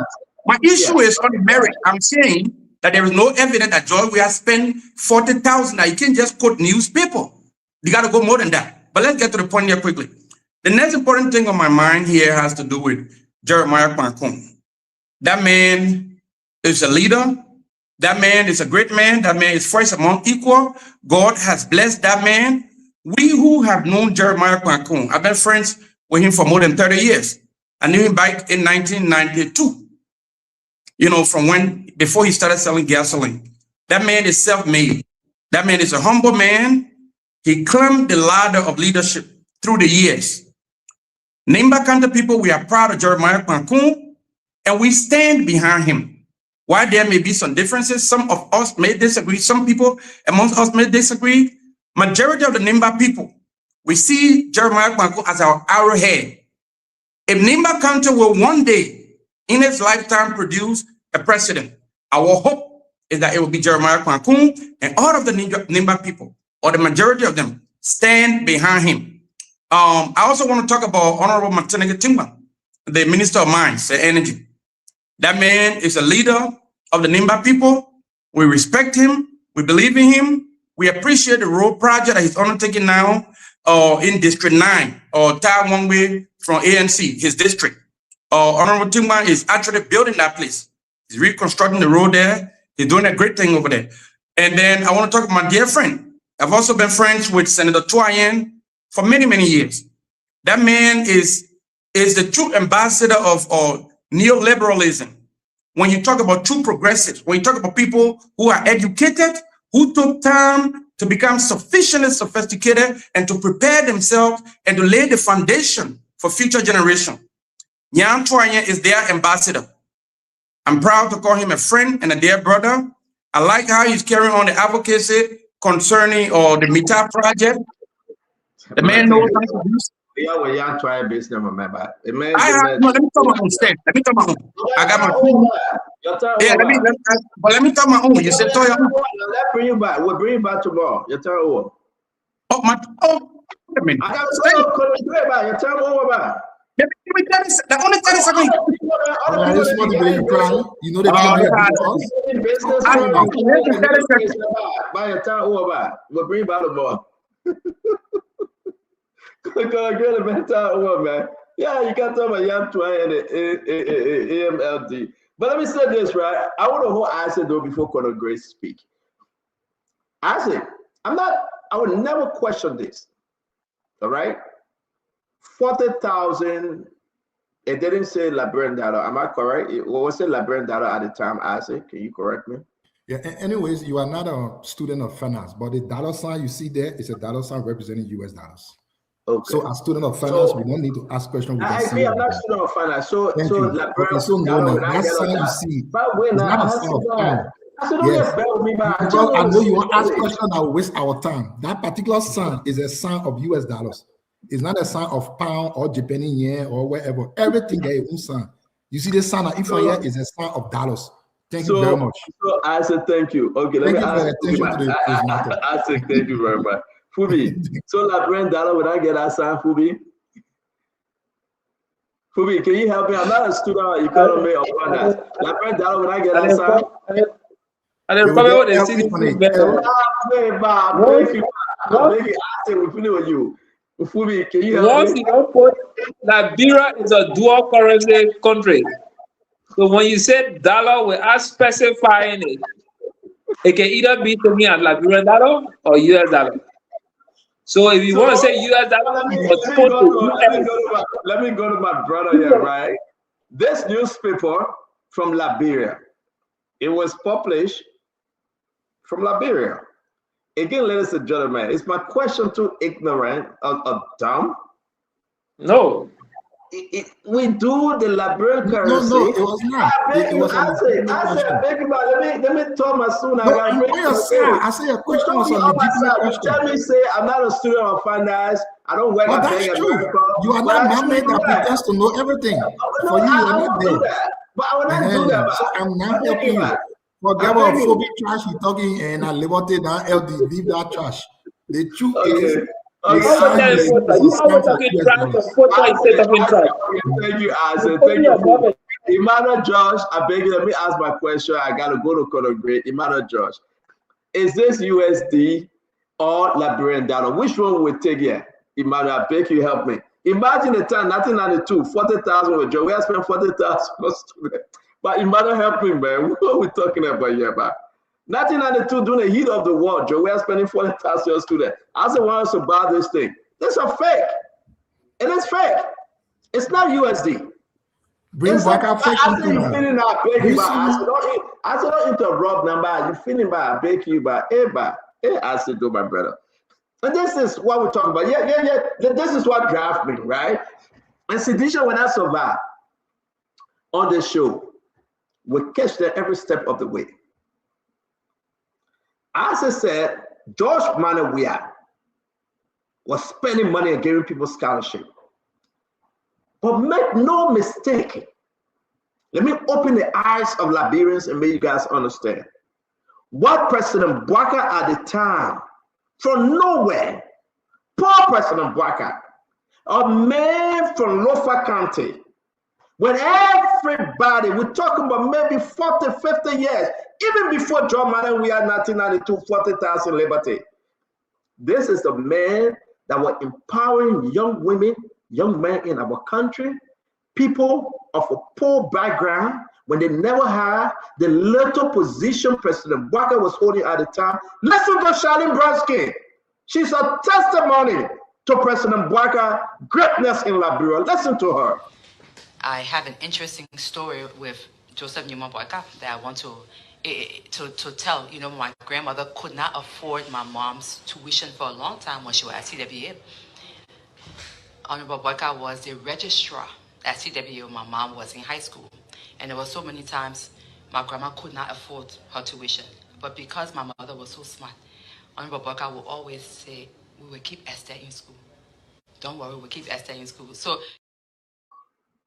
this is Fumi. No, do not interrupt me, my brother. Hey, by your way now. Hey, by your way. Fumi. Hey, Stanton. And this is the end of the show. You can do this. It'd be so bad for you. Why you wasting our time? No, why you just wasting your time? It means that you guys want to go in the back. Then you're just saying that because you can do this to the show. There you go. Now. Colonel Gray, I'm talking to you. When we begin to point out our goodness, something President Bouaka will not do. How many people you have helped in this world? It will not be President Bouaka.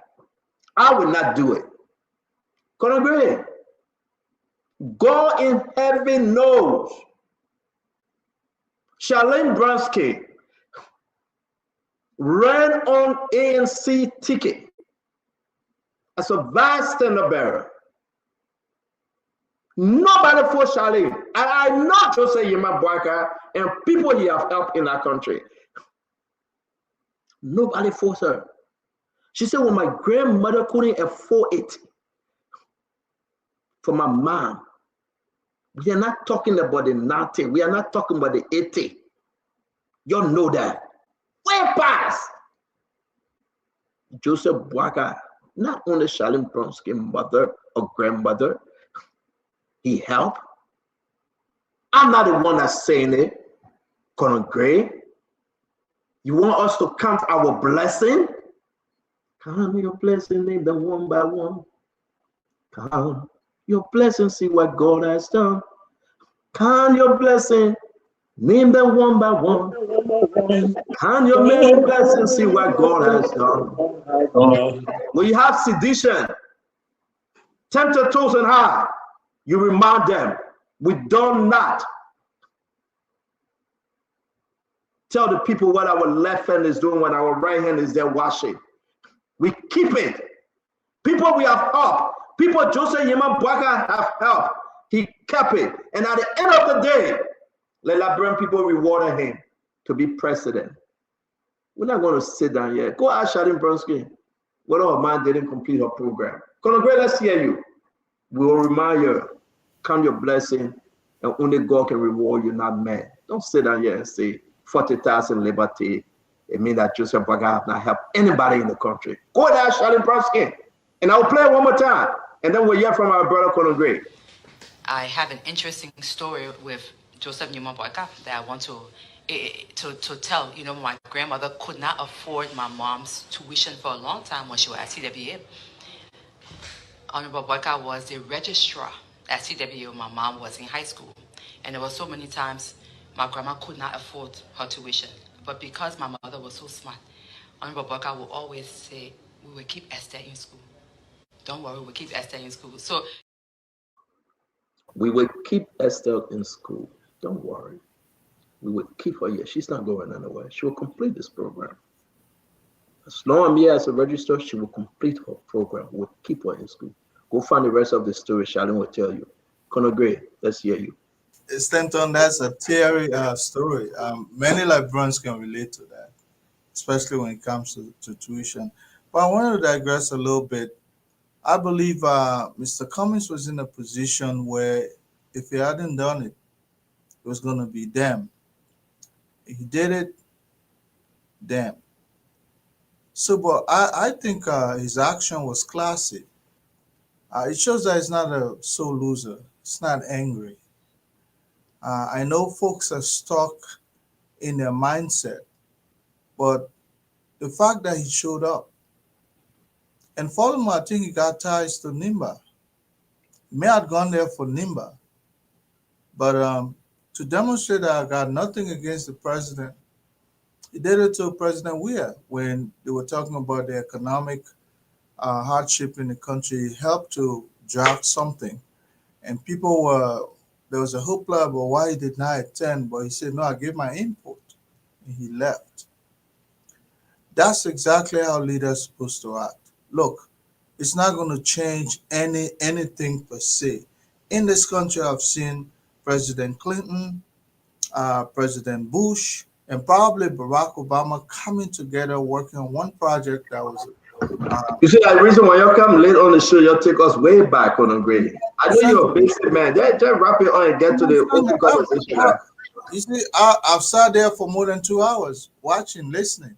Look about 2 hours. I took on the podium for what do you mean, son, more than 2 hours? I mean, every time I get on the podium, every time I get on the podium, I mark it down. But I just want to say one of those things. Damn, if you had done it. Damn, if you hadn't done it. And thank God he responded to the president. That shows that he's a classic guy, and that's how you're supposed to do it. The little ones will dodge. They will not go there because look, leadership in Liberia can be very confusing, especially. We're very opinionated people. No matter what you do, they will still crush you down. But let me say this. Plato acknowledges that people in a cave, if you tell them that it's a bigger light upstairs, they will tell you you lie. So sometimes don't argue with certain people who see life just in a fallopian way, just that narrow tube. That's the small light that coming through they see. Look, I'm one individual who believe that whatever goodness George Weah may have done for Liberia, our country has paid him more than quadruple on so many counts. But if you ask me today, I say I want to go back in the army. You ask me today, I'm not going there just to go join the group. I will tell you this and this and this are what I hope to accomplish. I would like to see a military that the strength is about 20,000, about 2,000 plus deployed. In some part of the other counties, maybe another 4,000 deploying in Nimba because it's bigger, or in terms of population. I will give you some tangibles that I hope to accomplish. Anytime you ask the other folks, why should they come back? Man, this is a brilliant question. I will not show them what to say, but I will always say, there are some unfinished businesses. If you give us the opportunity, we'll do it this way and this way. What we hope to accomplish. You don't never hear, they go straight to President Buckeye. It tells you, Senator, I agree with you, that we still have not been able to graduate from that miserable failure we had during that regime, and come back to say, look, we have a proper agenda. There were items there that we hope to accomplish, and make that your flagship message, as opposed to looking at, look, the 2 years President Buckeye has served, the people will be the witness. Lots will be accomplished. Don't ask me how. Lot. And people are seeing it. People themselves taking the stuff in their own hands, showing it. It could not happen. One thing that's changing, like, brother, that I admire so much is the quietness of the country, that civilized way of doing things. We have come from that zigway, noisy country, filthy, everybody running here and there, trash everywhere. Liberia is stable and moving forward.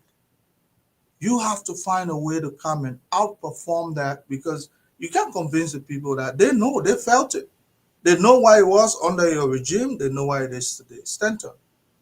The comparison is just it's distant. Compare 2 years to 6 years. Liberia is on a trajectory, and you have to flow that, or the people will not recognize you when your time comes, so go convince them. Because unless you realize that your opponent is doing so much and try to match them, or you just keep going back and pointing at things that you don't even know about. Yeah, you had to bring up about Charlene. But can you imagine how many of our folks, President Buckeye, the guy has one of the largest farms in our country. They showed you the other, the piglets, egg, all kinds of stuff coming out of there. You say he doesn't have one small farm. You have to be in denial, Stanton. Thank you. I'm going to end up with Winfred Russell. I want to say again, let's just put this off for a second, right? When we talk about President Buckeye, Liberia President Joseph Yima Buckeye worked at the College of West Africa, CWA. Now, this is interesting. And you want us to talk this every day, let's do it. When he served as janitor, imagine a man cleaning bathroom. Just imagine, Liberia, just pause for a minute. We're talking about President Buckeye education agenda, but let's go back a little bit, because as it raised this 40,000 liberty issue on George Manor, when he served as janitor to pay for his studies and was later promoted to work in the business office, the man paid hustling to pay for his own school fee, selling books and uniforms, while also being an assistant dean of the boards. He attended CWA in 1950s. Imagine, look at the time. From 1950 to 1992, how many years different? You can say 42 years. When Joseph Yima Buckeye started helping people, none of us on the show were born, not even Joe Weah. None of us. None of us were born. Balancing network with daytime study, demonstrating early on his discipline and integrity, which became the hallmark of his career. You look at this, 1950, the man paid his own school fee, cleaning bathroom, toilet, mentoring boards at CWA at the time that nobody knew him. Work his way up. Start working in the business office, assistant dean. Came across Charlene Bronski's mother, and the grandmother explaining a story to her granddaughter about Joseph Yima Buckeye. And take a listen. I have an interesting story with Joseph Yima Buckeye that I want to tell. You know, my grandmother could not afford my mom's tuition for a long time when she was at CWA. Honorable Buckeye was the registrar at CW, my mom was in high school. And there were so many times my grandma could not afford her tuition. But because my mother was so smart, Honorable Baka will always say, we will keep Esther in school. Don't worry, we'll keep Esther in school. So, and to those that have ears, let them hear. As we move to Winfred Russell, I Charlene Bronsky, our grandma telling her the story. To those that have ears, let them hear. Charlene Bronsky, grandmother, telling her the story about her mother. So many Esther is out there that President Barker helped. So many. He doesn't have to say it. They are there. Mr. Russell, take us home, my friend, and then we'll do maybe our closing if we have time. Nelson, can you come on? Everybody will say have time because I know you guys want to respond. We'll give everybody 1 minute closing. Russell, take us home, my friend. You want to add anything? I think you spoke already. Russell, you there? Russell, are you there? You're muted, Russell.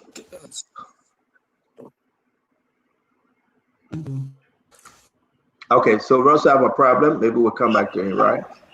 Yeah, let me just close. Okay, Russell have an internet problem. Kev, we'll start with you. Kev, I beg you guys, again, we beg it, every one of you. Everybody have 1 minute. We don't have to control it. Nelson got to go home. It's after 1 a.m. We can come back and do the rest of the show. Nelson, you want to come on, please? Nelson, come on. Kev, let's start with you. Let's do our closing, sir. Start again, and I started on the show talking about the little boy, and I say I was that little boy. So then you show Joseph Imam Boakai, you put it up. Stand on. Anything in that statement show that he helped somebody? Stand on. Anything in that statement that you put on that picture that he helped somebody? The thing is, that little boy was me that was sitting down listening to folks, our older folks, that led to 89 December 24. Because of all this kind of rhetoric, they're saying this. They are living people with blood, flesh and blood, that George Manuel we are paid their school fee by a boss. Living, they're alive. This is not a joke. I know they're playing politics. The man said he was a registrar. You understand? And saying to Charlene, I remember Charlene and I laughed with that. I said, look, Charlene minded and Joseph Imam Boakai, so Joseph Imam Boakai saw Charlene man with baby. You understand? So that's how old Joseph Boakai is. So we're laughing on those issues. But he said, I will. He said, Stenton, let me finish now, my man. But I want me to get everybody now.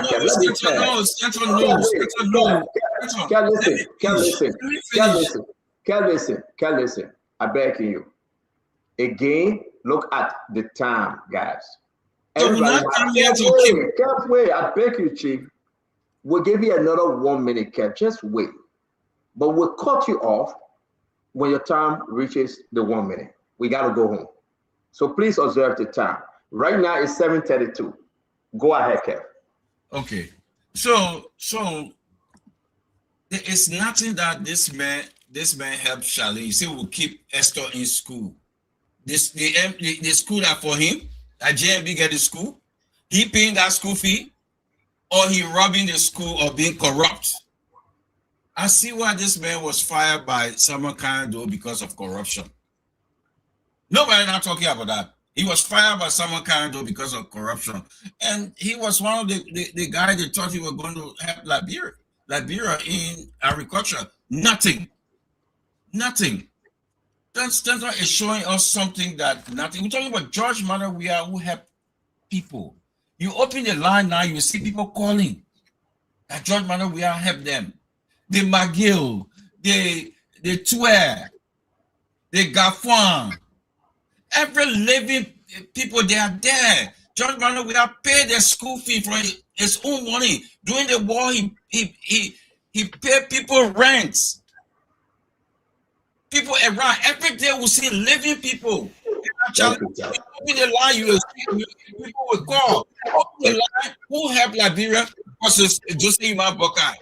Thank you, Kev. Thank you very much. Again, Fubi, the only thing I will say on the show, Fubi, tonight on this one, y'all please go ahead and ask Charlene Bronsky that gave her own testimony, not me. Right? Y'all go ask Charlene Bronsky that gave her own testimony. Nobody put finger in Charlene Bronsky's throat to talk. She never had a brassy in her throat. She openly said, Joseph Yeman Boakai, and I'll play again for it to be rubbed in our sedition people's faces. Let's rub it in their faces, because you know why? For them to understand that it is only important for us to play this. You don't tell people when you help people. Let the people say it themselves. You don't go on newspaper and say, I help Stanton. No, let Stanton be that testimony. So we'll play one more time for it to be rubbed in the...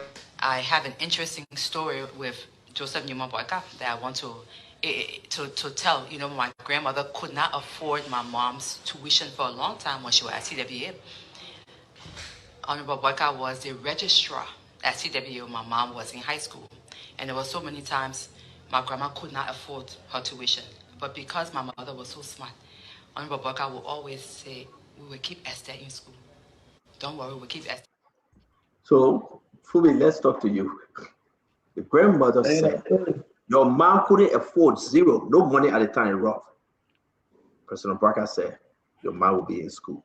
That miracle, that man afforded. Let's hear you, Chief Fubi. And most of these guys, now that the coin is flipped to Boakai side, they don't see it mean anything. You know how many mothers, fathers that go to schools cry because they don't have tuition for their children that semester, and hoping that, look, we want our child to be in school, our children to be in school, because we'll find the money and pay later. The school tells you, say, look, get outside. If you don't pay that money, your child will not be in school. Stop doing that now. You're distracting people, I say. Just calm down. You will talk. Stop doing that. You don't do that on a major talk show, I say. Go ahead, Fubi. I dropped from school one semester at the Polytechnic because my father never had a tuition to pay. There was scholarship for deserving students. I applied for it. They didn't give it to me. I graduated with honor from the school. Well, I dropped one semester because of tuition. And you know, I maintained myself among the top 5 students in class from second grade. I failed in school 2 times, first year and second grade. But among the top 5 students that I graduated from high school, I graduated first place. From college, I graduated second place with cum laude. But I couldn't afford, my father couldn't afford tuition that semester, and I dropped. Nothing hurt me than that. And I told myself that day when I sat down for that semester, I said, whenever I can afford to help someone go to school, I will do it.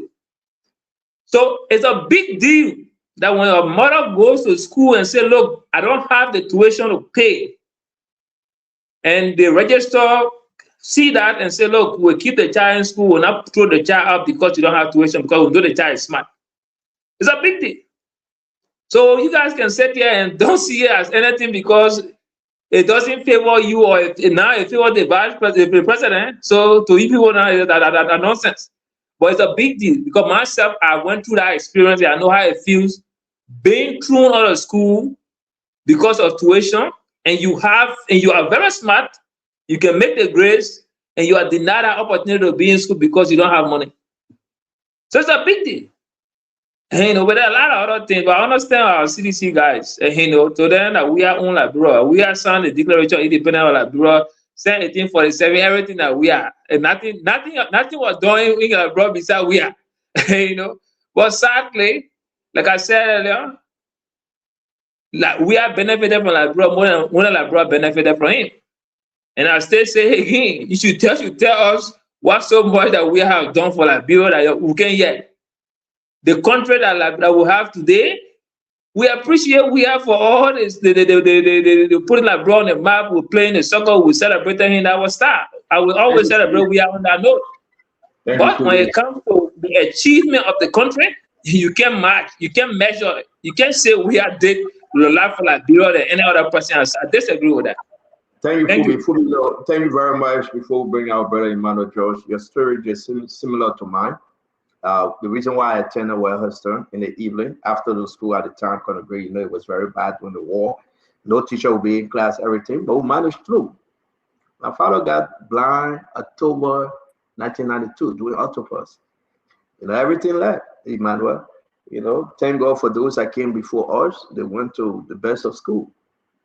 My father said, I know Mr. Bowman from Wellhurst. I know Mr. Miles from Wellhurst. Let's go, let me talk to them to see whether they can give you a scholarship.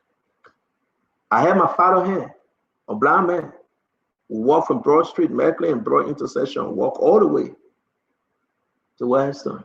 And that's my story. When Mr. Bowman and Mr. Myers at the time saw my father, he remembered all my sister and brothers and I went to that school. He said, Mr. Wilson, you shouldn't have come. You should have just sent your son. John Russell from CWA took my sister. That's the only spot they had. There was nothing there for me. Freddie Fred from Zion took to the girl. Because of the goodness of my Father, thank God in heaven, those people gave the family a scholarship. Mr. Bowman said, the only place that opened that evening, afternoon, the money is filled. For me, I had to accept because I wanted to go to school. 1995, April 3rd, I graduated from Wellhurst. Today, I will say this because of the goodness of those people, God in heaven, I was able to graduate from high school. Some part of last year, a lady texted me,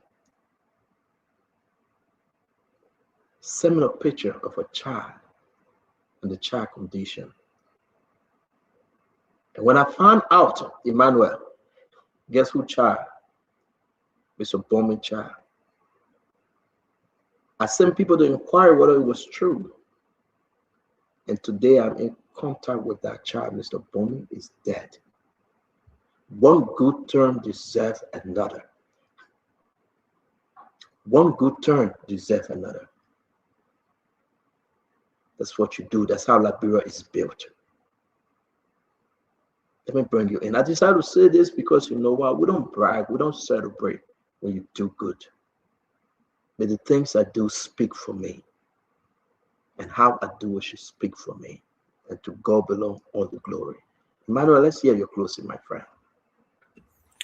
Stanton, the story you shared is heartwarming, eloquently put in place.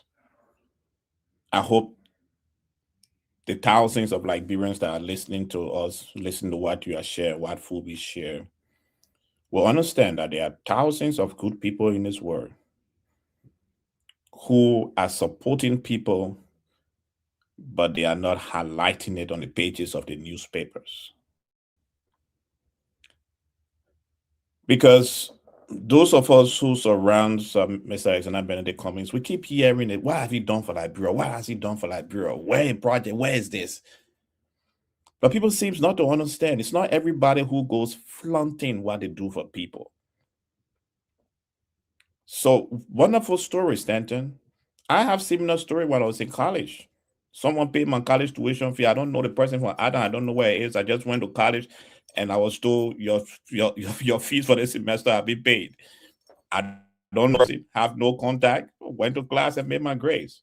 One of the first, I won't want to say my stand in the class. I want for me to be the first student in the class here tonight. But that is it. There are kind people in the world. And Mr. Alexander Benedict Cummings is one of them. That is the reason why when every one of us Liberians were sleeping, Her Excellency Madam St. Johnson Sirleaf gave him the highest honor in our nation. the highest civilian honor in our nation. And yet people still ask the question, what have Mr. Kobe done for Liberia? That question could be easily answered if you go to the Ministry of Foreign Affairs and read the proclamation from His Excellency, Madam Ellen Johnson Sirleaf, supported by His Excellency Joseph Yimam Boakai, as to why he was given the highest honor in our country. There are good people who don't go around bragging about what they do for other people. And hopefully we learn as a nation. Thank you for that beautiful story, Stanton. Thank you for the beautiful story, Fumbi. And let me close tonight in this direction. Politics is not fanaticism. We are not fanatics. We have opposite view, opposing idea, opposite difference. But when I meet with Ase in Minnesota, we eat whatsoever Ase like to eat together, and we'll be happy as brothers.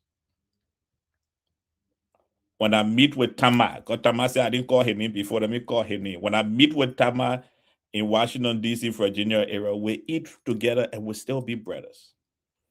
But many of you are roaming the street of Liberia being fanatics and thinking that politics means we should be fighting each other. That's not the meaning. What it means is that I am a member of the United National Congress and I support Mr. Alexander Benedict Cummings because I believe in the manifesto of the Alternative National Congress, and I believe that manifesto can change Liberia for the better.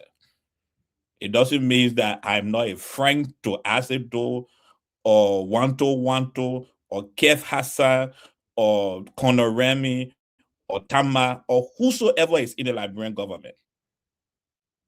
That's the first lesson I learned when I dived myself into Nigerian politics.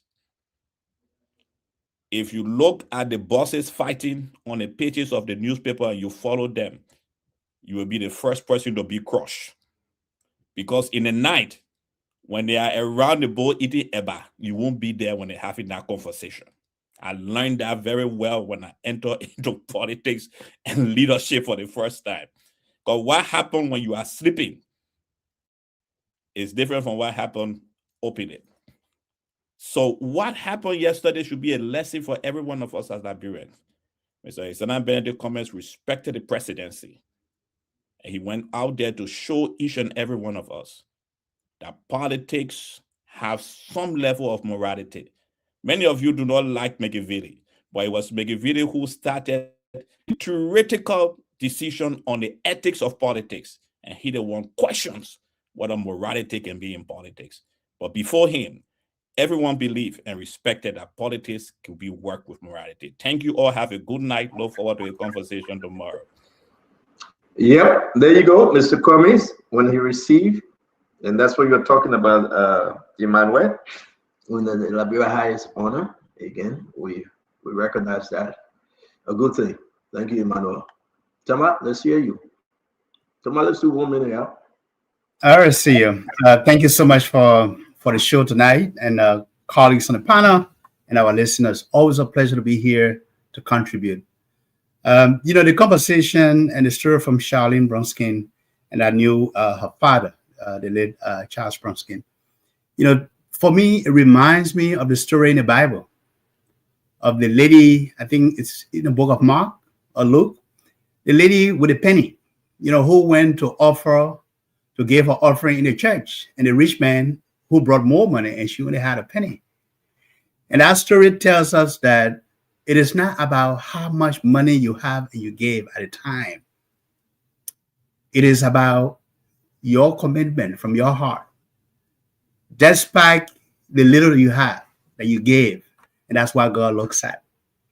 So when I see the argument, and that story is heartwarming because at the time, if you look at the story of Joseph Yimam Boakai, President Boakai, he also didn't have much. I mean, I have his book here. Next time I'll bring it up so you guys can see it. Read a book.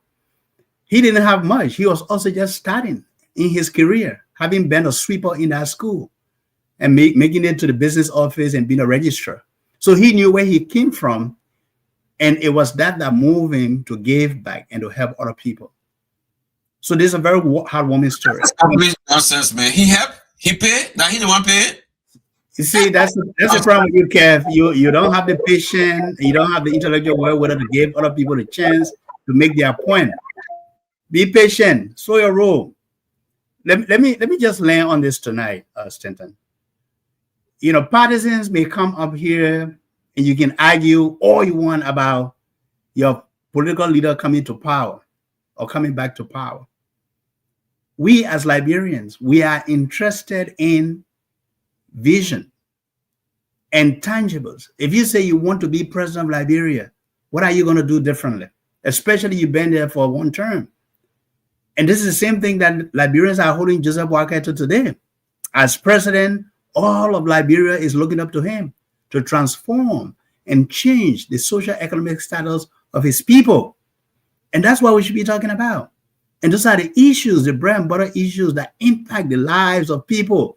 My people in Lofa County, Foya District, our people in West Point, in Garnersville, Bannersville, across Monrovia and Moserado. You know, you can go to Southtown and the Southeast and other regions. We know that we are making progress, but progress seems to be coming at a snail pace. And Liberians want things to pick up. We want corruption to end. If not eradicated, but at least we can, we can put a stem on it. We want to see more lights go into the interior. We want to see the roads built. Those are the things we are interested in. We want to see the young people going to work.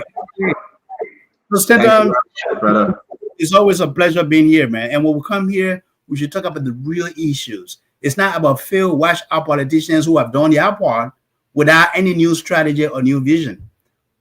What do we want to move Liberia forward? Thank you, brother. Thank you. You stay picking on seditions. Let me go to Brother Winfred Russell, Asido, Conor Gray, T1OK12, T12. Brother Russell, are you okay now? Is your internet good? Yeah, I think my internet is good. Can you guys can you hear me Yes, loud and clear? All right. Thank you, Stanton. Beautiful show, beautiful conversation, and thanks for being vulnerable, and thanks for sharing with us, all of you who shared your personal stories. We all have stories, and it's really, really fulfilling to hear some of these stories. I think, because a number of folks listening and watching us don't know all of the stories that we share. And they see us here and think that, or hear us and may think that we are some special breed or there is something different about us. But at the end of the day, we all have stories, and all of our stories are pretty similar. We all come from very humble beginnings, and through the grace of God and shared sacrifices, we have made it to where we are today. But that doesn't mean that we are any better than you all who are out there. I also have a story. I'm not going to go in depth about my story, but I came to the U.S. On a scholarship. And I think I talked about it the last time in our group conversation on the phone. But I was helped by some humanitarian workers from the refugee camp and received a scholarship to come to the U.S. And that's how I came. It was not because my family had a lot of money and sent me here. It had nothing to do with that. I mean, it had to do with someone seeing this young boy at a refugee camp and saw a promise in me and helped me to come to the U.S. So, but that had really informed my passion and my interest for community service. That's why I continue to run for office. I've lost some, I've won some, and I'm running again for a seat in the Minnesota House of Representatives.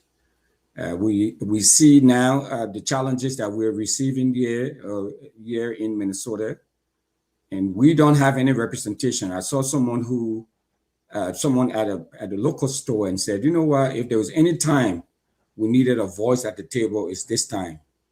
And I hope you're running again. I said, yes, I'm running. And my launch party or event is this Saturday coming up, January the 24th, at the Brooklyn Park Community Activity Center from 3 p.m. in the afternoon to 5 p.m. So if you're out there listening, you're in Brooklyn Park, you are invited. Please show up. We need representation, and this is the time that we need representation. And I will encourage you to please come and be a part of a very momentous event. We need to have the resources necessary to help our folks, resources necessary to put food on the table. We care about the people here, our constituents here, but we also care about what our constituents care about, and that's Liberia. So I would just like to encourage you to be my guests this weekend at the Brooklyn Park Community Center in Brooklyn Park. Thank you, and I'll be sharing more information with you all about how you can be a part of the process.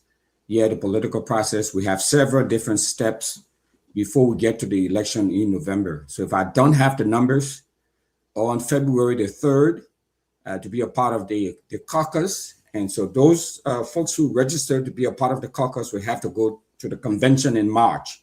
And only those people who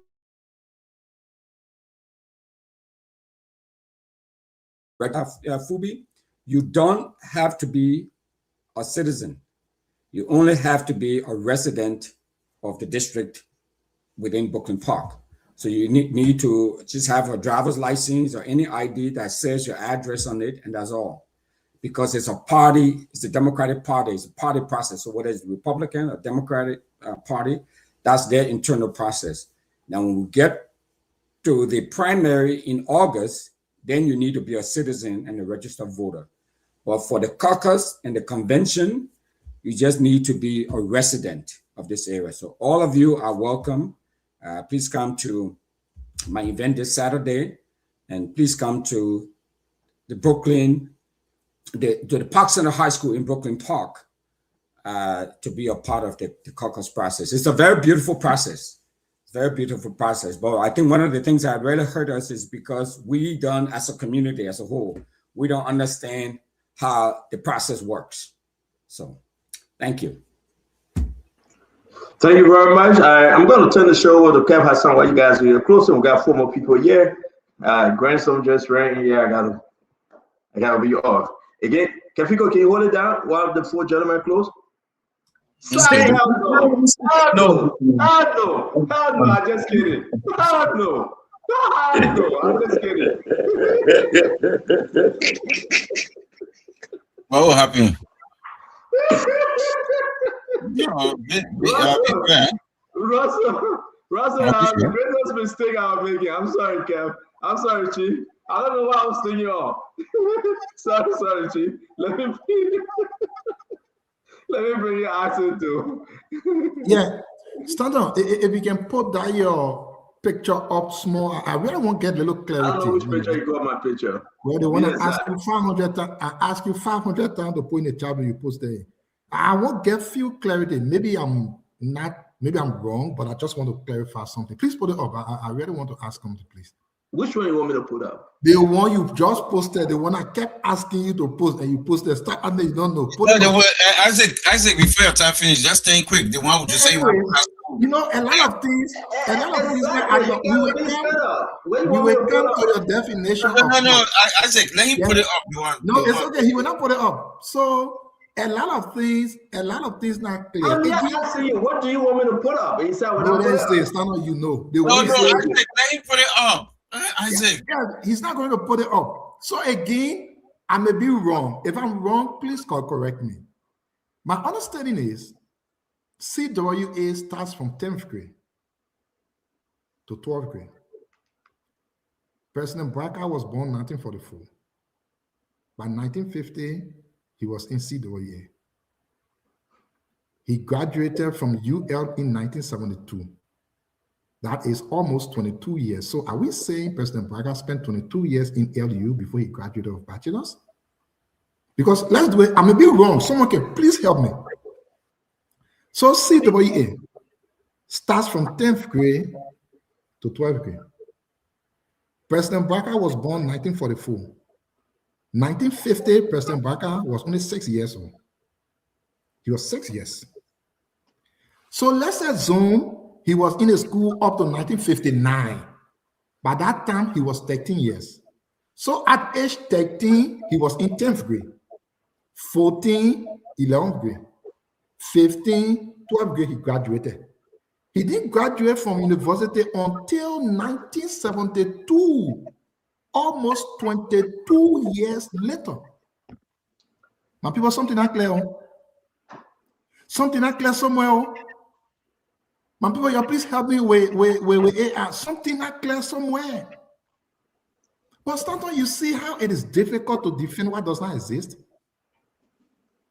So Charlie Bronski said, oh, my mom was smart. She couldn't pay school fees. And Braga said, don't worry, we'll extend the time. Oh, yeah, Braga. You see how it says something. It's not a thing.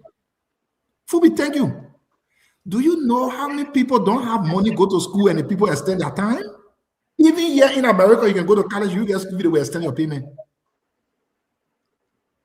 As a manager somewhere else, somebody will come and say, oh, they're threatening to close down my credit card because I'm paying on the 15th. I can come and prove and say, okay, I will extend it by this time. So doesn't mean, but Emmanuel Giorgio, are you guys redefining this what we're talking about now? Look at the story Stanton looking for all on the internet until he bring 13-year-old Braga to be in 12th grade. No hair and not adding up, no hair, no tape. So when you go to school and your parents get money to pay, and the registrar and the teacher say, okay, wait, don't worry, we won't drop you, we'll extend your time. Then, and then come down again. I had two things here quickly to end. Start on talking about good. He said President Braga was janitor, then they promote him to sell uniform. So why you gotta do it good now? Okay, they promoted President Braga to sell uniform and books. Then, Dr. Josh, what does it have to do with good? The time he was janitor, he janitor again. They made to start selling uniform. Then start on bringing as the good President Braga do. How, Papa? Amen. Sometimes when you do this type of thing, people can be laughing and say, but what's Stanton really doing? Oh, you looking for the good President Braga did, brother? I can tell you the good. If you don't know how to tell the Papa good. The Papa building $10 million mansion in 4 years. $10 million mansion, man. 1944, President Braga born. 1950s, 6-year-old, he in 10th grade. Papa Braga. 1972, he graduated from college. Almost 22, 23 years later, the man spent in UL doing BSc. Well, if my son spends 22 years doing a BSc, I will wait about and say, well, you studying good? 22 years? What kind of thing is this, my people? So, Stanton, what we are saying is, Gafuan, tell you pay school fees. Stop looking for story for personal. You know, everybody not in everything, brother. Me, I can do certain things. I can't force myself to it. President Braga has never been a nice person. He has never been a helpful person. Stop looking for a story that will make you to defend that you don't know what to defend. Thank you, Isaac. President Braga was promoted to sell uniform. So what you got to do with us and Liberia? Thank you, Isaac. Oh, so, wow. thank you very much, Isaac. So you see, and thank God we got Dr. Josh here. Thank God we have Councilman Winfred Russell and everybody else. Let me put this up again. Without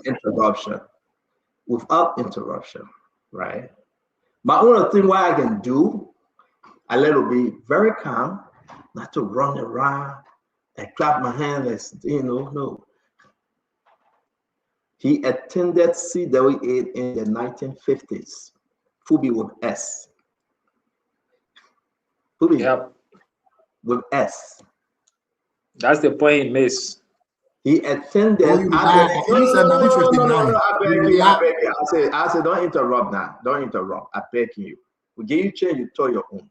Let's pause. No, but don't lie on me now. I say, don't interrupt, my brother. That way everybody had the time to talk, brother. We had a discussion yesterday, and Russell, you get a test, right? We had a discussion yesterday, right, brother Russell?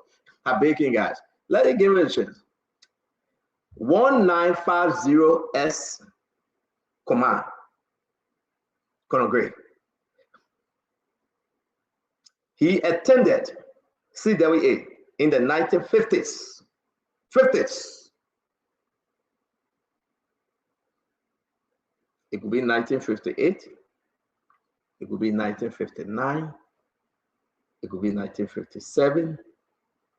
This is very, very clear. So let's agree, at the age of 15 and 16, who say he couldn't work? Who say he couldn't go to school?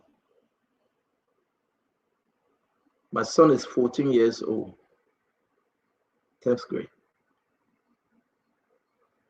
And that's the reason why a strong young man from Lofa County trying to work. They say you go clean the bathroom. In 10th grade. Hey, I beg you, but I say you exercise patient.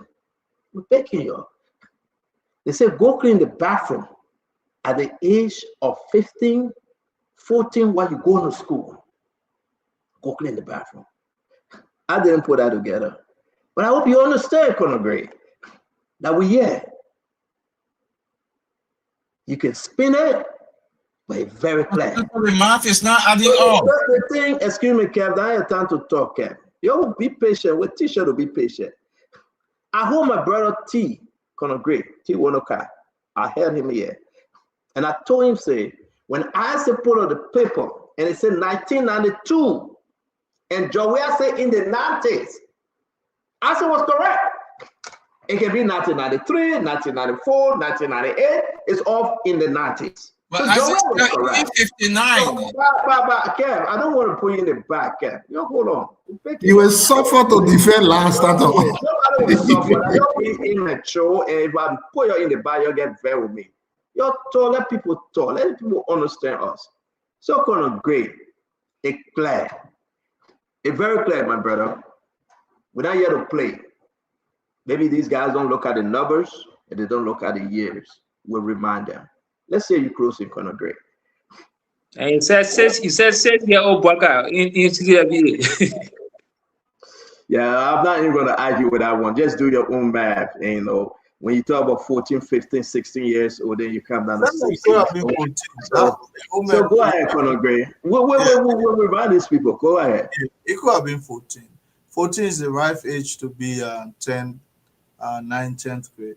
But as far as I know, I will say this again, that if this is the only way people hope to come back to power by saying that I pay plane ticket for people to fly to go play a Lone Star game, that was yesterday. You are being given power now. You should be running on your performance. And if anything you wanted to do, you did not do it, for me, that will form my new strategy. Forget about this. You pay people hotel, you pay this, you pay that. That was the, crocodile story we heard that won the hearts of the people. The people are looking at bigger things now. That's why nothing was there to share in the second term. The people say, well, you got nothing to run on. Now, fast forward to today, we're still talking about 1990, he paid this person way, he paid that way. What President Way has benefited from that country? None of us can ever benefit from that way. In this country, people who dodged the draft to go fight the war, today is a big issue. Some of us could say when we were fighting war, we were there to protect the state. That's what patriots do. They stand up when the country is invaded. Do we come here and say, I did so much for the country, and so therefore I should be the president, find a way to get you reelected. Forget about this spider story. That spider story earned you power before. You're not going to work again. People have seen what you can do. So what I can say is, when you're in a position of trust and you're able, that people want to convert it. It's, oh, the man was there, he was a registrar, so therefore the corruption started. You see, I would think a registrar can use his capacity, you understand, and help somebody to go to school. He can say that the cost is on me, because that individual is still showing that they have not paid their school fee. If it goes away, it means President Barker used his credit at that point to help somebody to gain education. Which one is there that difficult to understand? Unless you say the man was corrupt, he let somebody to go through the hole. No. The old man has demonstrated selflessness. Today, somebody was grateful for what happened to their grandmother, to their mother. And you come here, you playing down on it. Or, it's not true. Simply because you want Charlene's lifetime story to go unnoticed. So, I mean, sometimes that's why I'm disgusted with some of these other political parties. They don't never sit down to think about humanity. That's why the country was so noisy and dirty and shabby and very loud. Everything was just people were driving on the opposite lane, coming here and there. All of that now today we see a stable country where people can kind of understand us, that we're humans. Then we'll go take that same individual and come back and bring them to power. You think we love noise as a country? You think we just want to be behind always? No. President Barker is doing a fabulous job to enhance our country far more than what the other guy can ever imagine. And I hope he doesn't find activities to convince people to bring him back to power, because Liberia needs to move forward. Let me squeeze you a record with 10 seconds. And thank God for the scholarship program. We got to be straight up. President Weah initiated a scholarship program. Great. Nobody know how many students will benefit from this scholarship program. But the fact that he initiated a scholarship program, bravo to him. We give it to him, Tama. But we should be on record. He made the announcement through Ashiba Bernard and the president at the time saying a $40,000 scholarship, $40,000 for scholarship program. Whether he pay it, whether the student take it, whether he didn't turn his face back on it, and he said it will be renewed annually. Every year, that one we leave it will go. But you don't want to cherry pick, great. Not cash money he get at university. You open a scholarship program. And he said the student must have 3.0 GPA. That's how the story ended. The next year, he said annually, forever. That's what he said. Read it. But you know what? I'm not mad. It can be newspaper, exaggeration, and to be honest with what I'm saying, nobody mind. He did something. He opened a scholarship program. Whether one student went there, 20 students went there, that person we are, and the people would know. We ain't that business. But you can't say because he didn't put cash down. I said don't yet. I don't want to say great. We opened a scholarship program. I said though. The one that went back to Whitehead Store and opened a scholarship program. He would tell that story, and I will tell that story. I didn't open a scholarship program blindly and turn my back. I said Doe took the cash to that school. And I believe in and I trusted him. And he gave it to the principal to that school. Let us say though. He attended the program on my behalf. I didn't just say it. I put the cash in Asado's hand. And Asado was a faithful brother. He went there, he took the cash, he know the amount, he's here on the show. It wasn't in blind trust. But Joey, we believe Joey. Go ahead, Colonel Griffin, or let's go home. No, those were the makeups people put together to get this guy elected. It won the first time. They won it. But you know what? Now, if you don't have record to demonstrate that you have the capacity to do it, you're on your own. When that paper was published, you probably thought that probably during the election. You understand? They just cited that case of the 1990s. Who gave that to him? But you know what? Those same newspapers said the man was worth $85 million. Yet he could not even afford a decent car. I mean, people use their own conventional way to win election. It's not working again. It's not going to happen. Tell us what you hope to accomplish. Because Thank you very much, Kamal. Thank you very much. Thank you, Mataba, today issue. Thank you very much. Got a great T. We'll leave you hanging. Very twisted. T, let's hear you and go to 1 to 1 minute. 1 to you cannot keep on the show, my brother. Okay. Oh no, yeah, thank you, Stan. Quickly. Thank you, Stan. I just want to say that to always try to pick an opportunity to make your country, your government, and a certain political party, because they are the party in power and you are on the other side, to make it look bad, and by extension, make Liberia look bad, it's not good. I would say to everybody that's monitoring this show tonight, the Unity Party government is not perfect. That's why sometimes when I speak on this show, even Stan, 3 nights ago, you asked me if I'm a member of the Unity Party, and I told you yes. Because I promise objectivity. I will always speak the truth.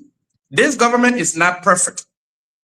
But when it comes to transformational leadership, when it comes to laying the foundation for a future that we all desire for this nation, the closest we have come in recent time is what we got. Because this government is cracking down on corruption. This government is raising Liberia's flag in the hall of the United Nations. This government is building rules. This government is doing a lot of good things, despite some people here, will always try to bring it down. This government that we have right here with Joseph Yuma Boakai, march up against George Weah. I don't see anything that will be anywhere close to what we had in 2029. I'm sorry, 2023. Because George Weah was here. There were allegations of murder. There were sanctions. There was rampant corruption in high places, persistently. People who did not have sufficient education, he gave them the highest level of government jobs, and they enriched themselves. They stole from the people. They killed people. Joseph Yuma Boakai, an elderly statesman, has come and he's fixing the mess that was left behind by George Weah. So to constantly interrupt people on the show, whether you guys are 3 or 4 or 5, it's not what's going to make George Weah come back. Let me give you some free advice if I still got 15 seconds here quickly. If you start to be more gentlemanly, if you start to respect your colleagues more, to tolerate dissenting views, people who you disagree with, maybe there is a possibility that in the next 3.5 years, you might win some souls. But you guys come here and lambast people and just go into altercation with anybody that says anything that George Weah don't like. That's not how to make a leader return. You are embarrassing George Weah, and sometimes you embarrass yourself in the process of doing so. You got to do better. You got to respect your colleagues, and you got to do better.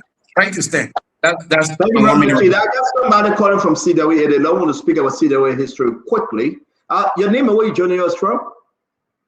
My name is Hilton Leviticus Starks, and I'm currently phoning from Albany, New York. Hilton, did you attend CWA, right? Yes, I graduated from CWA 2007, 2008. Okay. Give us a little background about CWA. Reverend Dr. Yatta Yose Young was the president at the time. So CWA was established as far as 1839. And in 1839, when the school was established, from 1839 to 1920, the school had elementary school. It had elementary session. From 1920 up to 1950, the school had from elementary junior high session, and from the 1950s up to the 1900s, it had from the junior high senior high session. So they dropped the elementary from the 1920s, and then in the 1950s, they started moving upward with the secondary school, which is from the junior high. Which grade? Tell us the grade when you say junior high. From 7th grade to 12th grade. Oh, from 7th grade. So after the time, President Bouaká, Topan and Tipote, Manaseli, at that time, they were in CWA. CWA had from 7th grade to 12th grade. So when I listen to ask those calculations about President Bouaká's age and that of CWA, and you are factoring from 10th grade to 12th grade. And man, I say I could be wrong. You guys talking plenty. Oh, so I don't know see that you say it could be wrong, but thank you very much. So I know what I'm not. You see, I start not something. Thank you very much. Man, people watching the show, they listening, and they calling. I don't have to call all over. Thank you very much, my friend. Thanks for saying. I said, don't just consider you say you was wrong. But thank you for bringing it up today. Thank you. Thank you. I said, thank you. Yeah. So again, it's good for you guys that listen to us to make these different corrections. Colonel Gray, it was spot on. They had 7th grade at the time, and but I would just pass that because again, that's the person on 7th grade to 12th grade at junior high. Thank you. Let's go ahead. Let's hear you. If your fellow citizen can give us chance, we hear you. Thank you, it's always fascinating that the numerous talking points that made President Bouaká, a political leader today, by coincidence and propaganda, the guys still want to continue the numerous talking points. I listen to one about people die, people were murdered. What's stopping you from persecuting people? You have 3 years, you have the justice system, you have Supreme Court, you have all of the systematic aspect of you to follow, on all these things that you talk about. What's stopping persecution? So this is the government. This is a sophisticated government that even at this stage, they have no justification for how they lead. Gross incompetence at the highest level, but you are still shifting blame. Yes, here's also what is very interesting. When we talk about generosity and patriotism concerning President Weah, we point out instances, evidence, things that you can't deny. We talk about patriotism, for instance. During the Civil War, we'll show you evidence of Weah, lobbying for UNICEF and all these international institutions to come to Liberia aid. There's evidence to it. We know about the generosity with the soccer team, where he uses personal funds to sponsor them, play international match, ensure Liberia still continue to fly. But that's not the point. The reality here is this government, in almost 3 circles of a budget of $1.2 billion, now currently, that's the budget we are flowing on, cannot justify anything. We have almost $3 billion spending almost 3 budget cycle. Unemployment today is skyrocketing in this country. There is no job. The Unity Party entire agenda, which is called the arrest agenda, was disgracefully disgraced by the IMF. The IMF said that this entire plan doesn't make sense. It's financially unsustainable, and I don't know how you were able to draw down a financing model. In fact, the IMF said this. The IMF said you have your own plan. You're spending less than the money you're looking to get from a private sector on your own plan. Agriculture, which is considered the arrest agenda, biggest agenda today in this country, malnutrition is at the highest level. In fact, Liberia is one of the most hungry countries in the world. So this is the situation. The biggest challenge I want to put to the Unity Party is to justify what's changed. We want tangible. Maybe standing and tell what changed. One single tangible this government can point to today. This is when you go to even the U.S. State Department report, it will tell you that the U.S. State Department report remain consistent as possible. Human rights violation increasing the U.S. State Department report. We never police brutality in the U.S. State Department report. In fact, the National Report on Human Rights, the Liberia National Human Rights Commission report on this government is the worst you can think about. So what's changed? When we come to governance and accountability and accurate and fairness, we look at the government currently implementing a $10 million project in FOIA. Up to this day, we have no clue on that project. President Bouaká is building a retirement home because in 2029, you will find no clue. You will lost massively. Then I look at the electoral outcome. Every time we come on the show, you say, oh, CDC has no path to win an election. Would give you the statistic. How many Thank votes? you. Let's do that tomorrow. Let's do that tomorrow. I know the statistic. I want us to open the phone line. I want to thank you very much. Again, you ask good questions, and as to what have changed, and so many people want to know what have changed. One of the major things that have changed, George Weah is not in power. Now, one of the fundamental 2023 results, George Weah is not in power. That have changed, and then we'll proceed. I want to appreciate my son for joining the show tonight. I want to appreciate. I'm going to be here if you want to hang with me, no problem. If you got to go, you got to go. Emmanuel George, I want to appreciate you. Tama Agueras, as always. T. Winoka, thank you. The corner Ed Reverend Gray, thank you. Isaac Do, my brother, thank you. Winfred Russell, we appreciate you. Wanto T. Wanto, Dr. Richardson, and all those that joined the show today. You, our fellow Liberians, thank you for sharing this time with us. We'll push the government in the game on every political aspect that we can find a solution. To me, it was a great show, and we say thank you. Now, if you want to talk and you want to call in, you stay hanging with us. I got nowhere to go. Only to leave from here to go eat and watch Netflix. If you want to have Amazon Plus, get it. It's very good. I'm enjoying the movie that it is. Some new movie out there called The Rep, RIP. You want to watch that, Mark Damon and that of Ben Affleck. A super unique movie. You want to watch it, man. It's very, very interesting. Check it out. So you know the Homeland? Huh? You know the Homeland? I feel the Homeland. I feel all the series, man. It was here. She came out with another movie. I don't like the second movie. I've seen it. It's so brutal. It's very, very unique. I enjoyed it. I watched the Rib yesterday. Yeah, the Rib it's a good one. 1 hour, 38 minutes or so. You enjoy it on Netflix. But take the Amazon Prime. It's unique. They got a lot of movie out there too. Pick up, get some good movies. It's a good series. You want to enjoy it at your resting time. So on this note, I want to say yes, we can close the show or we can take calls.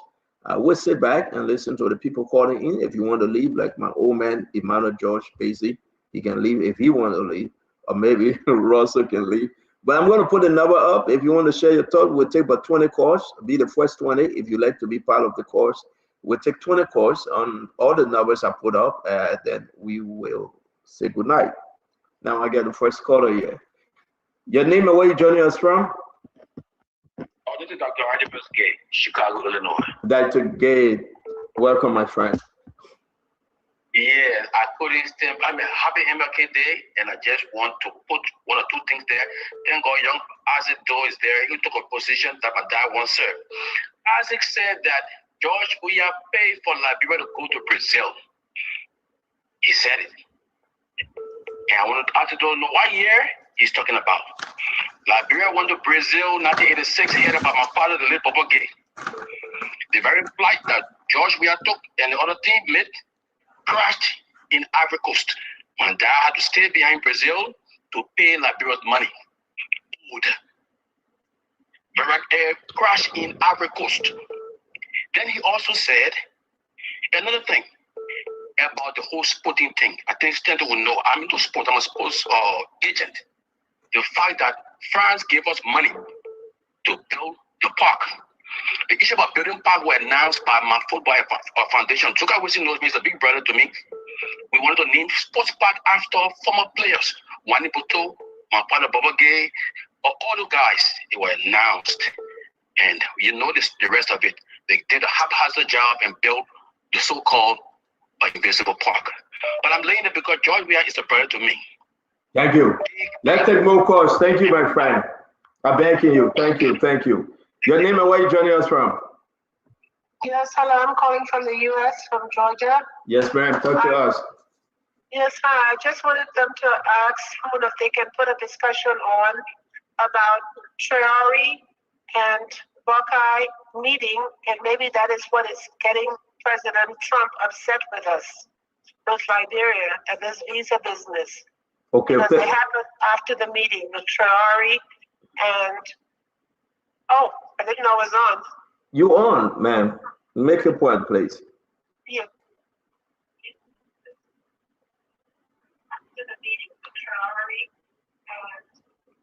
Okay, I'm done.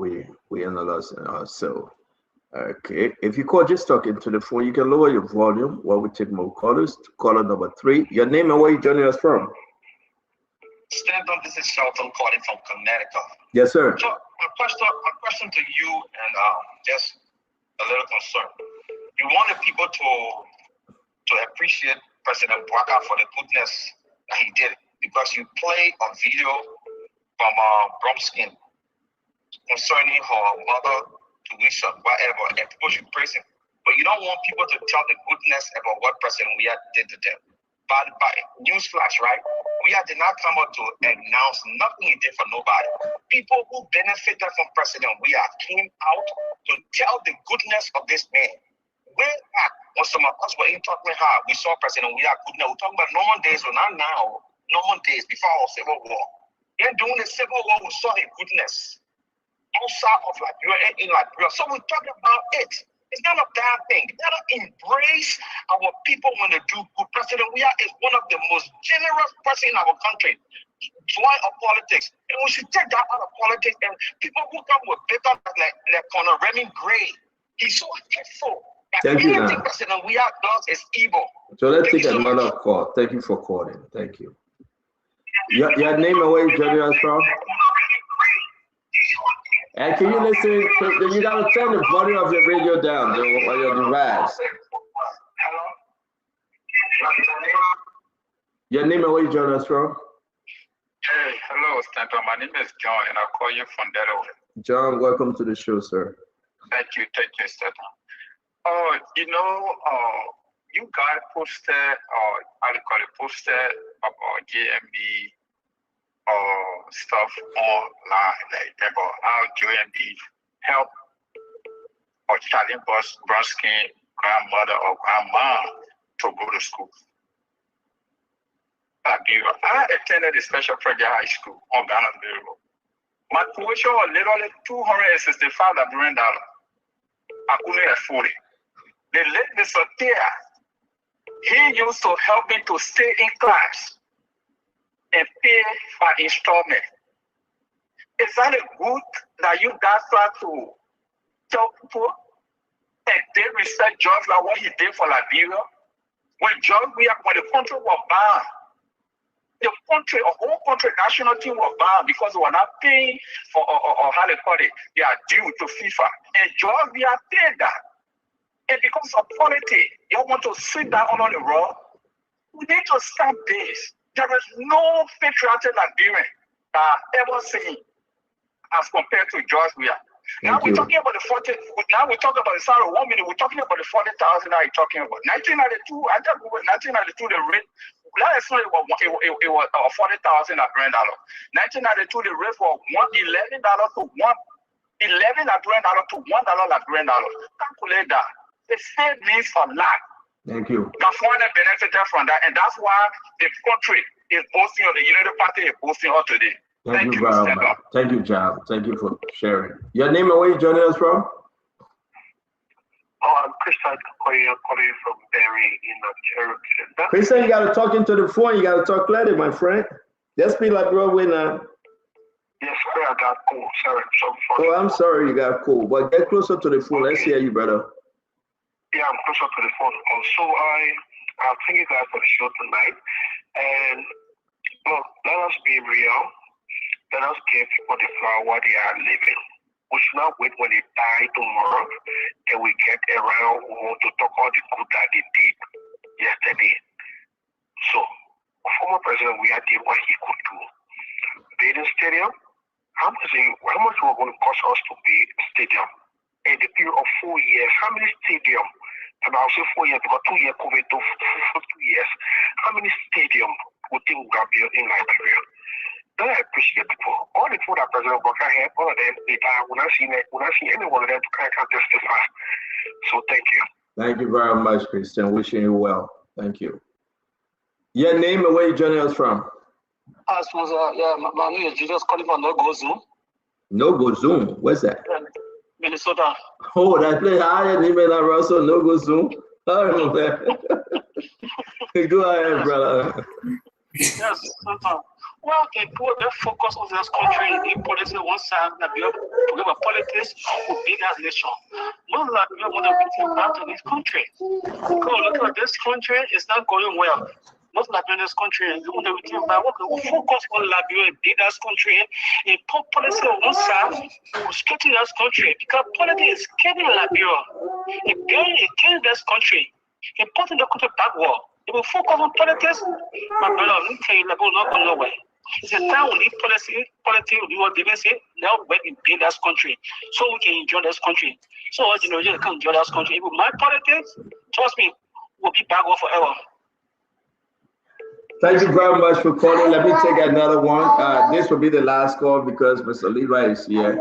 Guys, I'm ready to do it. I told we're going to take 20. Your name and where you joining us from? Yes, you. This George Korea calling from Atlanta, Georgia. You know, CEO, this edition is the birthday story 2017, and we voted George Weah. We all supported George Weah 2017.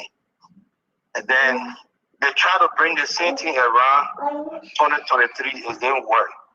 As they do, they will sit on the platform here. They mention about George Weah head and pay Lone Star player, get Hassan. All the things they will say, hey, 2020 that would be a different ball game. It worked 2017. It's not going to work again. Everybody knows it's not going to work again. That's all I get to say. But thank you very much. Actually, I really appreciate, man. I told we could take 20, but here comes Mr. Levi, and I got to focus on him. That's my turn to talk to take care of Levi. But I really do appreciate you guys. Great as you do. Kev Hassan, Tamba Gelas, Wanto. We'll be back again tomorrow by God's grace. To all of you out there, sorry we can continue the phone call, but have a wonderful evening. God bless you. God keep you. See you tomorrow by God's grace. Thank you. Good night, gentlemen. Good night.